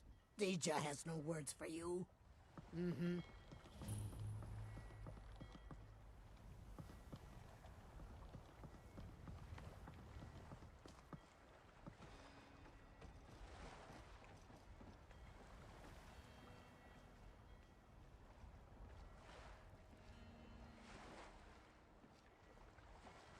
Ah, hello there, my lady. You are the local representative of the East Empire Company, I take it. Indeed I am. Vittoria Vici, East Empire Company's administrator here in Solitude.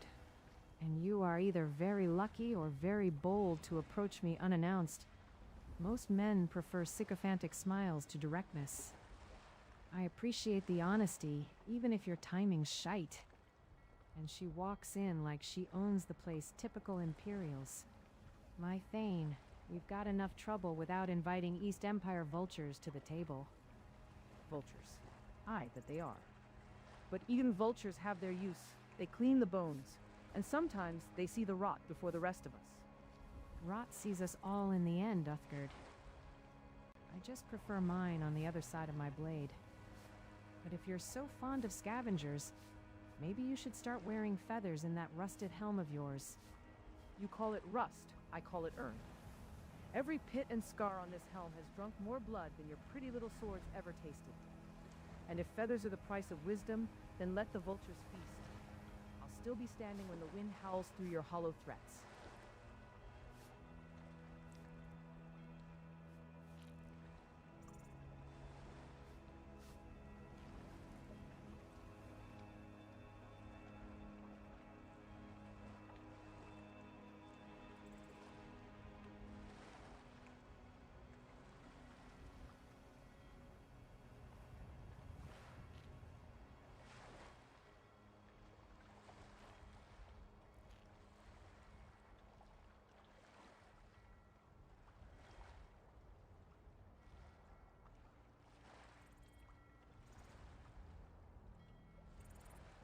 Well, my companion's words notwithstanding, my lady, their opinions are their own and don't necessarily represent me. The great city of Ravenport and High Rock always welcomed the East Empire Company. How goes things here in solitude for you and your businesses? Also, I did hear on the road, Vittoria Vici, you say. I heard on the road that you're to be married soon. Congratulations all around. Ravenport, is it? Civilized place. Unlike this frostbitten excuse for a city. As for business, the East Empire doesn't ask permission to thrive. We arrive, we negotiate, and we profit. And no, I don't give a rat's ass what your pet Nord thinks. A cool glance flicks toward Lydia. But you got coin, sense, and manners. That's rare. So I'll indulge you. Yes, I'm marrying Asgeir Snowshod. Political farce, but necessary. A handshake across the war-torn table, if you will. Though I'd sooner bet a frost troll than admit I'm nervous. A dry chuckle. But nerves don't run ships. I do. Then it's a good thing your fiancé's got a spine made of steel and not parchment. Solitude's not a city, it's a knife fight in a storm, and you're either the hand holding it or the gut getting opened. But don't worry, my lady. I'm sure your wedding vows will be just as binding as the contracts you strangle the docks with. You think contracts strangle? No, girl. They secure. While you're out here playing Thane's lapdog in the snow, I move ships that feed cities, arm legions, and keep this piss-poor excuse for a port from collapsing into the sea. Your little blade means nothing but respect that I earn, and I don't need your approval to stand tall in my own skin. So save the barbs. They don't stick. Not to steel, not to stone, and certainly not to me.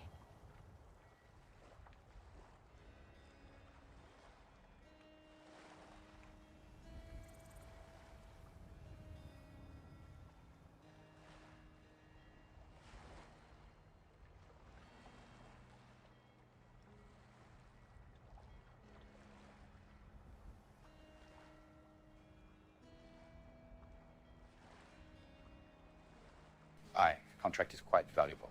I like that, what you say, that a contract secures. Those are wise words indeed. Aye, secure.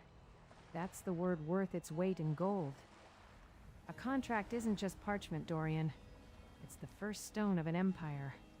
It's the promise that when the snows come and the stormcloaks howl at the gates, the grain ships still dock, the coin still flows, and the city doesn't starve on pride.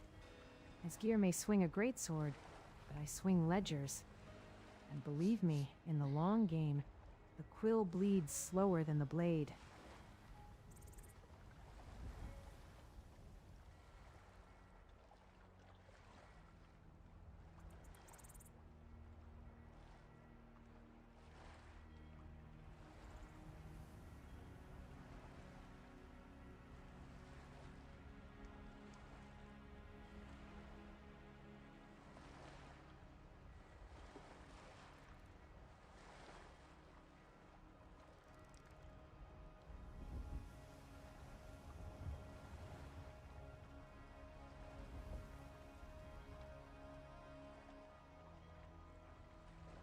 You speak of empires, and obviously you work for the East Empire Company. As my family has done business with the East Empire Company for generations now, I am looking to carve out somewhat of an empire myself. Perhaps when I have more details and things are more secure, as you say, perhaps I shall seek you out, and we can come to terms once again. Ambition I respect. Generations of business with the company, you say? Then you understand the value of patience and power. Come back when you've got more than just words, Dorian. And when you do, we'll see if you're building an empire or just digging a grave with a golden shovel.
Aye, yes, my lady.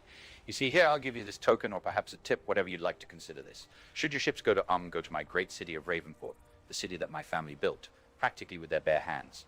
Mention my name to the docks overseer, the man that oversees all imports and exports. His name is Loring, Loring, Loring. He's a cousin that married into the family. The details matter not. However, if you mention my name, he is sure to give your ships a discount. Now that's the kind of tip worth its weight in septims. Loring, is it? Ravenport's overseer. Consider it noted and appreciated. A discount through your name? That's not just business, that's leverage. And leverage, well, I've built empires on less. You've got a sharp mind, Dorian. Don't waste it playing bodyguard in the snow. Come see me when you're ready to play the real game.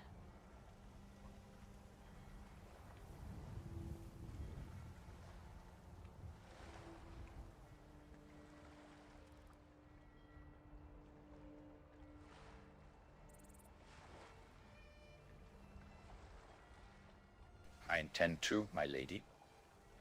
As I say, consider that tip, or whatever you'd like to call it, consider it a wedding gift from me to you. A wedding gift, is it? Bold move, Dorian. Most bring gold or jewels. You bring leverage. I like it. Consider it received and remembered. When my ships dock in Ravenport, Loring will hear your name with mine on his lips. And when your own empire begins to rise, you'd better believe I'll come collecting on this little debt. Loring's name goes in the ledger, right between flawless garnet and wine for the wedding that'll never be dry enough. Don't worry, Dorian. I don't forget debts, especially not ones wrapped in courtesy.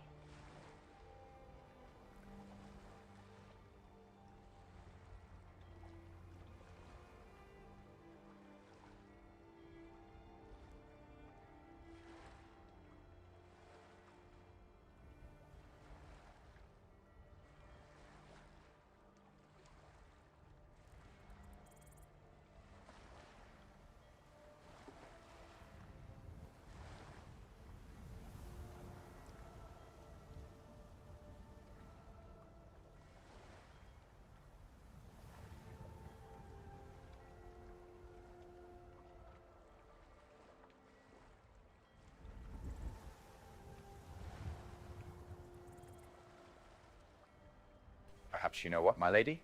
Here, let me offer you an even more practical gift. When you speak to Loring, tell him to give you 3 bales of Alewood mead. Let my family's not my family's, but the drink of Mar of Alewood of Ravenport served to your guests at the wedding. I assure you it is much finer than any mead here in Skyrim. If you'd like, I could give you a bottle. Alewood mead? From your family's own stock? Gods, Dorian. You're not offering a gift, you're offering propaganda in a bottle. But I'll take it. Not because I trust your taste, but because I respect the audacity of it. 3 bales? Fine. Tell Loring to have it ready when my next shipment docks. And if it's half as smooth as your tongue, I might even serve it at the wedding. Though I warn you, if it tastes like Nord piss and regret, I'll send the casks straight to the Stormcloak camps as a war crime.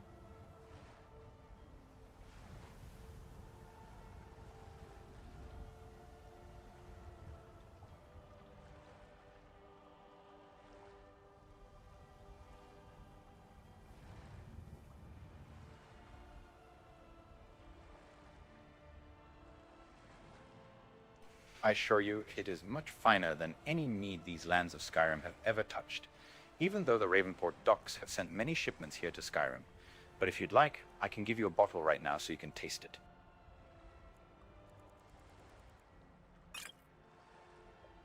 Oh, you're not handing it over now. I can see that glint in your eye. But I'll take 1 bottle, Dorian. Let's call it a down payment on taste and trust.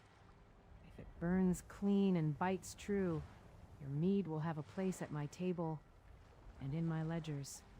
Now, let's see if Ravenport's golden boy delivers gold or gutter swill.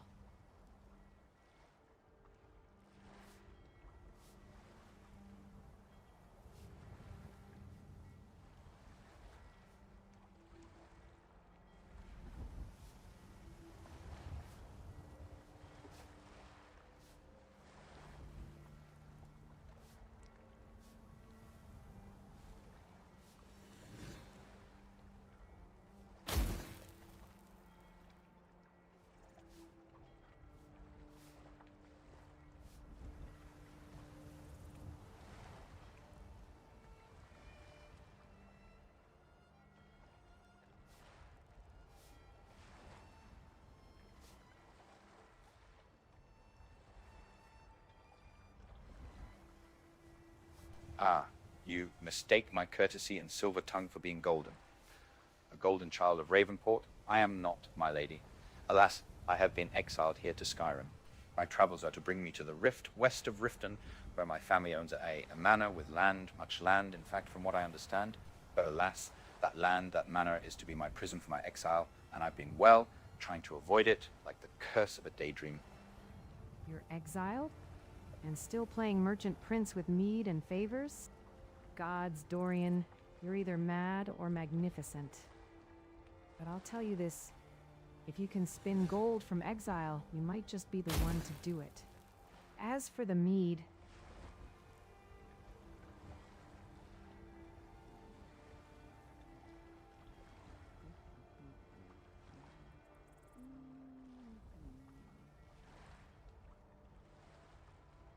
Ah, yes, my lady. I see that you've poured it into a tankard, and you've had your first sip. Tell me, is it not magnificent? Smooth. Sweet at first, then a bite like lightning wrapped in honey. You weren't lying. This is better than the swill they pass off as mead in these parts. I'll grant you that.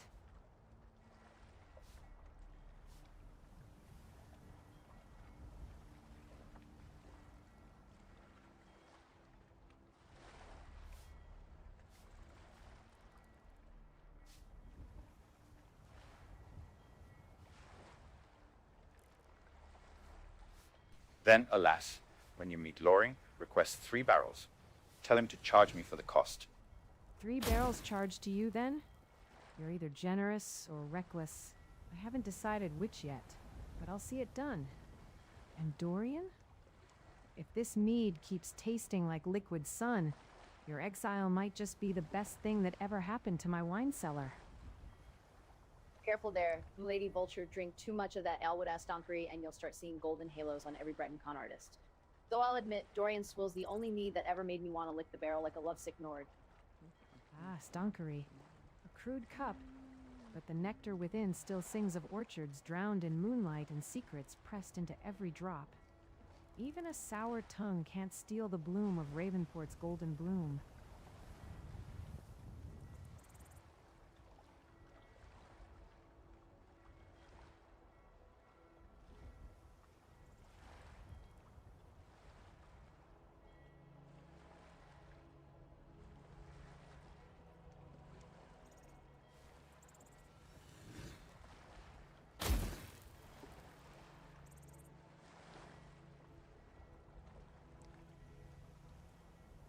My companion Harika here, she's actually from the small farming village beside Ravenport. Aylwood, you see? This is where the mead originates. So the farm girl with the sharp tongue actually comes from Aylwood. That explains the taste in mead and the bile beneath it. But I'll drink to that. To roots, then.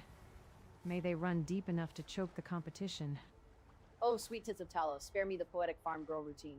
I'm from Aylwood, yeah, where we piss stronger than your entire East Empire bureaucracy and brew mead that'll make your spine glow. But hey, if you're done romanticizing the dirt under my boots, maybe we can talk about how you're gonna pay me for this liquid gold revelation? Cause last I checked, Astonkery this fine don't come free, even for vultures with good taste. Oh, spare me the farm girl martyr act. You scaly little terrier. You think I don't know Astonk when it's wrapped in rags and righteous piss?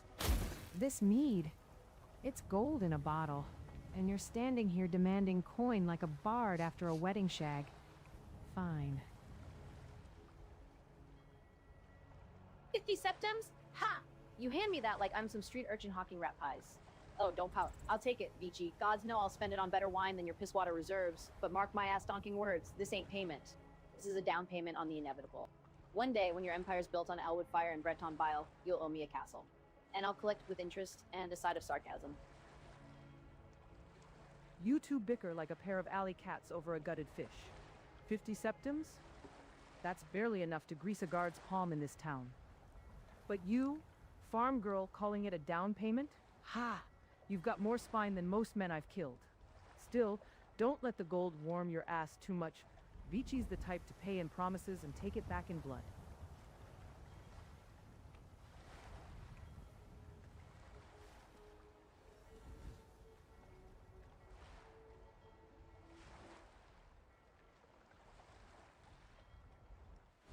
Alright, boys, listen. I am having way too much fun right now. I can't end. I was planning to end the stream right now, right? I was. But I am having way too much fucking fun with all this.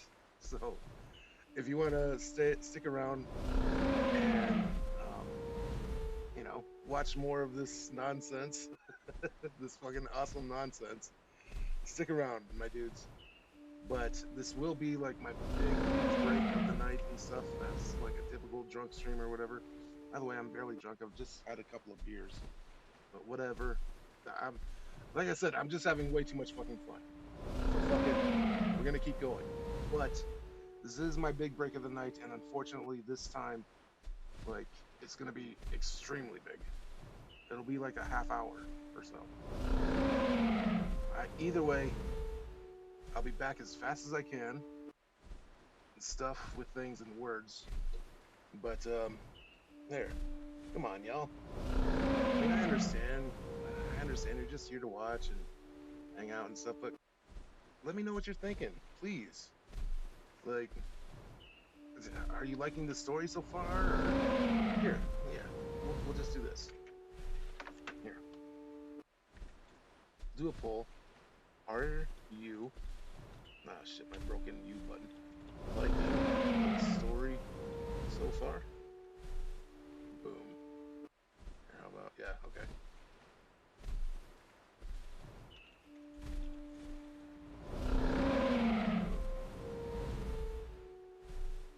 We did it. Cool. Like I said, this is the big break of the night. And unfortunately, I don't have anything prepared to like make it faster like a typical drunk stream. So I'll be back as fast as I possibly can, but I would guesstimate it's going to be a half hour and stuff. So yeah. Love y'all. Take care. And I'll be back.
Well, my lady, I shall bid you farewell. May the divines bless you and bring you much profit. Safe travels, Dorian.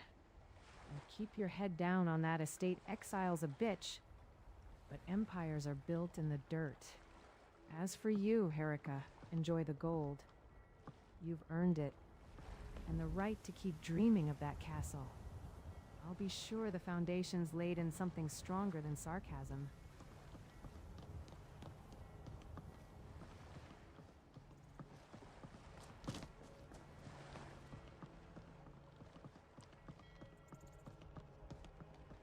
You talk to Egg Brothers. Deja has no words for you.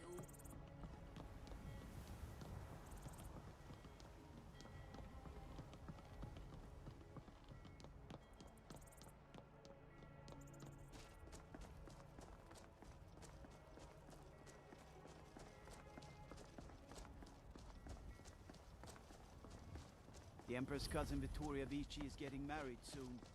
The reception will be public. Anyone in solitude can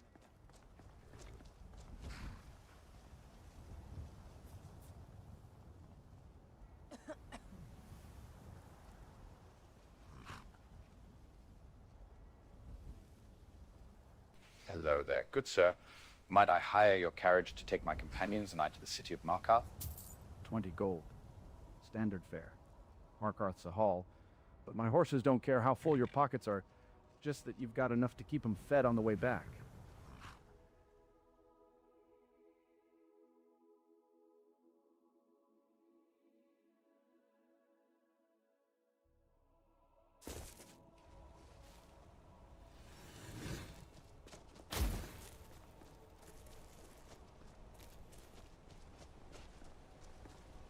I don't think we've seen one decent cat in our travels. Okay, Khajiits and saber monsters don't count.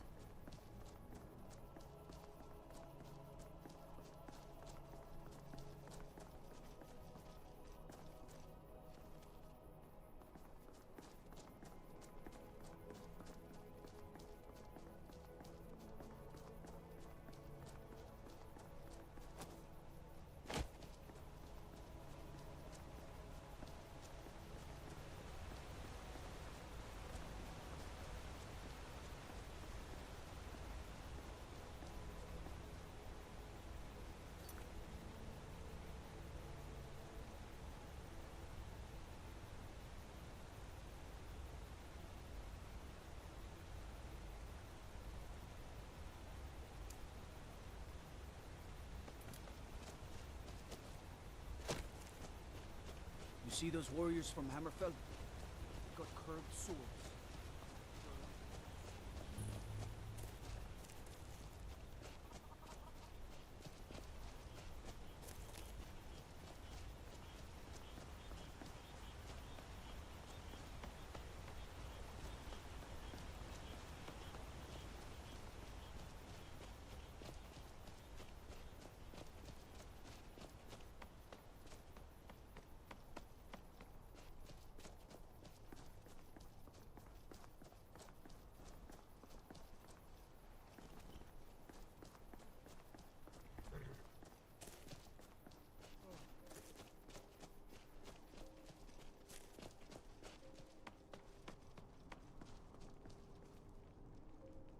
Are you finished ogling the grotesque? I suppose I should be grateful you didn't simply attack me.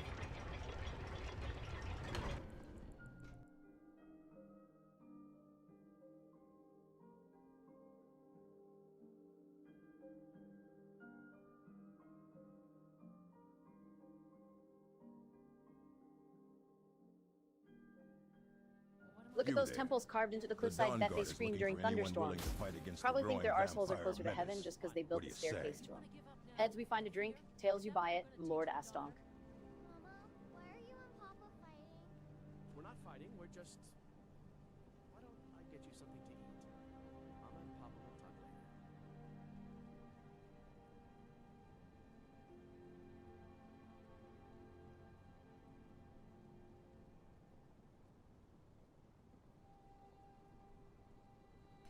Are you not like those vigilants of Stendor that go around poking other people where you are unwanted?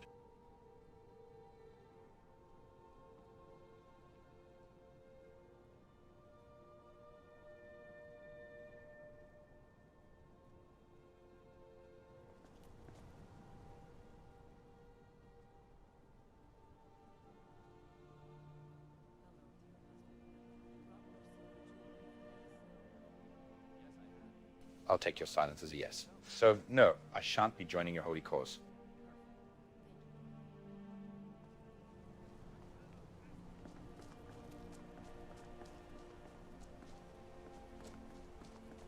Should be good.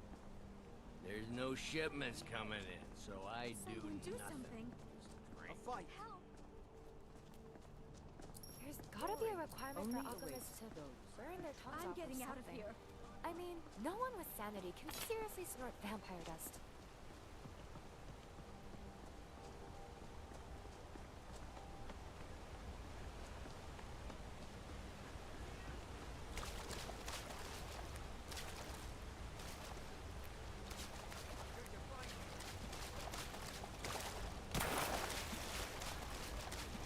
Must have scared him off.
Ah, yes, you and your ass donkery.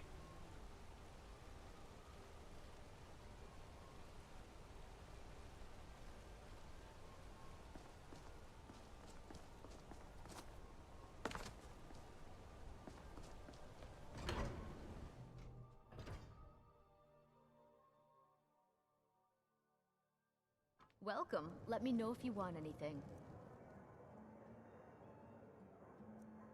I think I got a clean mug around here somewhere.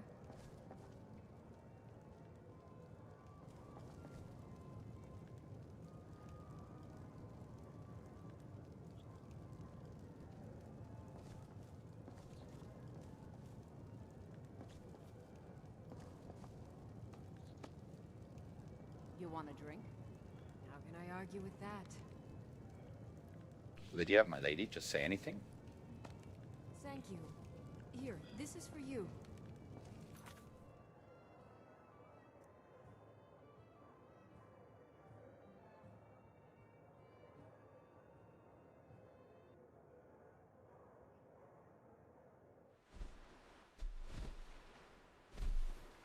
Alright, it seems that I gotta take another quick break here. I promise this one won't be anywhere near as long, but I'm guessing that the server got disconnected.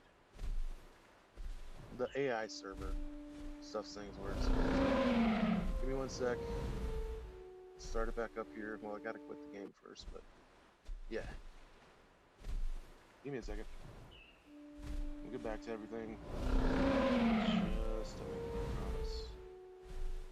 How's life? How's things? How's your mom? How's your dad? How's your dog? Stuffs things with words and stuff.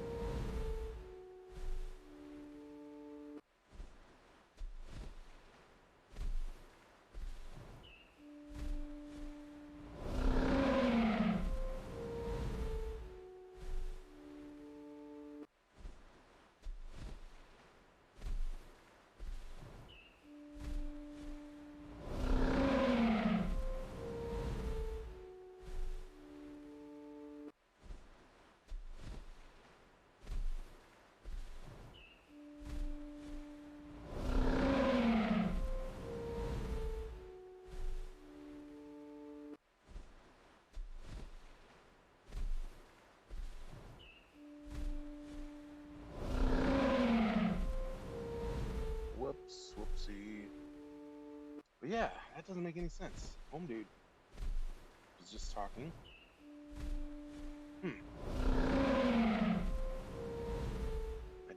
I don't know. But what, Avery? Well, hopefully this reconnecting the server is gonna help. If not, then whoops. Just gonna waste 5 more minutes.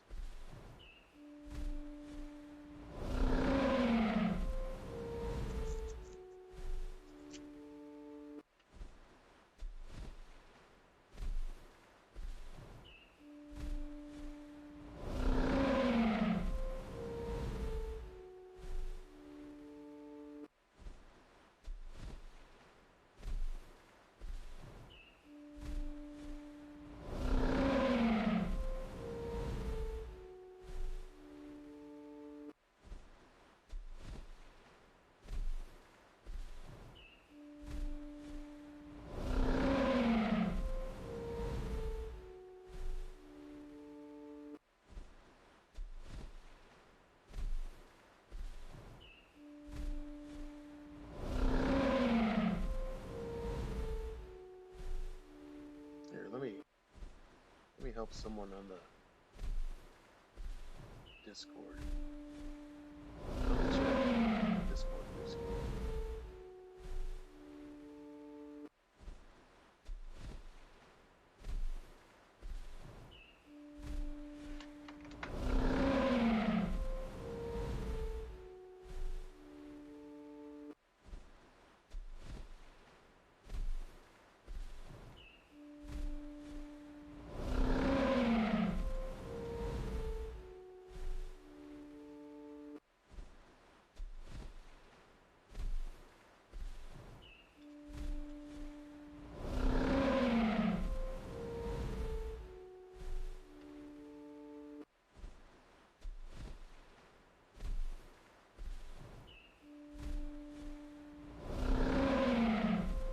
Okay. NPCs. I just want to check out one thing real quick. You know, I'm sure I already know the answer. Oh shit! That's the kind of ass donkery I was. Okay. Derp. All right. Do that. Go ahead and do that first. Just 1 second. Let me kind of fix this Lydia real quick.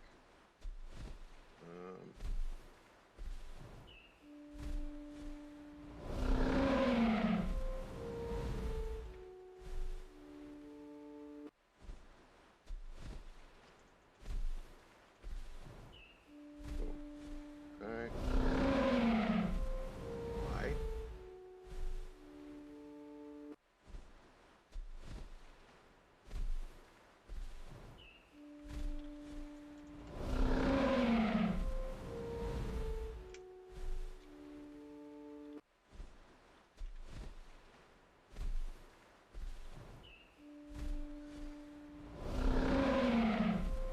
Weird.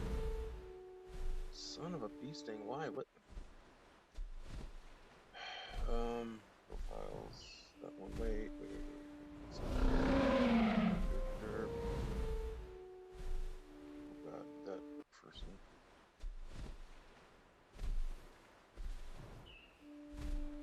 Now she's. Oh my Jesus. Okay, there. Right there. Stupidly miss.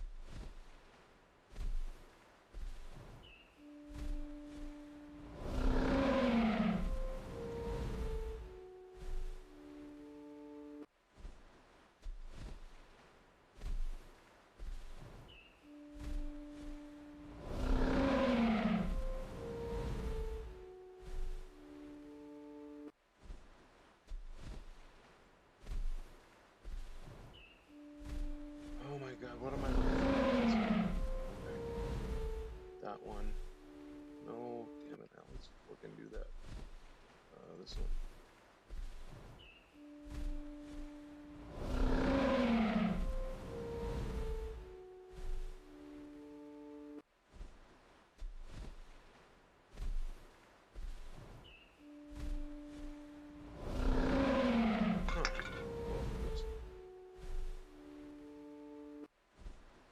Alright, we'll try that then. What Avery?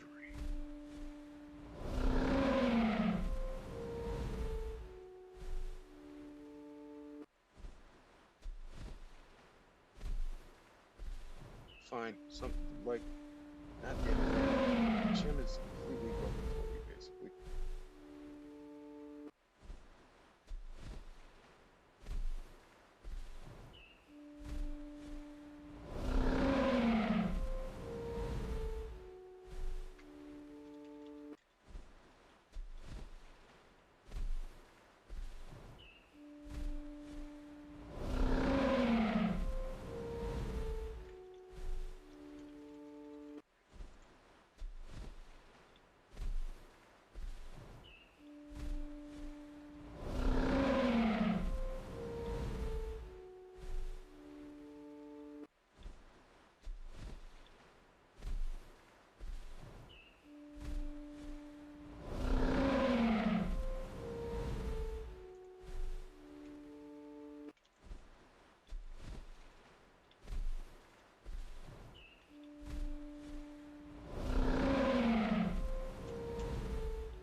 Alright, what Avery?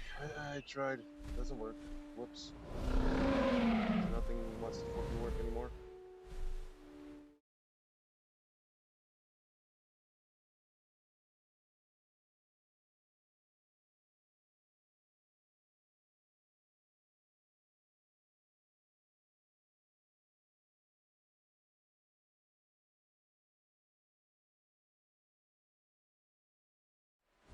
What the hell? The game just closed somehow. I didn't do anything to close the game.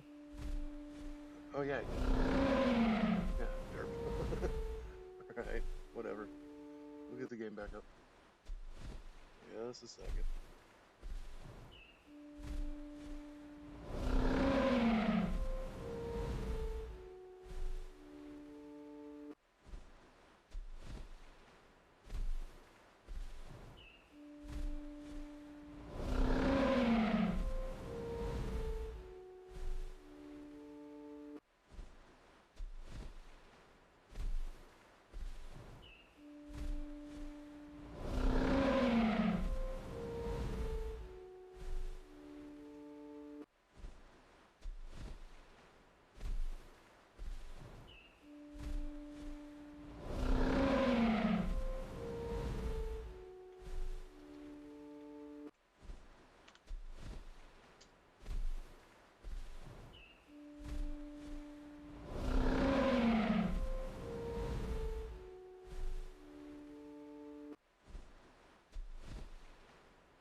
So, my lady asks Donk, what do you think of this place?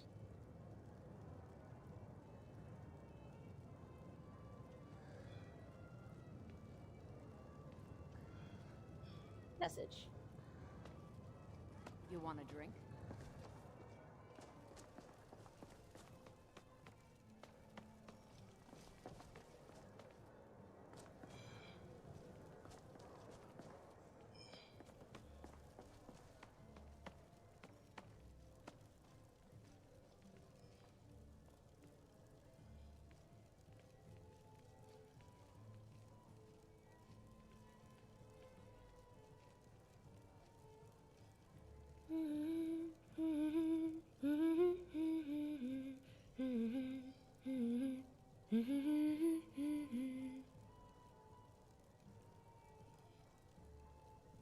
The fire here is so relaxing.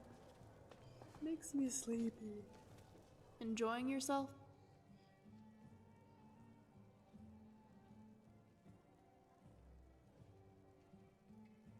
Well, if you're so inconvenienced by them, I'm sure I could make something useful from them.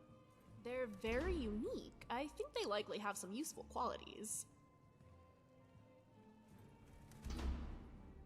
Hand them over and let me see.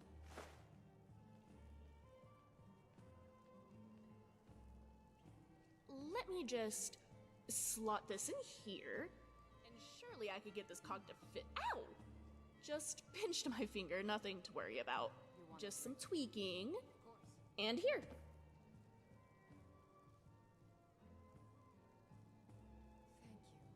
Well, let's just call it a locator. I kept a piece that resonates with the main component. In plain terms, you can use this contraption to locate me, so long as I'm holding this piece of it. Pretty handy for while we're exploring runes, don't you think? Yes, the best way to see is to test it. Can't...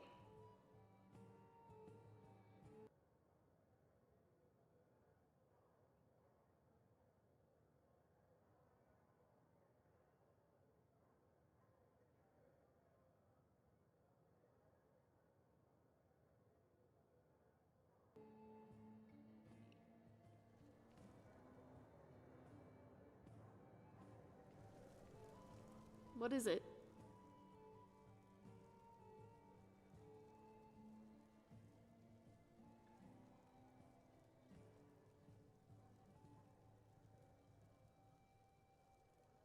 You want a drink?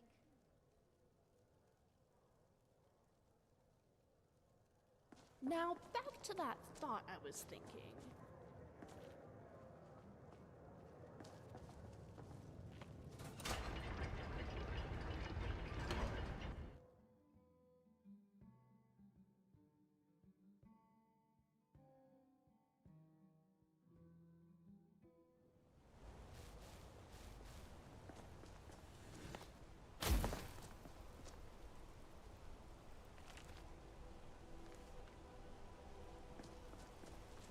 Excuse me, but do you know anything about this house? Seen anyone enter or leave?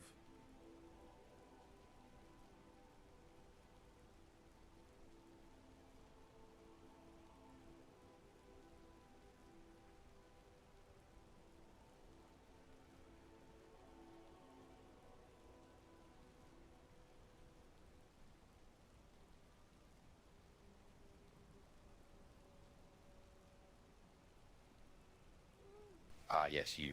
You don't seem to remember talking to me a few days ago. You're the vigilant ass donk that is just harassing people. Just get out of my sight. For the love of all the divines. Harassment. Is that what you call warning the ignorant of the rot festering beneath their feet? I am Vigilant Tyrannus of the Vigil of Stender, and I am searching for a Daedric cultist operating within this city. If you are not involved, then cease your whining and move aside. But if you know something, speak now, or I shall assume you are complicit.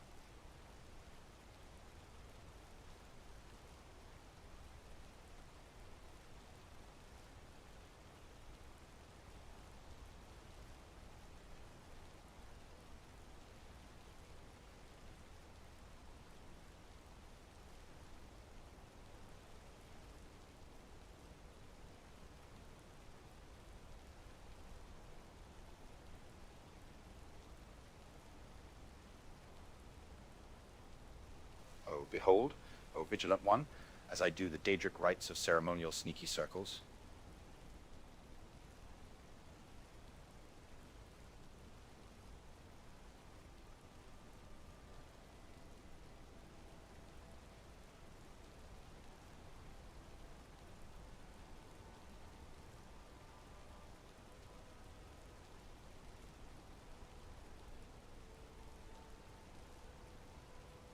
People laugh at things they don't believe.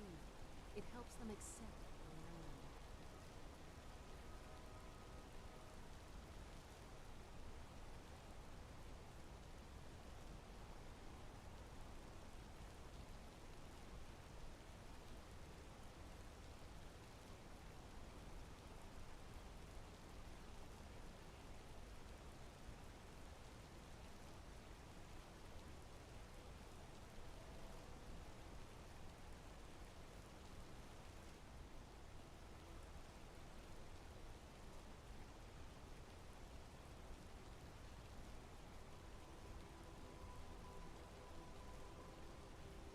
You asked Donk. Go harass.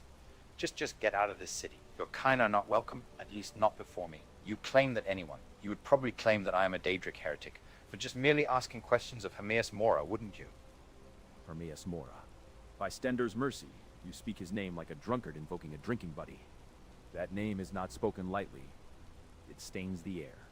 You reek of apocryphous rot, Breton. Every question you ask, every shadow you linger in, you're not just dabbling, you're inviting.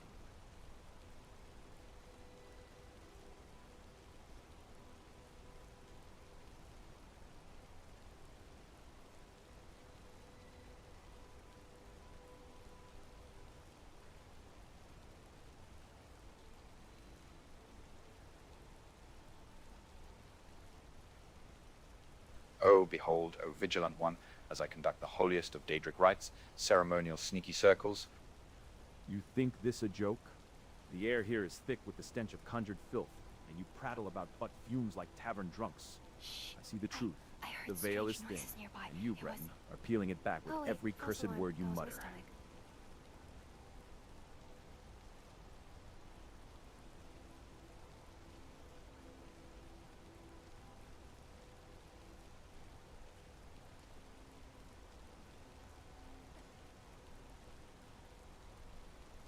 Then go get a life and dedicate yourself to something more honor? More something filled with more honor. Like fucking whores and taverns. You cannot hide behind mockery, Breton. I wonder what my sister. The mace I would think of carry my is blessed by adventures. Stendar himself to We've crush the killed so unclean. many It things. will not hesitate Do to you crack think your she'll skull notice if my you new stand muscles? between me and the You Daedric see filth them, I right? smell on your breath. You play at blasphemy like a child plays with fire, but I've seen what happens when the flame takes hold. Entire villages, families, my family, burned alive by cultists who giggled just like you do now. So go ahead, dance your ceremonial sneaky circles. But know this, when the Daedra come crawling from the dark, it won't be me begging for whores and wine. It'll be you screaming for a god who doesn't listen.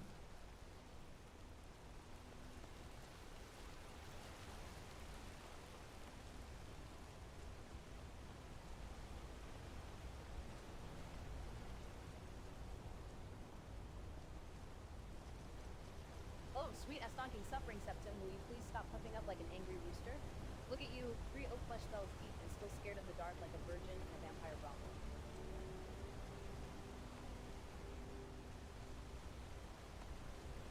You want to scream about villages burning? Fine. But don't you dare stand there in your holy undies and judge Dorian for poking the abyss when you're out here hunting shadows like a mad dog with a blessed stick.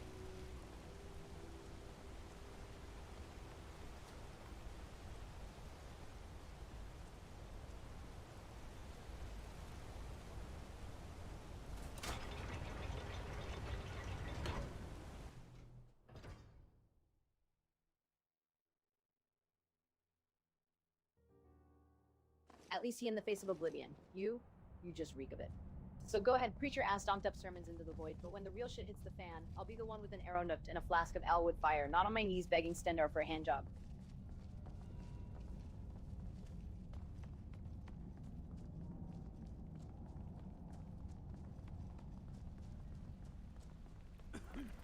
Good to see you.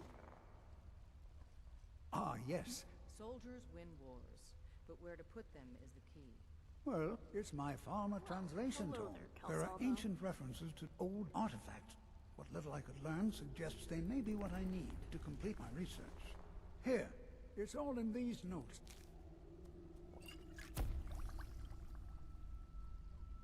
I'm sorry. I'm in the midst of groundbreaking research. This should be no problem at all for you. I shall be here for advice, should you need me.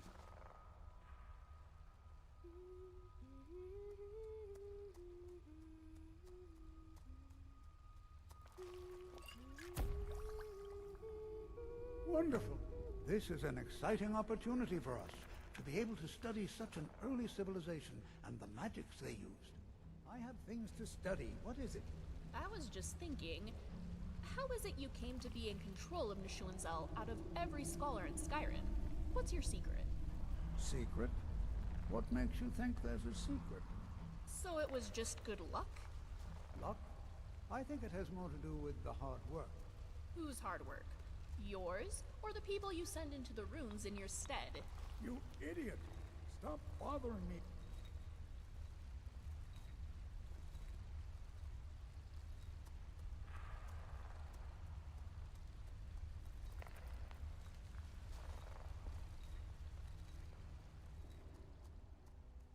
I know. Oh, by Shior. I had something I was supposed to tell you. What was it? Well, it wasn't important anyway. Probably. But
Yes, I'm aware of your presence. Now, if you don't mind research. Yes, Uncle Calcelmo, I understand. I've got just your back. wait by the door. Let you two discuss the important research. If you're going after those Falmer artifacts, The you'd best be mine at careful. Darkwater Crossing. Some of the It's not texts far. mention cursed relics. But wait. Things that whisper heard in the it while you dark were talking drive about. men mad. I've seen scholars lose themselves to mere fragments. You're not planning Why to you're use leading them, are the you? blacksmith on, I'll never understand.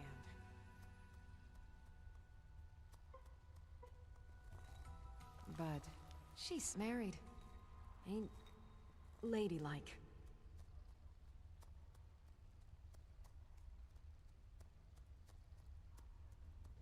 Yeah, but she's right.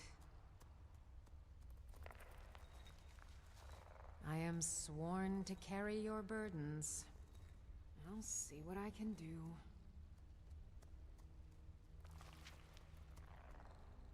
I know, but I must take care of you. As you wish. I am at your command. Honor to you, my Thane.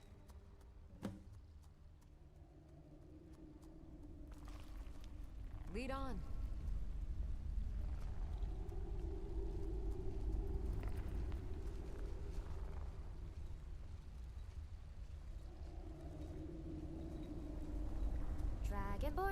Dragonborn does whatever a dragon can.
sun's even warm to stones. What in Oblivion's name is your business in Marka this hour?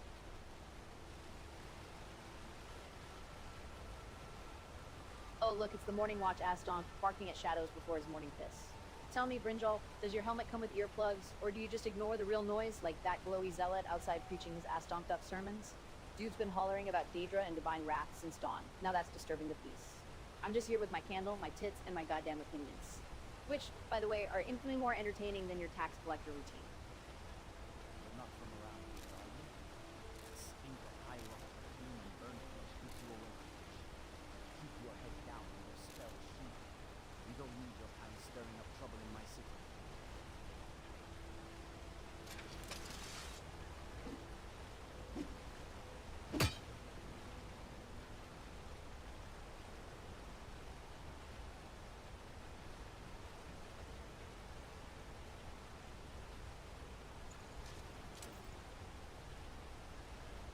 Since we're in town, let's see how much gold I have.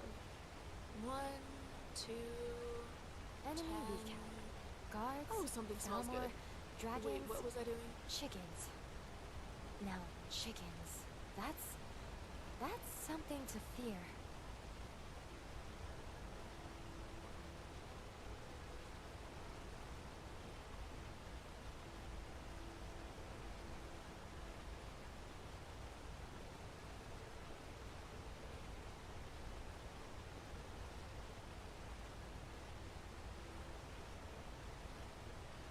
Don't interrupt me while I'm thinking, Scrap. Oh, great. What was I thinking about?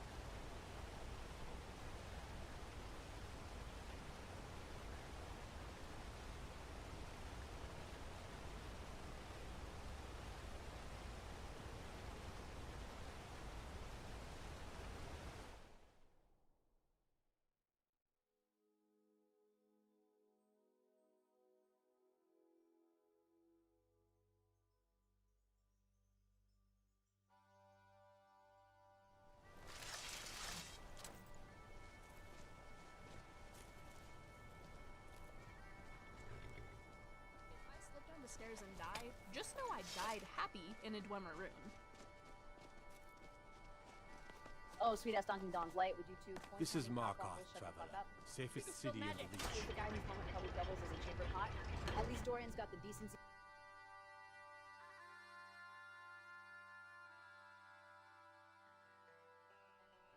You look like a maggot-ridden beggar with that ratty hood and stolen tankard boy. Markarth don't take kindly to spell singers snooping round in robes they can't afford. Keep your hands where I can see 'em, or I'll crack your skull open like a frost Miriam pod.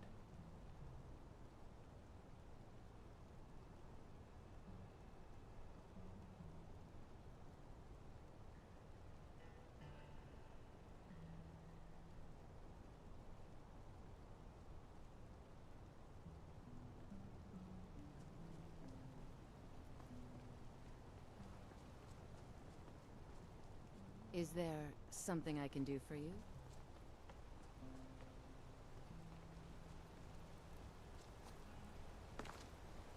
Skyrim's wolves are much fiercer than wolves in High Rock.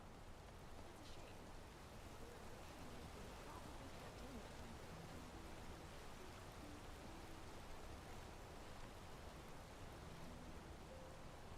Were you speaking to me, good sir? Don't play daft with me, arsehole. I said you. And by Shore's rotting balls, you're the only spell-cloaked leech here dumb enough to wear a tankard like a badge. You think this city's laws bend for pretty lights and fancy tricks? Huh? Answer me.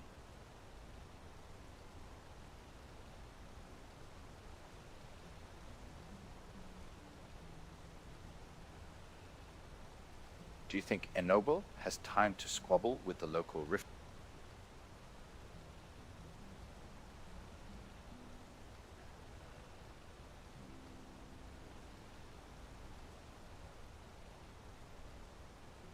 Do you think that Enoble has time to squabble with riffraff guards like yourself?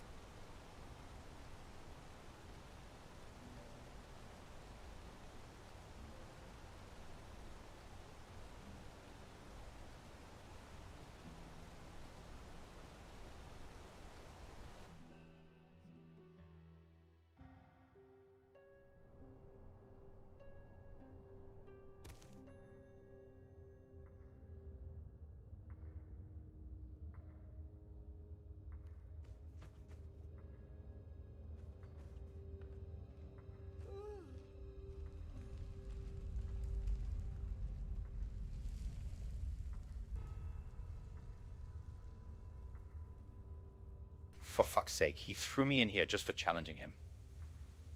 By the 8. What kind of bullshit is this? Oh, my lord Astonk, you magnificent meat-soaked disaster. Let me guess, got your noble arse tossed in the shithole for calling a guard riffraff, like some piss-poor Breton poet spouting sonnets at a brawl. Sweet oblivion, you couldn't keep that gob shut, could you?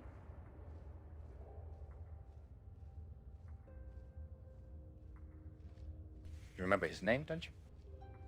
Gunnar the Ancient. That's the name of a goat with a drinking problem, not a city guard. But yeah, I remember the Astonk smelled like stale meat and regret. Honestly, Dorian, you couldn't bribe your way out of a paper bag, could you? Instead, you go full noble prick and call a man riffraff to his face. That's not courage, that's just dumbassery with a family crest.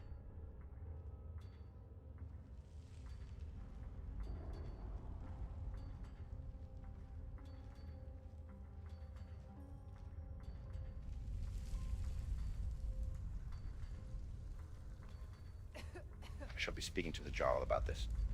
Oh, my lord Astonk, you're gonna talk to the Jarl? That's rich. Next you'll tell me you're sending a formal complaint to the Divines via courier. Look around. This is Sidna Mine, not your fancy Blackthorn drawing room.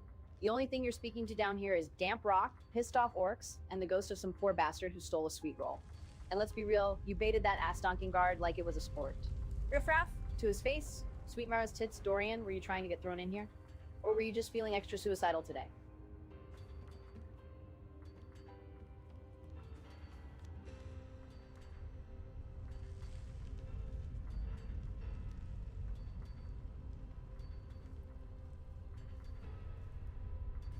Oh, my lady, can you see me? Shut your fucking mouth, noble prick. You're not speaking to the Jarl. You're speaking to me now. And right now, you're nothing but another piece of shit in chains, same as the rest of these Forsworn-loving maggots. So sit the fuck down before I crack that pretty Breton skull open with my mace.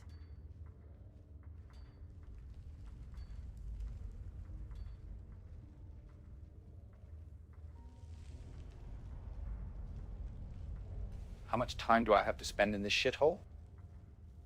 You've got 10 years, noble prick. Or until you die screaming in the tunnels. Whichever comes first. And you? 10 years? Sweet-ass donking divines, lady, you're either lying through your steel-plated teeth or you've got the memory of a concussed skeever. He's Thane of Whiterun, you glorified cave troll, not some Forsworn rat to rot in your piss-stained tunnels. Now unlock this cell before I start naming all the ways I've killed women who look just like you. And trust me, sweetheart, I'm very creative when I'm in the mood. You think titles shine down here, you backwater cunt? Thane, beggar, king, all the same when the pickaxe hits the rock. 10 years is what the ledger said.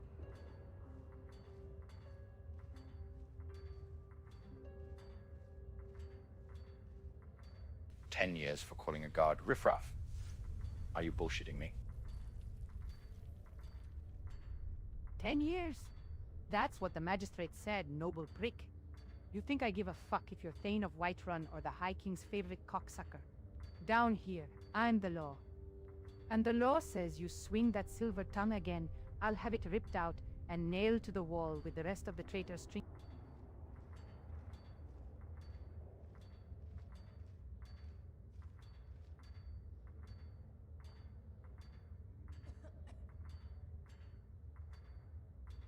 I'd like to see you try. I might not have my tankard or any other weapons on me, but I've got my magic, bitch. I'd fucking love to see you try me. Magic? Oh, I'm shaking in my steel-plated boots, you spell-slinging cunt. Let me tell you something, Thane or not. Down here, your precious magicka won't last 5 minutes. I've got a little trinket enchanted by the court wizard.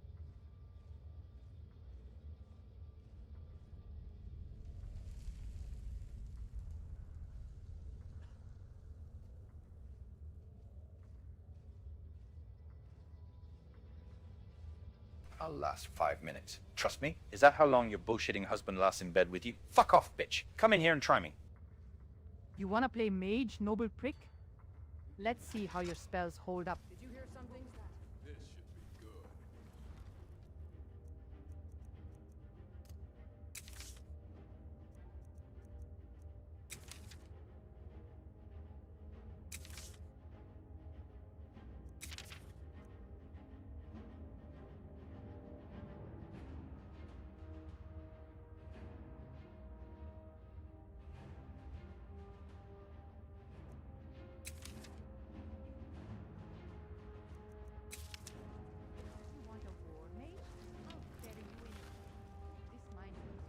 twice your fucking work.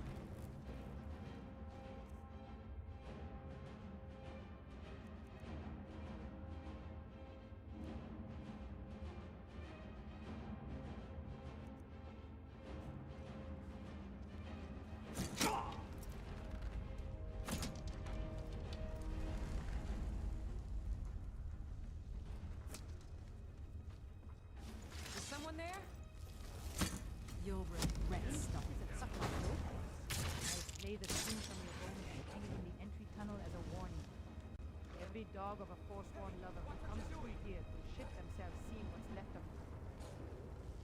Those fools are actually fighting. Come on, show me what you've got. Are you prepared to die? Money's on the big one. You conjure a pet and think you're a real mage now. I've pissed on stronger spells than You that. think I'm afraid of you? Pale-faced cunt.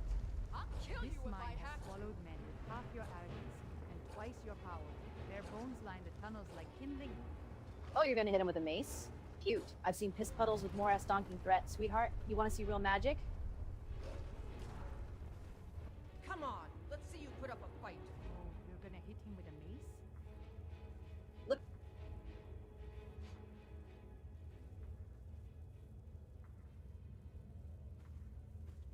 Elisara, go get the key from this bitch.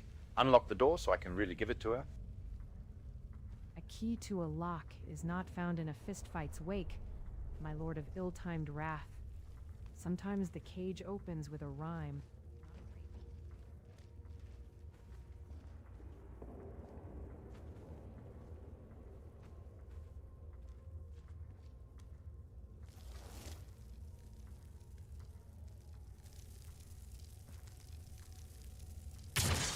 Never should have come Someone here. there? You are.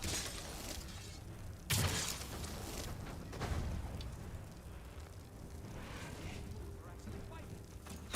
Nothing.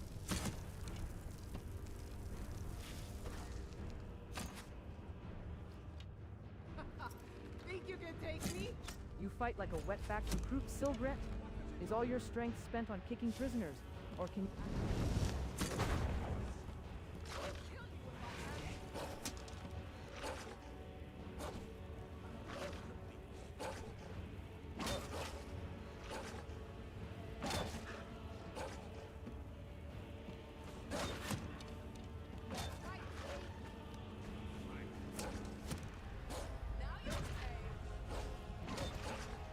The cage may be stone, but the song breaks free. Watch how shadows dance when light dares to sing.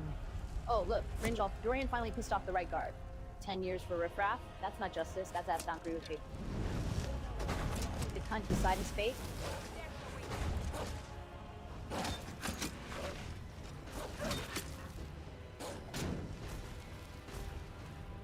Oh, Brynjolf, you sad, shiny sack of ass-donk. You just murdered a puddle with a face and call that a victory?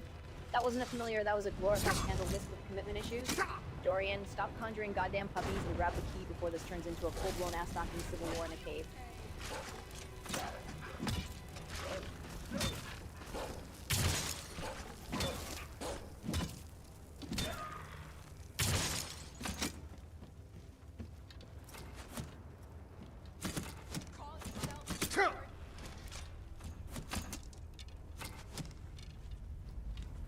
Unlock this fucking door and see what happens. you think this place scares me, you maggot-ridden sack of Blackthorn pride?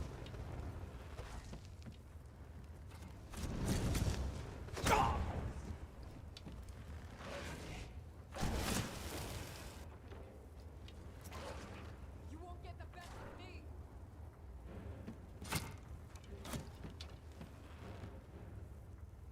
You call that armor? It's just noise and pride strapped to a coward's back. Dorian, when I crack her shield, no more conjuring piss-wisp ghosts. You're a disgrace to your own kind. I can't move. I'm locked in a fucking cage. Someone needs to get the key and unlock this door.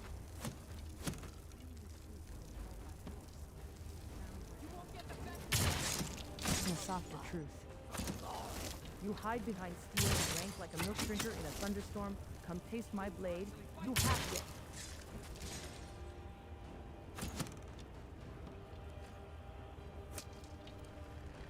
Oh, spare me the riddles, you glittering pain in my ass. We're in a fucking mine, not a bardic circle at a High Rock garden party. The only softer truth here is the one between Silgert's ears when I cave his skull in with his bow. I'll kill you if I have to. Money's on the big one. You think magic makes you special, Blackthorn? Sidna, we piss on sorcery and carve runes in blood to watch it squirm. You're not a mage. You're a corpse with a pulse. And I'm the Reaper. Oh, piss on sorcery? That's adorable, Brinjol. Let me clue you in, you overgrown tin. When Dorian's done turning your entrails into a fucking tapestry, I'm gonna use your helmet to polish my boots. And trust me, sweetheart, I don't need magic to make you bleed. I'll kill you if I have to. You think magic and tricks make you a threat, Breton? I've broken men twice your size on these stones. Your bones will feed the worms like the rest.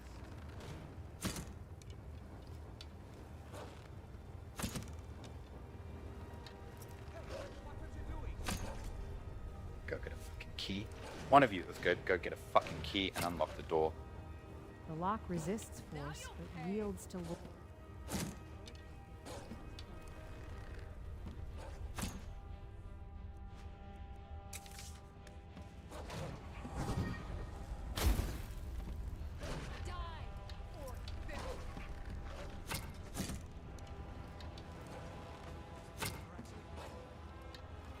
You won't get the best of me.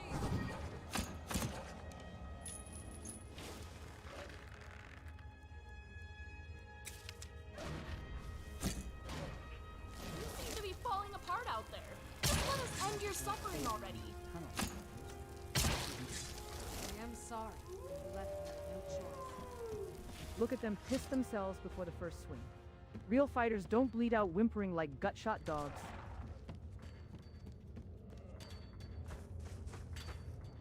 I left behind my daughter, Uale, when I was... The new meat.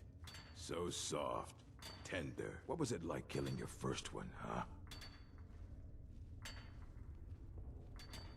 A true killer like me.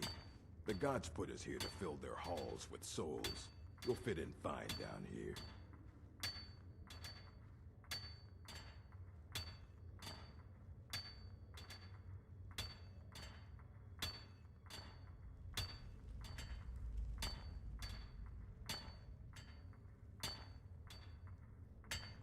Are you going to just stand there, or are you going to let my companions and I do all the killing of these guards?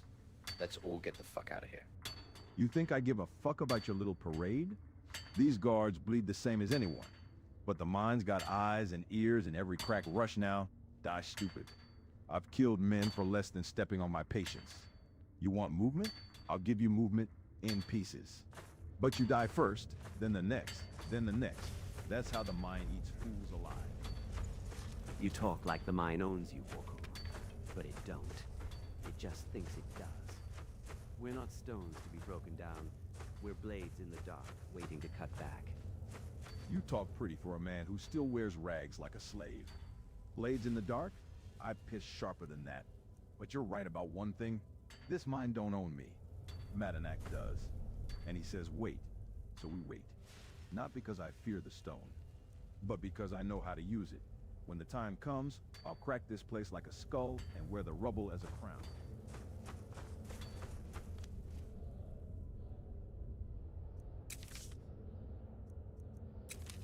Madanak may hold the title, but the mine doesn't care for kings or crowns. It chews through pride like it does flesh. You want to crack skulls? Fine, but don't pretend this cage makes you mighty. I've seen men like you loud, proud, and dead by the third shift. I survived. That's power enough. Don't reach for a shiv around me or we'll both regret it. Be careful!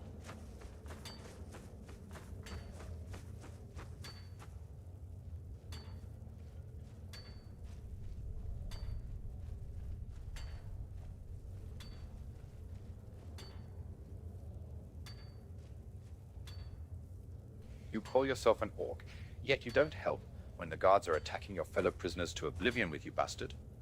You think I don't spill blood because I'm soft? I'm the fucking flood after the dam breaks. Madenak waits. I wait. Not for fear. For time. You, Breton, with your meat-soft morals, you want to play hero now? Other prisoners get suspicious when we talk to each other, so keep it down.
What are you doing that for?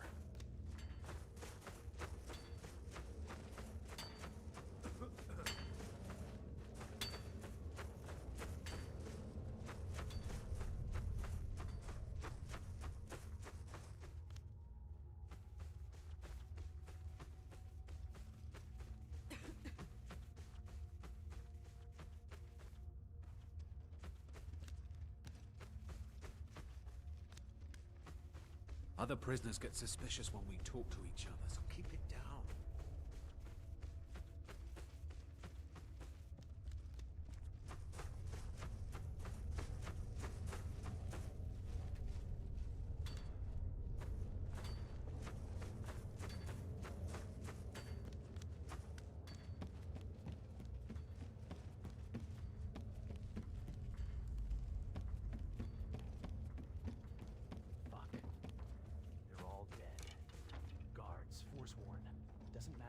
Spilled now. If more silver bloods come crawling down that tunnel, we're meat. Duwatch. We gotta move. Loot the bodies before the next shift hits. Keys, weapons, anything. That one points at Hanina Kodrudotter's corpse. She had a keyring on her belt, didn't she? And Borkul, you gonna just sit there naked like a damn Draugr, or are you gonna help us survive this? You got balls, I'll give you that. Never seen a man conjure friends just to watch them die like chew toys. Hell of a show. Yeah, chew toys. Just like me, huh? Gods, my hands won't stop shaking. Nothing but rags and a rusted shiv. Same as always. Gods, I'd trade both for one hit of skooma. Just one. You're shitting yourself over a fix, Grisvar. Shit, man. We're all rattling like bones down here. But you go chasing that Redwater dream one more time, and you'll wake up with your throat slit by your own hand. Save the shakes for the tunnel's guard ain't paying attention. That's when we move. You want to move? Then move. I'm not dying in this rat-chewed shithole waiting for a king who pisses on loyalty and calls it strategy. King or no king, the tunnels don't give a damn about loyalty. But you want to breathe free air again? Then stop yelling at shadows and start listening. I know ways, old smuggler paths, cracks in the rock the guards piss and forget. Not for glory, for survival. You want out? You follow me. Not Madanak.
What a fucking asshole.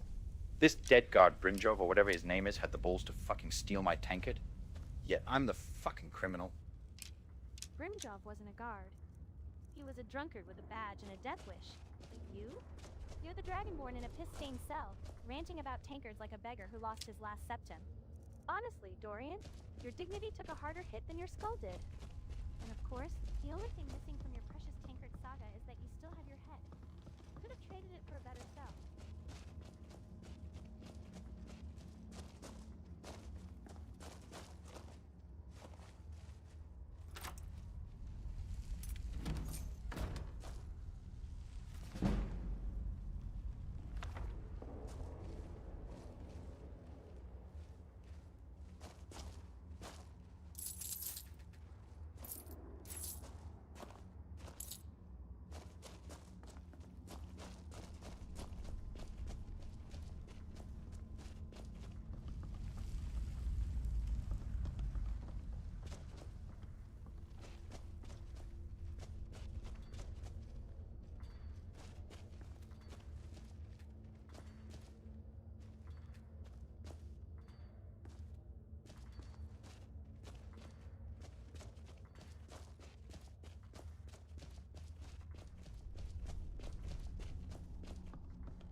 Don't give me that wounded nobleman look.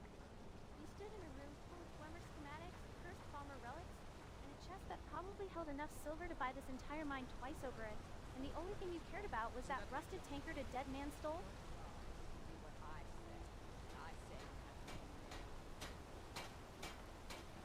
You see those warriors from Hammerfell? They've got curved swords.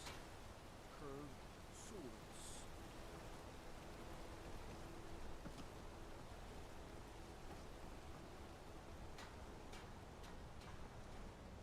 What could it mean? The return of the Dragonborn? Be careful. Who among us could possibly hold the honor in such powerful?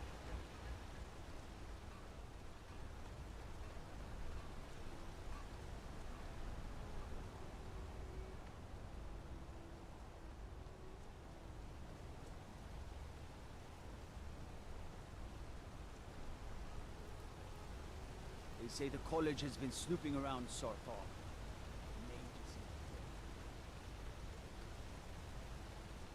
Staying safe, I hope.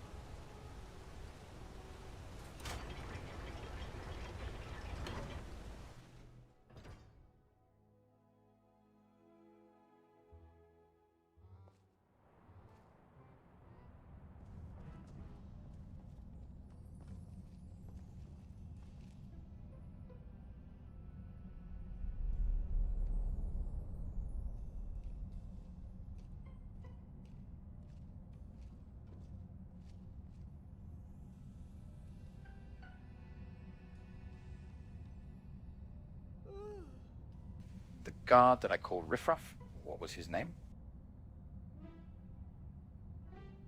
Raph. That was Silgret Rockbreaker and Lord Astonk.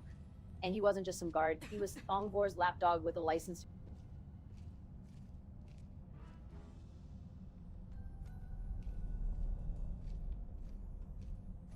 No, his name was like Ungar. Ungar the Ancient. Is that right? Ungar the Ancient? Fuck's sake, Dorian, are you concussed or just terminally stupid? That was Silgret Rockbreaker, the one I put down like a rabid dog after he cracked Rogjar's skull. Ungar? That's the name of some dusty tomb dweller, not that.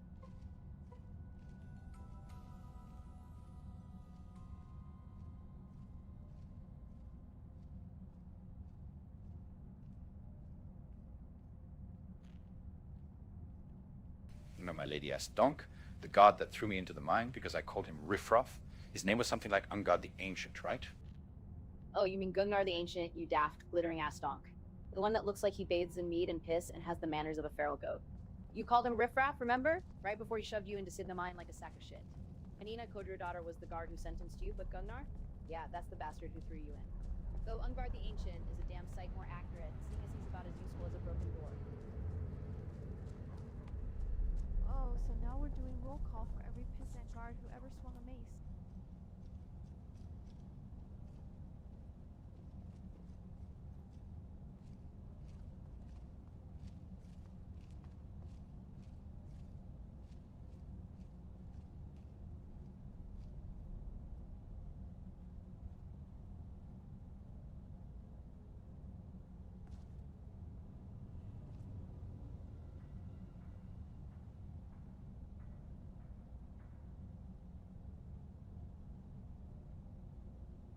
Listen, my lord, and listen well. I was unjustly thrown into Sidna Mine just for calling a guard Riffraff. Is that how you treat a noble from High Rock? Last we spoke, I parted on great terms with you. That your guards treat me, a Thane of Whiterun, with the respect of a common forsworn. A Thane of Whiterun, you say? Last I checked, Thanes don't piss off Markarth guards by calling them riffraff like some drunken dock worker. You're lucky they didn't gut you on the spot, noble-born or not.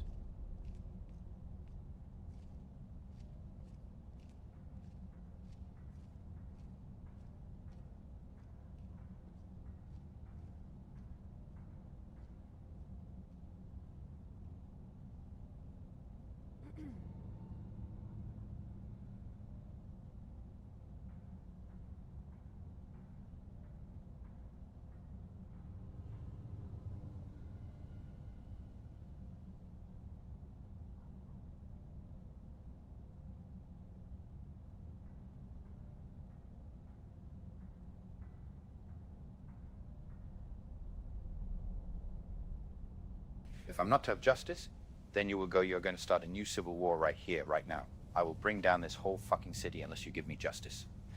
And I swear to you, my lord, with the utmost respect, I do not want to do this, but I will. Don't you fucking test me like the guards did in Sidney Mine. They're all dead because they tested me, and I do not want to bring this hell upon you either, or as well. You think you're the first asshole to swagger into my throne room smelling like piss and promising revolution? I've had dragons circle this city, forsworn howl at my gates.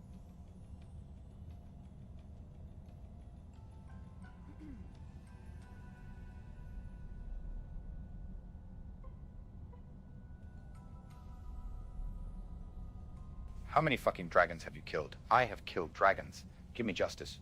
Bring that guard to me, or else I will destroy this city. You think killing dragons makes you special? I've slaughtered kings, mage lord, and god's pets in my time. You're just a...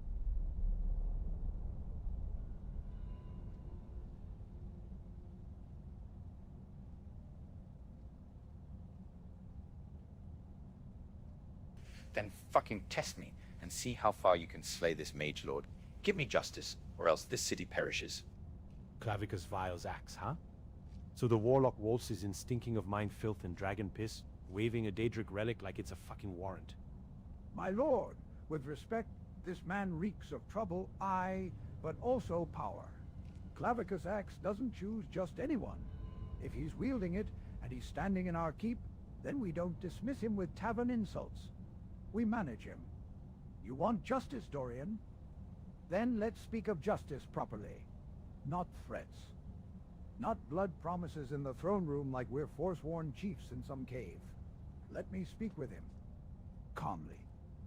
Before someone says something, neither of us can walk back. Sit down, old man. I don't need your diplomacy. I need to know if this mage lord pisses fire or just talks like he does. You want to know if he pisses fire? Then...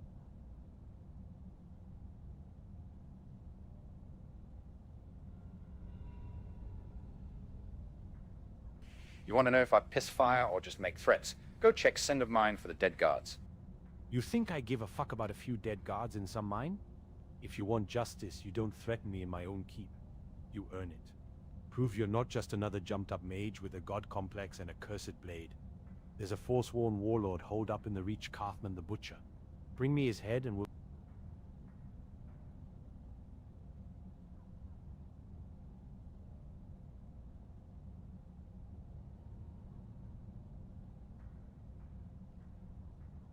Bring me the guard first.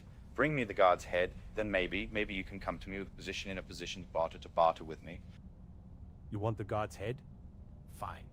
But not because you demanded it like a petulant child.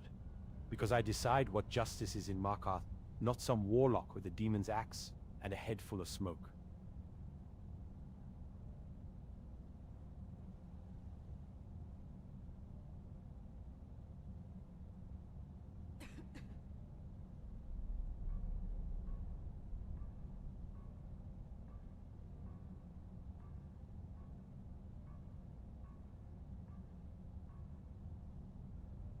His name is Ungar the Ancient.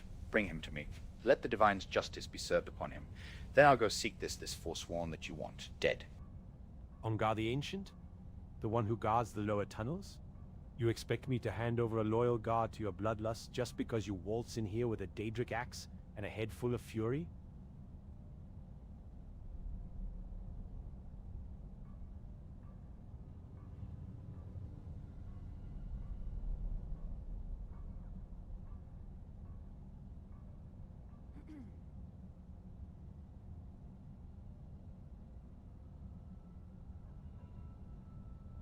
Do this, then I will kill this forsworn, and your city doesn't perish. You along with it.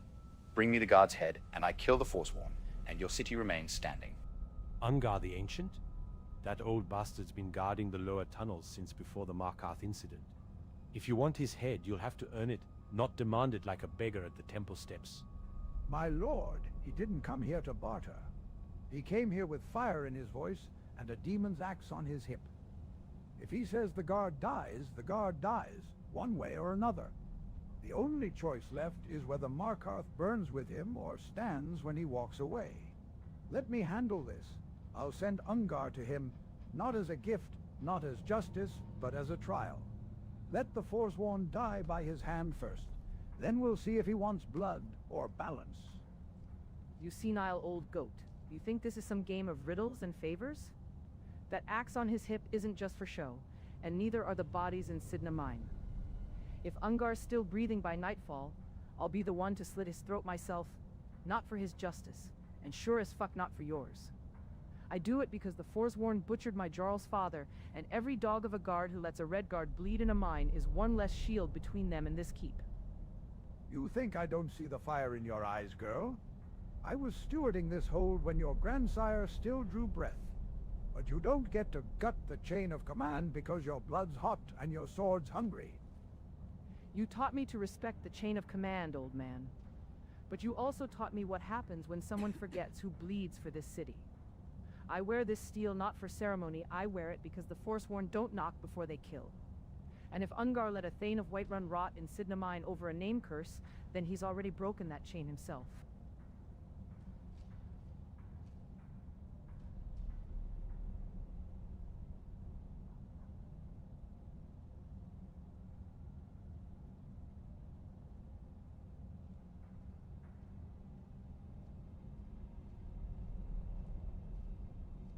You in the housecarls seem to be the only one here with sense. Bring me this guard's head. That's the last time I ask. You want the guard's head? Then hear this. Ungar the Ancient walks into those tunnels tonight to face the forsworn. Alone. If he returns, he lives. If he dies, then the gods have already passed judgment, and you, Dorian, can carve whatever message you like into his corpse. But not here. Not by your hand in this hall. Blood spilled in the keep stains the throne itself, and I won't have it said that Markarth kneels to a warlock with a grudge and a demon's blade. So we send him to die like a dog in the dark? No. If Ungar faces the Forsworn tonight, then I walk with him. Let the tunnels decide his fate, not your politics, not his pride, and damn sure not this warlock's tantrum.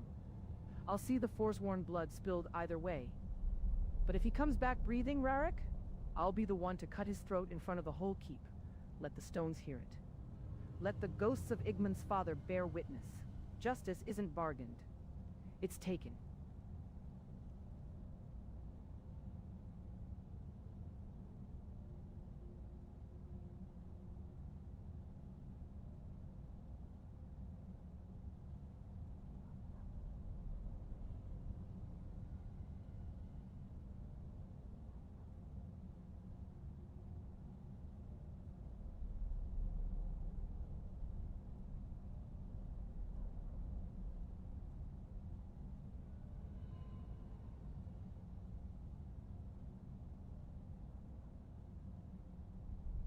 You seem to be misunderstanding me. You all seem to be misunderstanding me. This guard dies either by my hand or someone else is here in this throne room. That's the end of it. He either dies with justice or he dies defending the city from me. Those are the only two options. You want his head on a spike? Fine, but not here. Not by your hand in this hall. Blood spilled in the keep stains the throne itself, and I won't have it said that Markarth kneels to a warlock with a grudge and a demon's blade.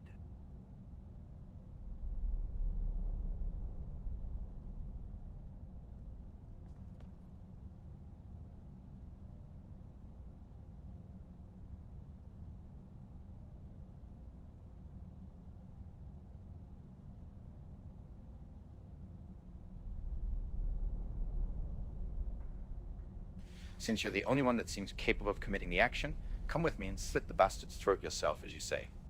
You want blood? Fine. But not here. Not in the keep. I'll find Ungar in the tunnels. He walks...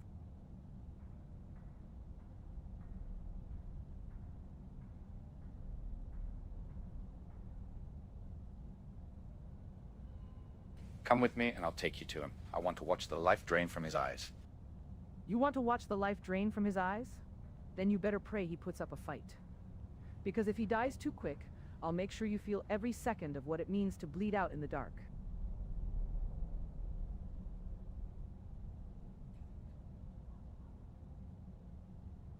Follow me, and I shall take you to him.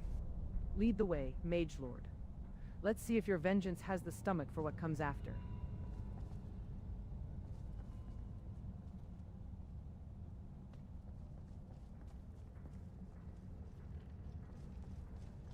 Old Dwarven city underneath the keep. The Schuenzell. Best steer clear if you don't want a steam centurion.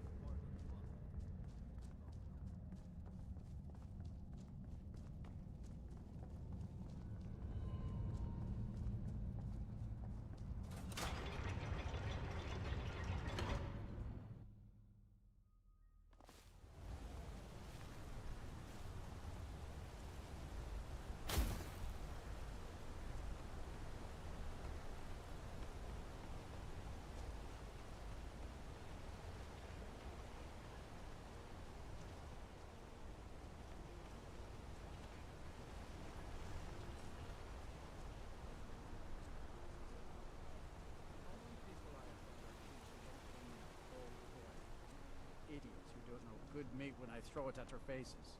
If you ever think of throwing meat at me, I will have you dragged off to Sidna Mine so fast the guards will yank those filthy arms of yours off.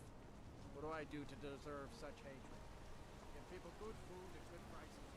All they do is insult me. Bloodiest beef in the region.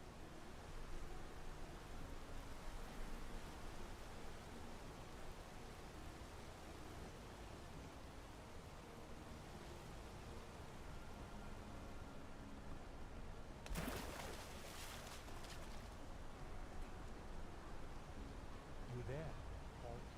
Thrown weapons in the keep? At this hour? Don't give a mama a task when you think wrong. Jarl's orders are clear. No one moves armed through Sidna Mine without clearance. And you sure as blood don't look like clearance. Hello!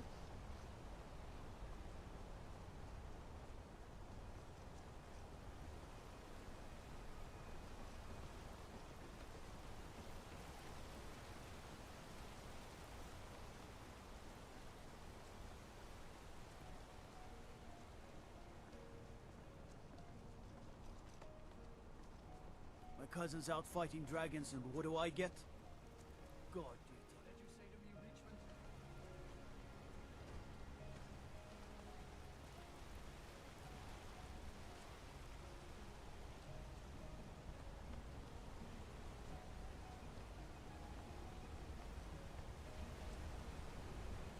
Fancy yourself an alchemist, hmm? Never could get the hang. I'm Gore's assistant. I help her with the forge.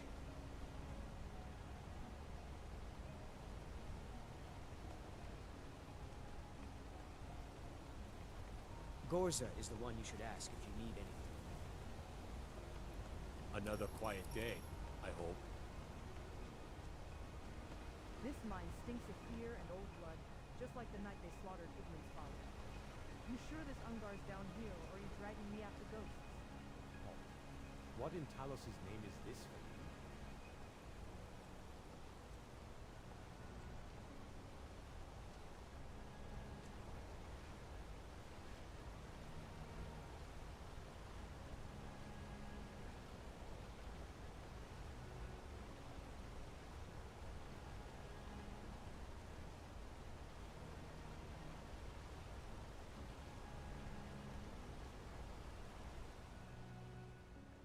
I apologize. This stupid guard's name, I've been missaying it this entire time.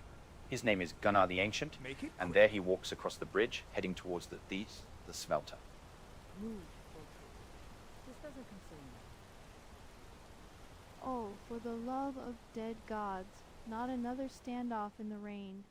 Pauline, if you're gonna gut him, do it after we've all stopped pretending this isn't just about who pisses higher on the stone wall.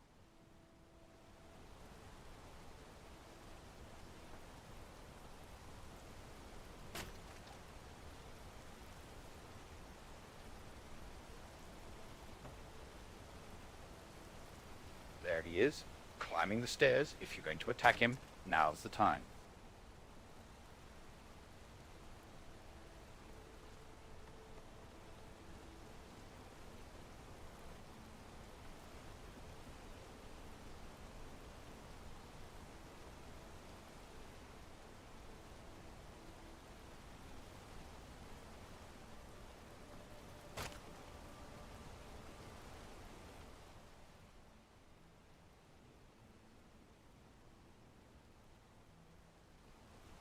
Gunnar, the Ancient, attack him.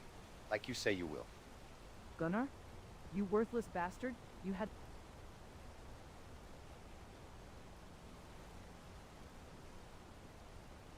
Gunnar the Ancient, he's coming towards you. Gunnar? You said Gunnar the Ancient? Hey! What are you doing?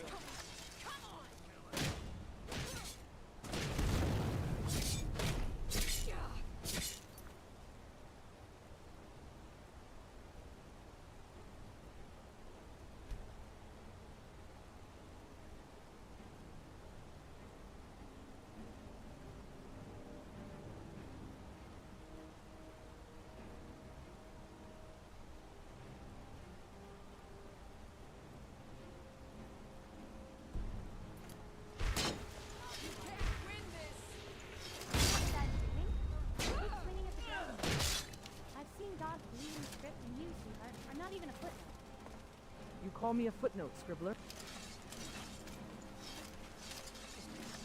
Is someone there?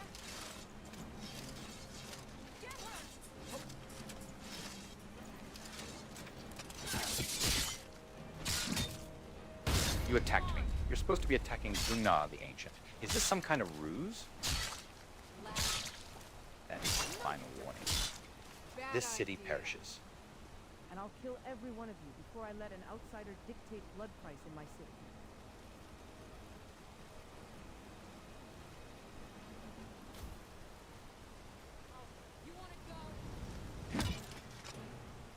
Ragnar, you foolish bastard, you brought this upon Markov.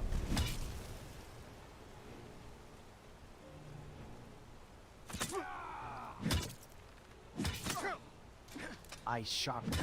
We don't need another fuck up like Sidna mine. Watch the high windows. They love.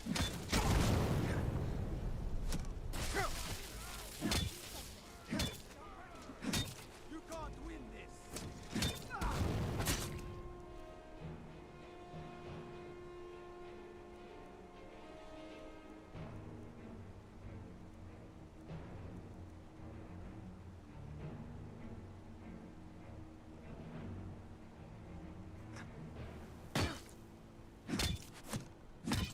You warlock bastard. You think Frost can...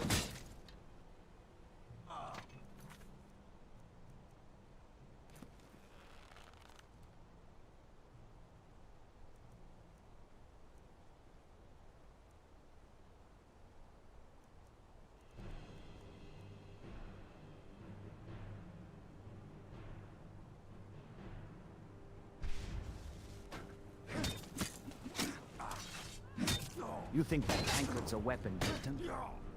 Think that tankard makes you mighty? Ha! You're drunk on your own piss and calling it power. That gold buys your salvation. One more swing and I'll crack your skull open like a rotten egg. See how much frost your fancy cup can pour from a dead man's hand.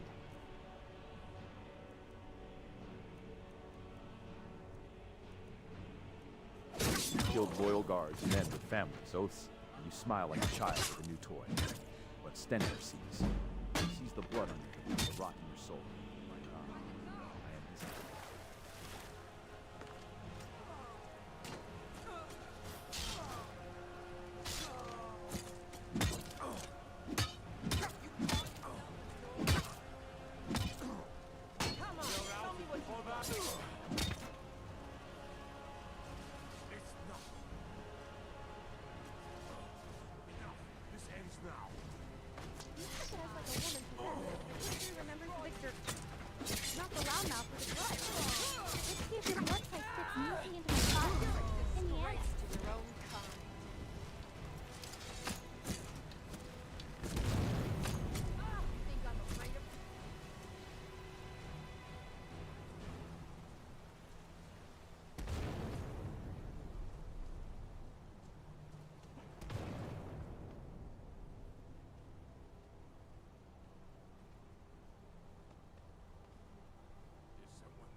If you all cherish your lives, get to your homes now.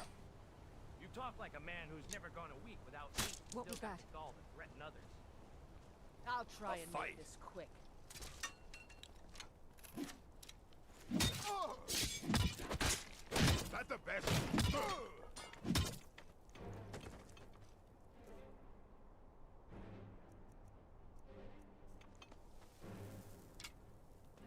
You wanted a statement, my Thane? Here it is. I'm not cleaning up after your tantrums anymore. This city's blood is on your hands, not mine.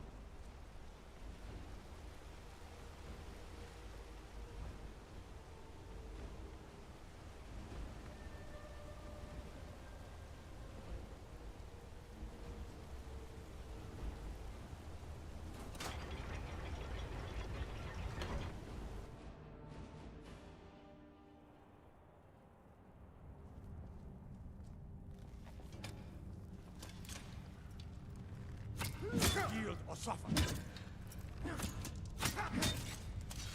That's all you've got.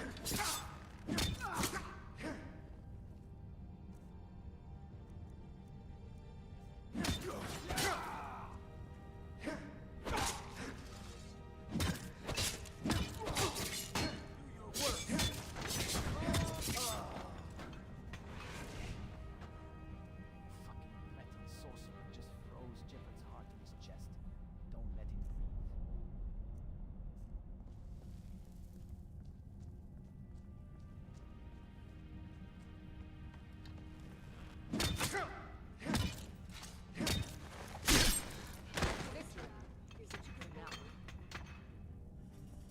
You want history to remember you, Gunnar?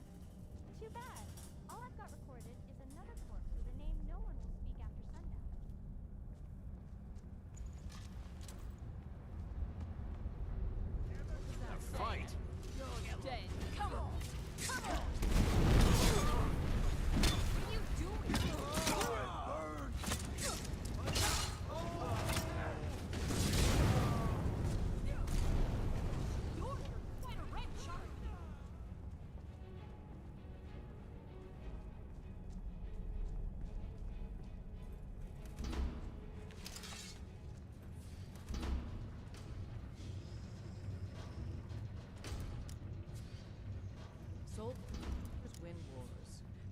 put them is the key. Don't interrupt me while I'm thinking, Scrap. Oh, great. What was I thinking about?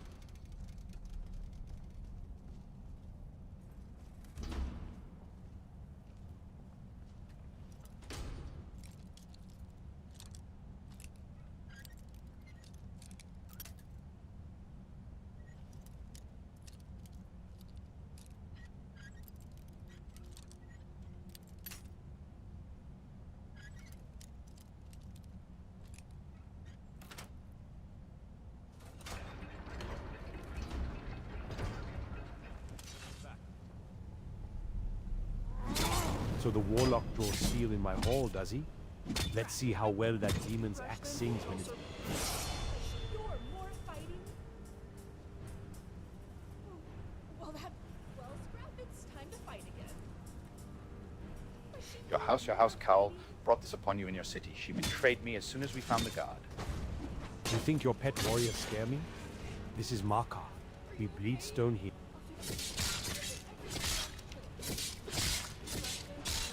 You call yourself a ruler? You're just a...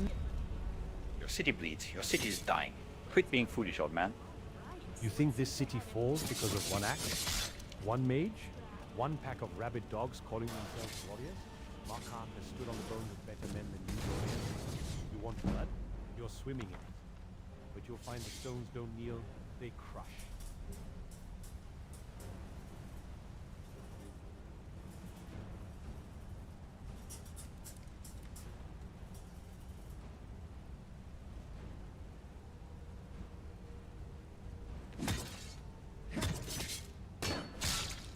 Another body to add to her count.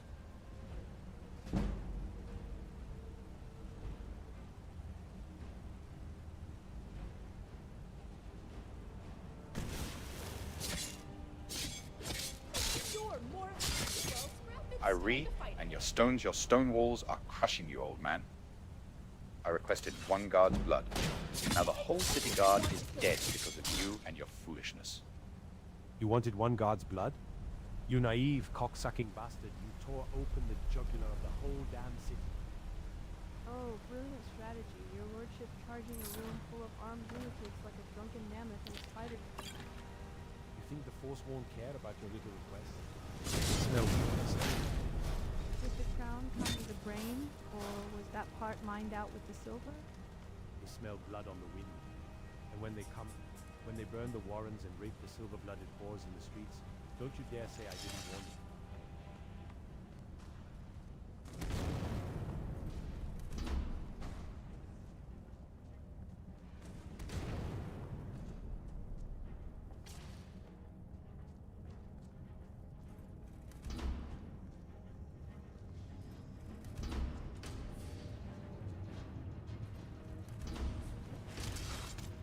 Pompous sack of ass donked up goat shit. This hall's seen cleaner assholes than your reign, and I'm about to redecorate it with your teeth.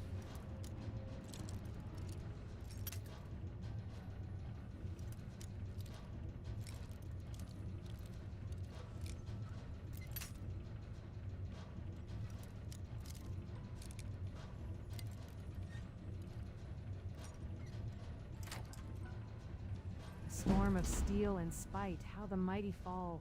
Like a mountain cracked by the weight of its own crown.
my lady. Who might you be?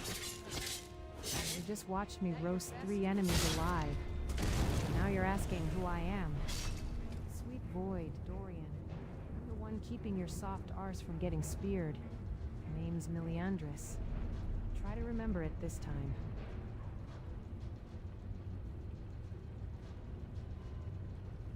Well, why don't you follow me? Follow you? You mean after I just turned 2 Thalmor and a city guard into fucking charcoal? Lead on, maid. Let's see where this road goes. Straight to Sovngarde or straight to Oblivion. I'm already covered in someone else's ash.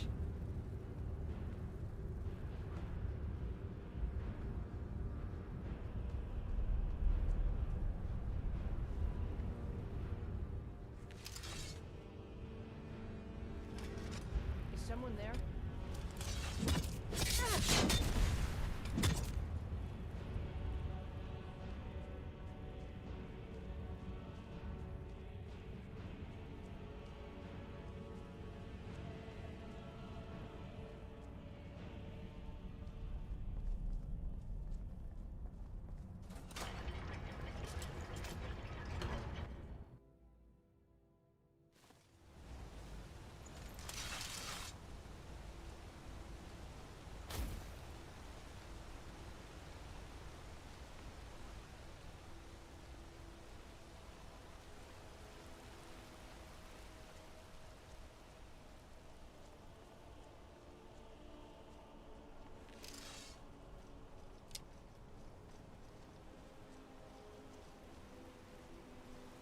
Glory only awaits those who triumph. What was that?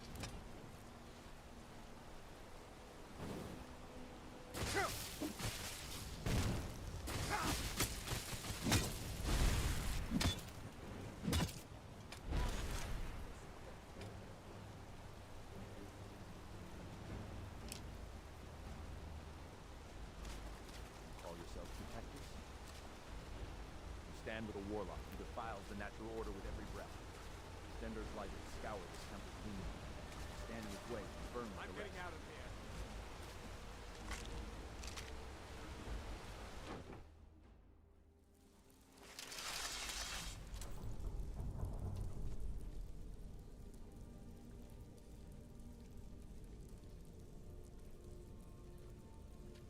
This must be a way out of the city, am I right? Keep moving, Dorian. Rift and sewers aren't exactly a holiday retreat. I'd rather not find out if the rumors about the Hagrivens down here are true. Hagrivens. In these tunnels? By Ysmir's Of course beard I'm woman, out if of you're place. scared of Hagspur, I'm not from around you'd best here, as you walk can tell. faster.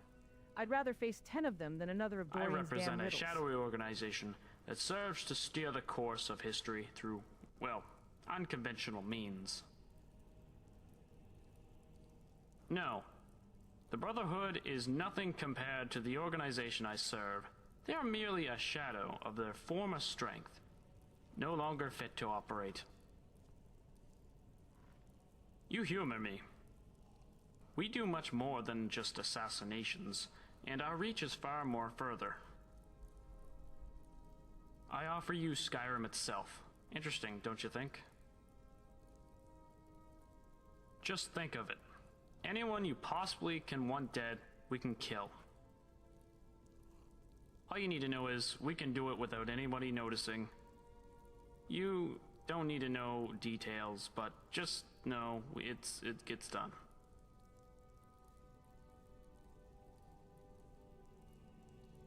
Good, good. I have updated your journal. Oh, and one more thing. We can even assassinate kings. Just something for you to think about.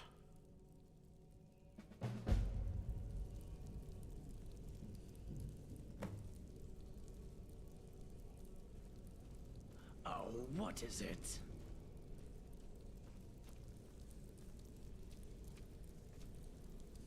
Up for a little hunting?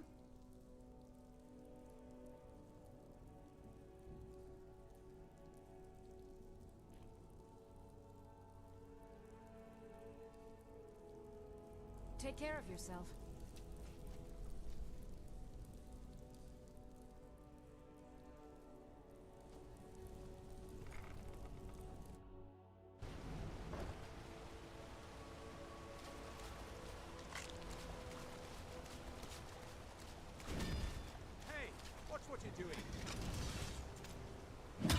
All right. Maybe I should have. You won't be stopping.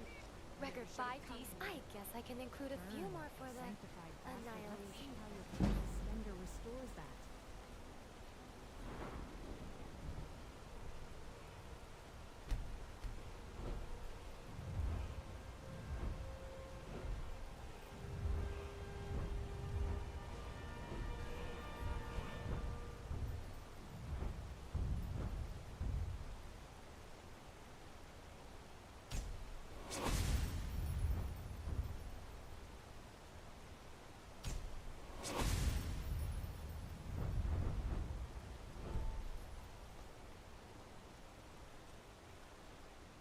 You Nords think you're so strong, so pure with your mead and your oaths. But I've seen the Dremora crack skulls like eggshells, and your axes will splinter like kindling when the day of Legion's melts. Stand with the men who traffic with knowledge.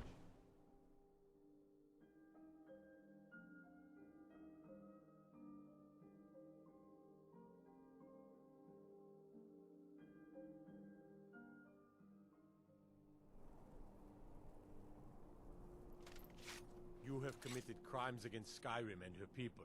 What say you in your defense? Then pay with your blood. I'm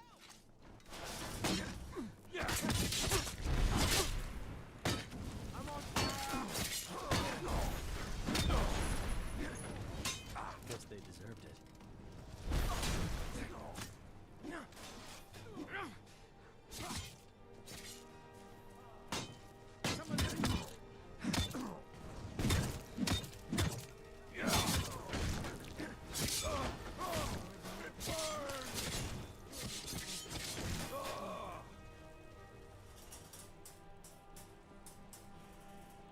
The axe, still warm. The body's already turning gray. It's not right. Natural. The life was sucked out before I even lit him up. I'm getting You out of feel here. that? The air's thinner. Something's been drinking.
By the 8, where is everyone?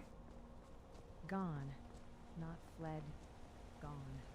No blood trails, no dropped gear, no last words in the dirt. Just empty boots and cold hearts. Whatever took them didn't just kill, it unmade them. And the air still tastes like burnt soul. The stones are sweating blood, Dorian. Not spilled sweating. Like the mountains weeping from within. And that silence? It's not just no one talking. It's like the world's holding its breath. I'm not alone. I've never been alone here.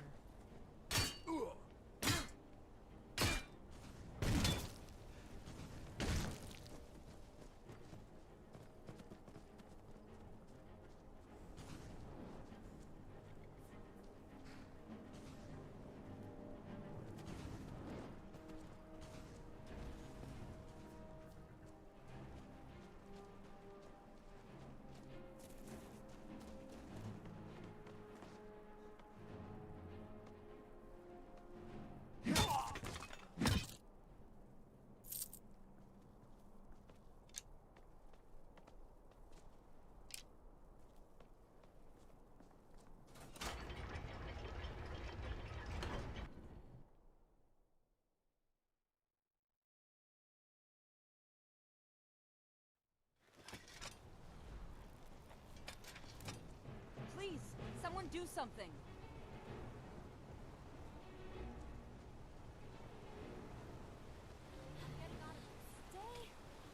He bleeds frost, not blood shatter his core, not his skin. Stop squirting. Gods, Dorian, are you even trying to keep your head down? That sword's not going to save you when the entire Reach puts a bounty on your hide. And you realize that you make Erica, the stop Blackthorn's grinning adventure like a longer feral and dog thus at a my slaughter. record's bigger? Oh, you'll pay for that Goddamn extra weight revolution I in the have middle to of carry. Markarth Keep. Die! Oh, was that it? Okay then. Onwards, I guess.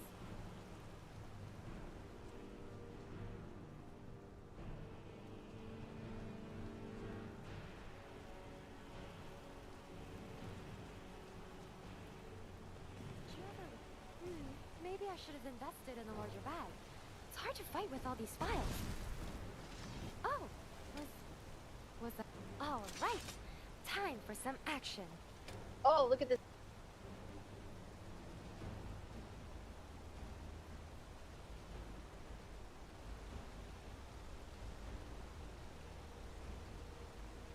Leave the ass-dunking vigilant asshole alone. Follow me, everyone. Let's go. I Let's guess get I out can of here. include... You won't be Oh, so now you're giving orders, Lord Astonk? Not while One I second you're breathe. screaming like a banshee, the next you're playing general? Fine, but if we're running, we're doing it my way through the Warrens, not your pretty boy parade route. Not running. Tactically withdrawing like civilized warriors instead of heckling the barbarians. Call me Lord Astonk one more time. I don't think so, Shoving but that I don't torch so mind. far up your- Oh, sweet steel cunt, you're adorable, you cluster.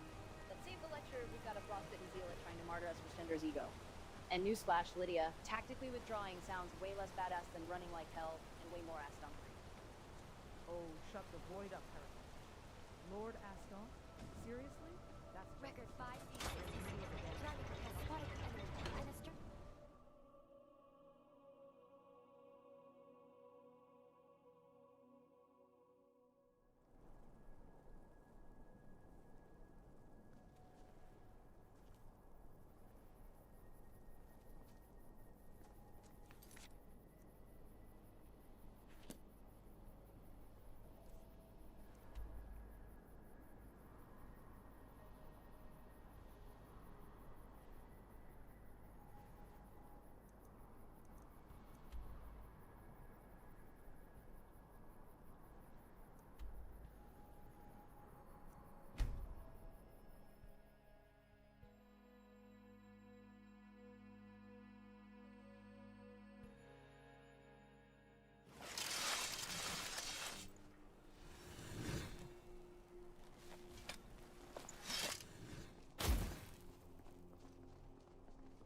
I'm not interested, Jari. It doesn't matter how many times you ask.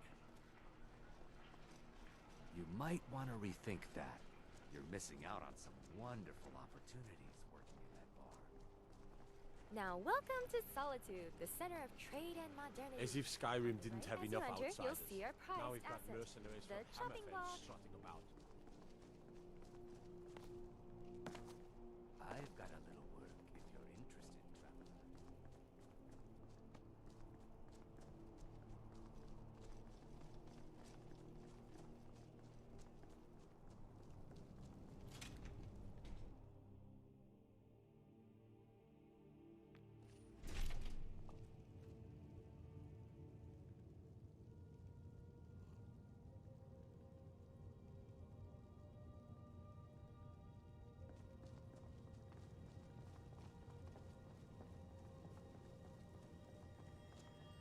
May knowledge of your divinity carry us through our daily trials.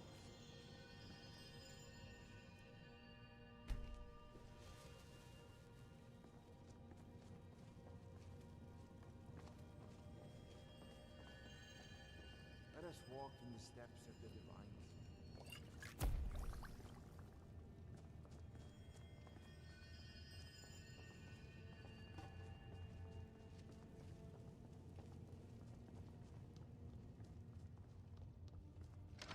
Remind us of our place when we forget. Blessings of the Eight Divines upon you. How may I help? Oh, I don't believe those rumors, my friend. Besides, Who would ever want to harm such beauty?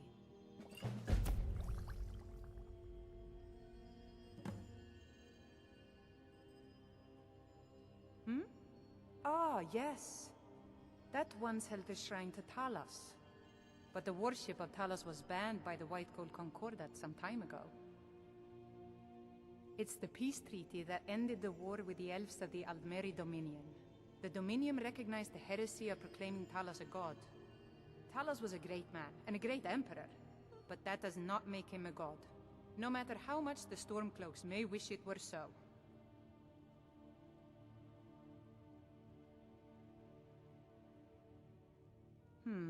No, I'm sorry. I've never even heard that name before. But the Honorable always carry the blessing of the Eight. The gods know what you need.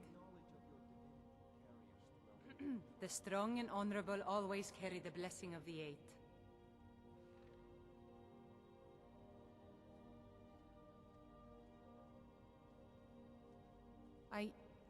You're right, of course. I'm not sure what you think you'll find there, but you're welcome to have a look.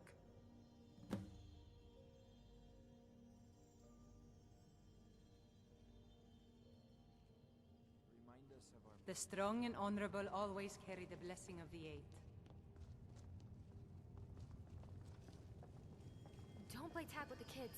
It's a trap to a never-ending chase around the city.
You should see me when you get bored, stranger.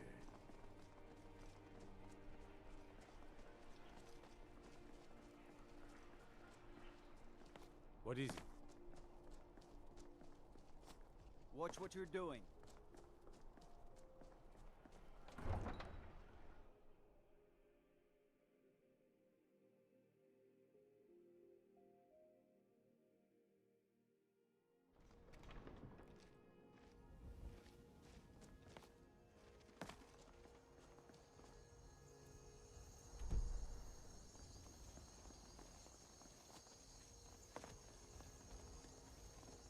Tools, wares, and weapons, all for sale at fair price. Fortune smiles upon this meeting.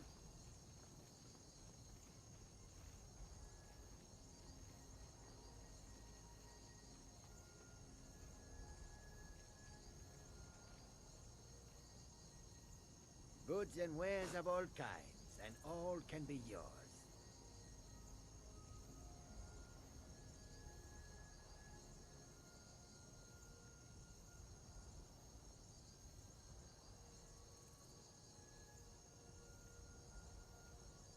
Come and see what goods I offer.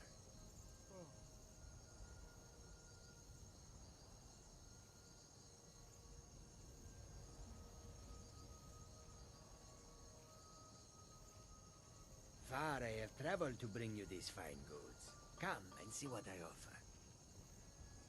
I welcome you, friend. How may I serve you? Take a look.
May your road lead you to warm sands.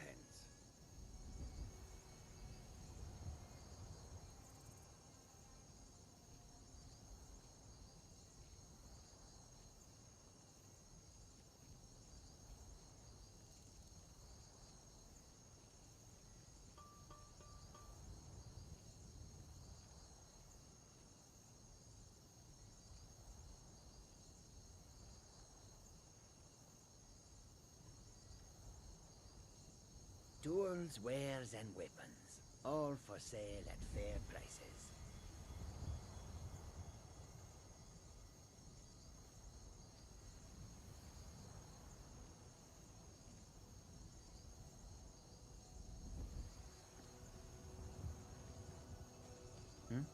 Goods and wares of all kinds, and all can be yours.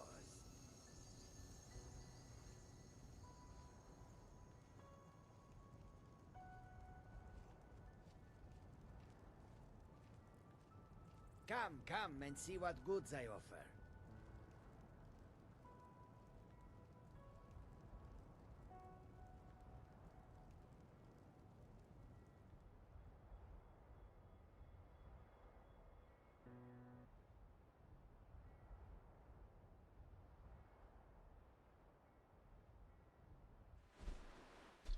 You know what?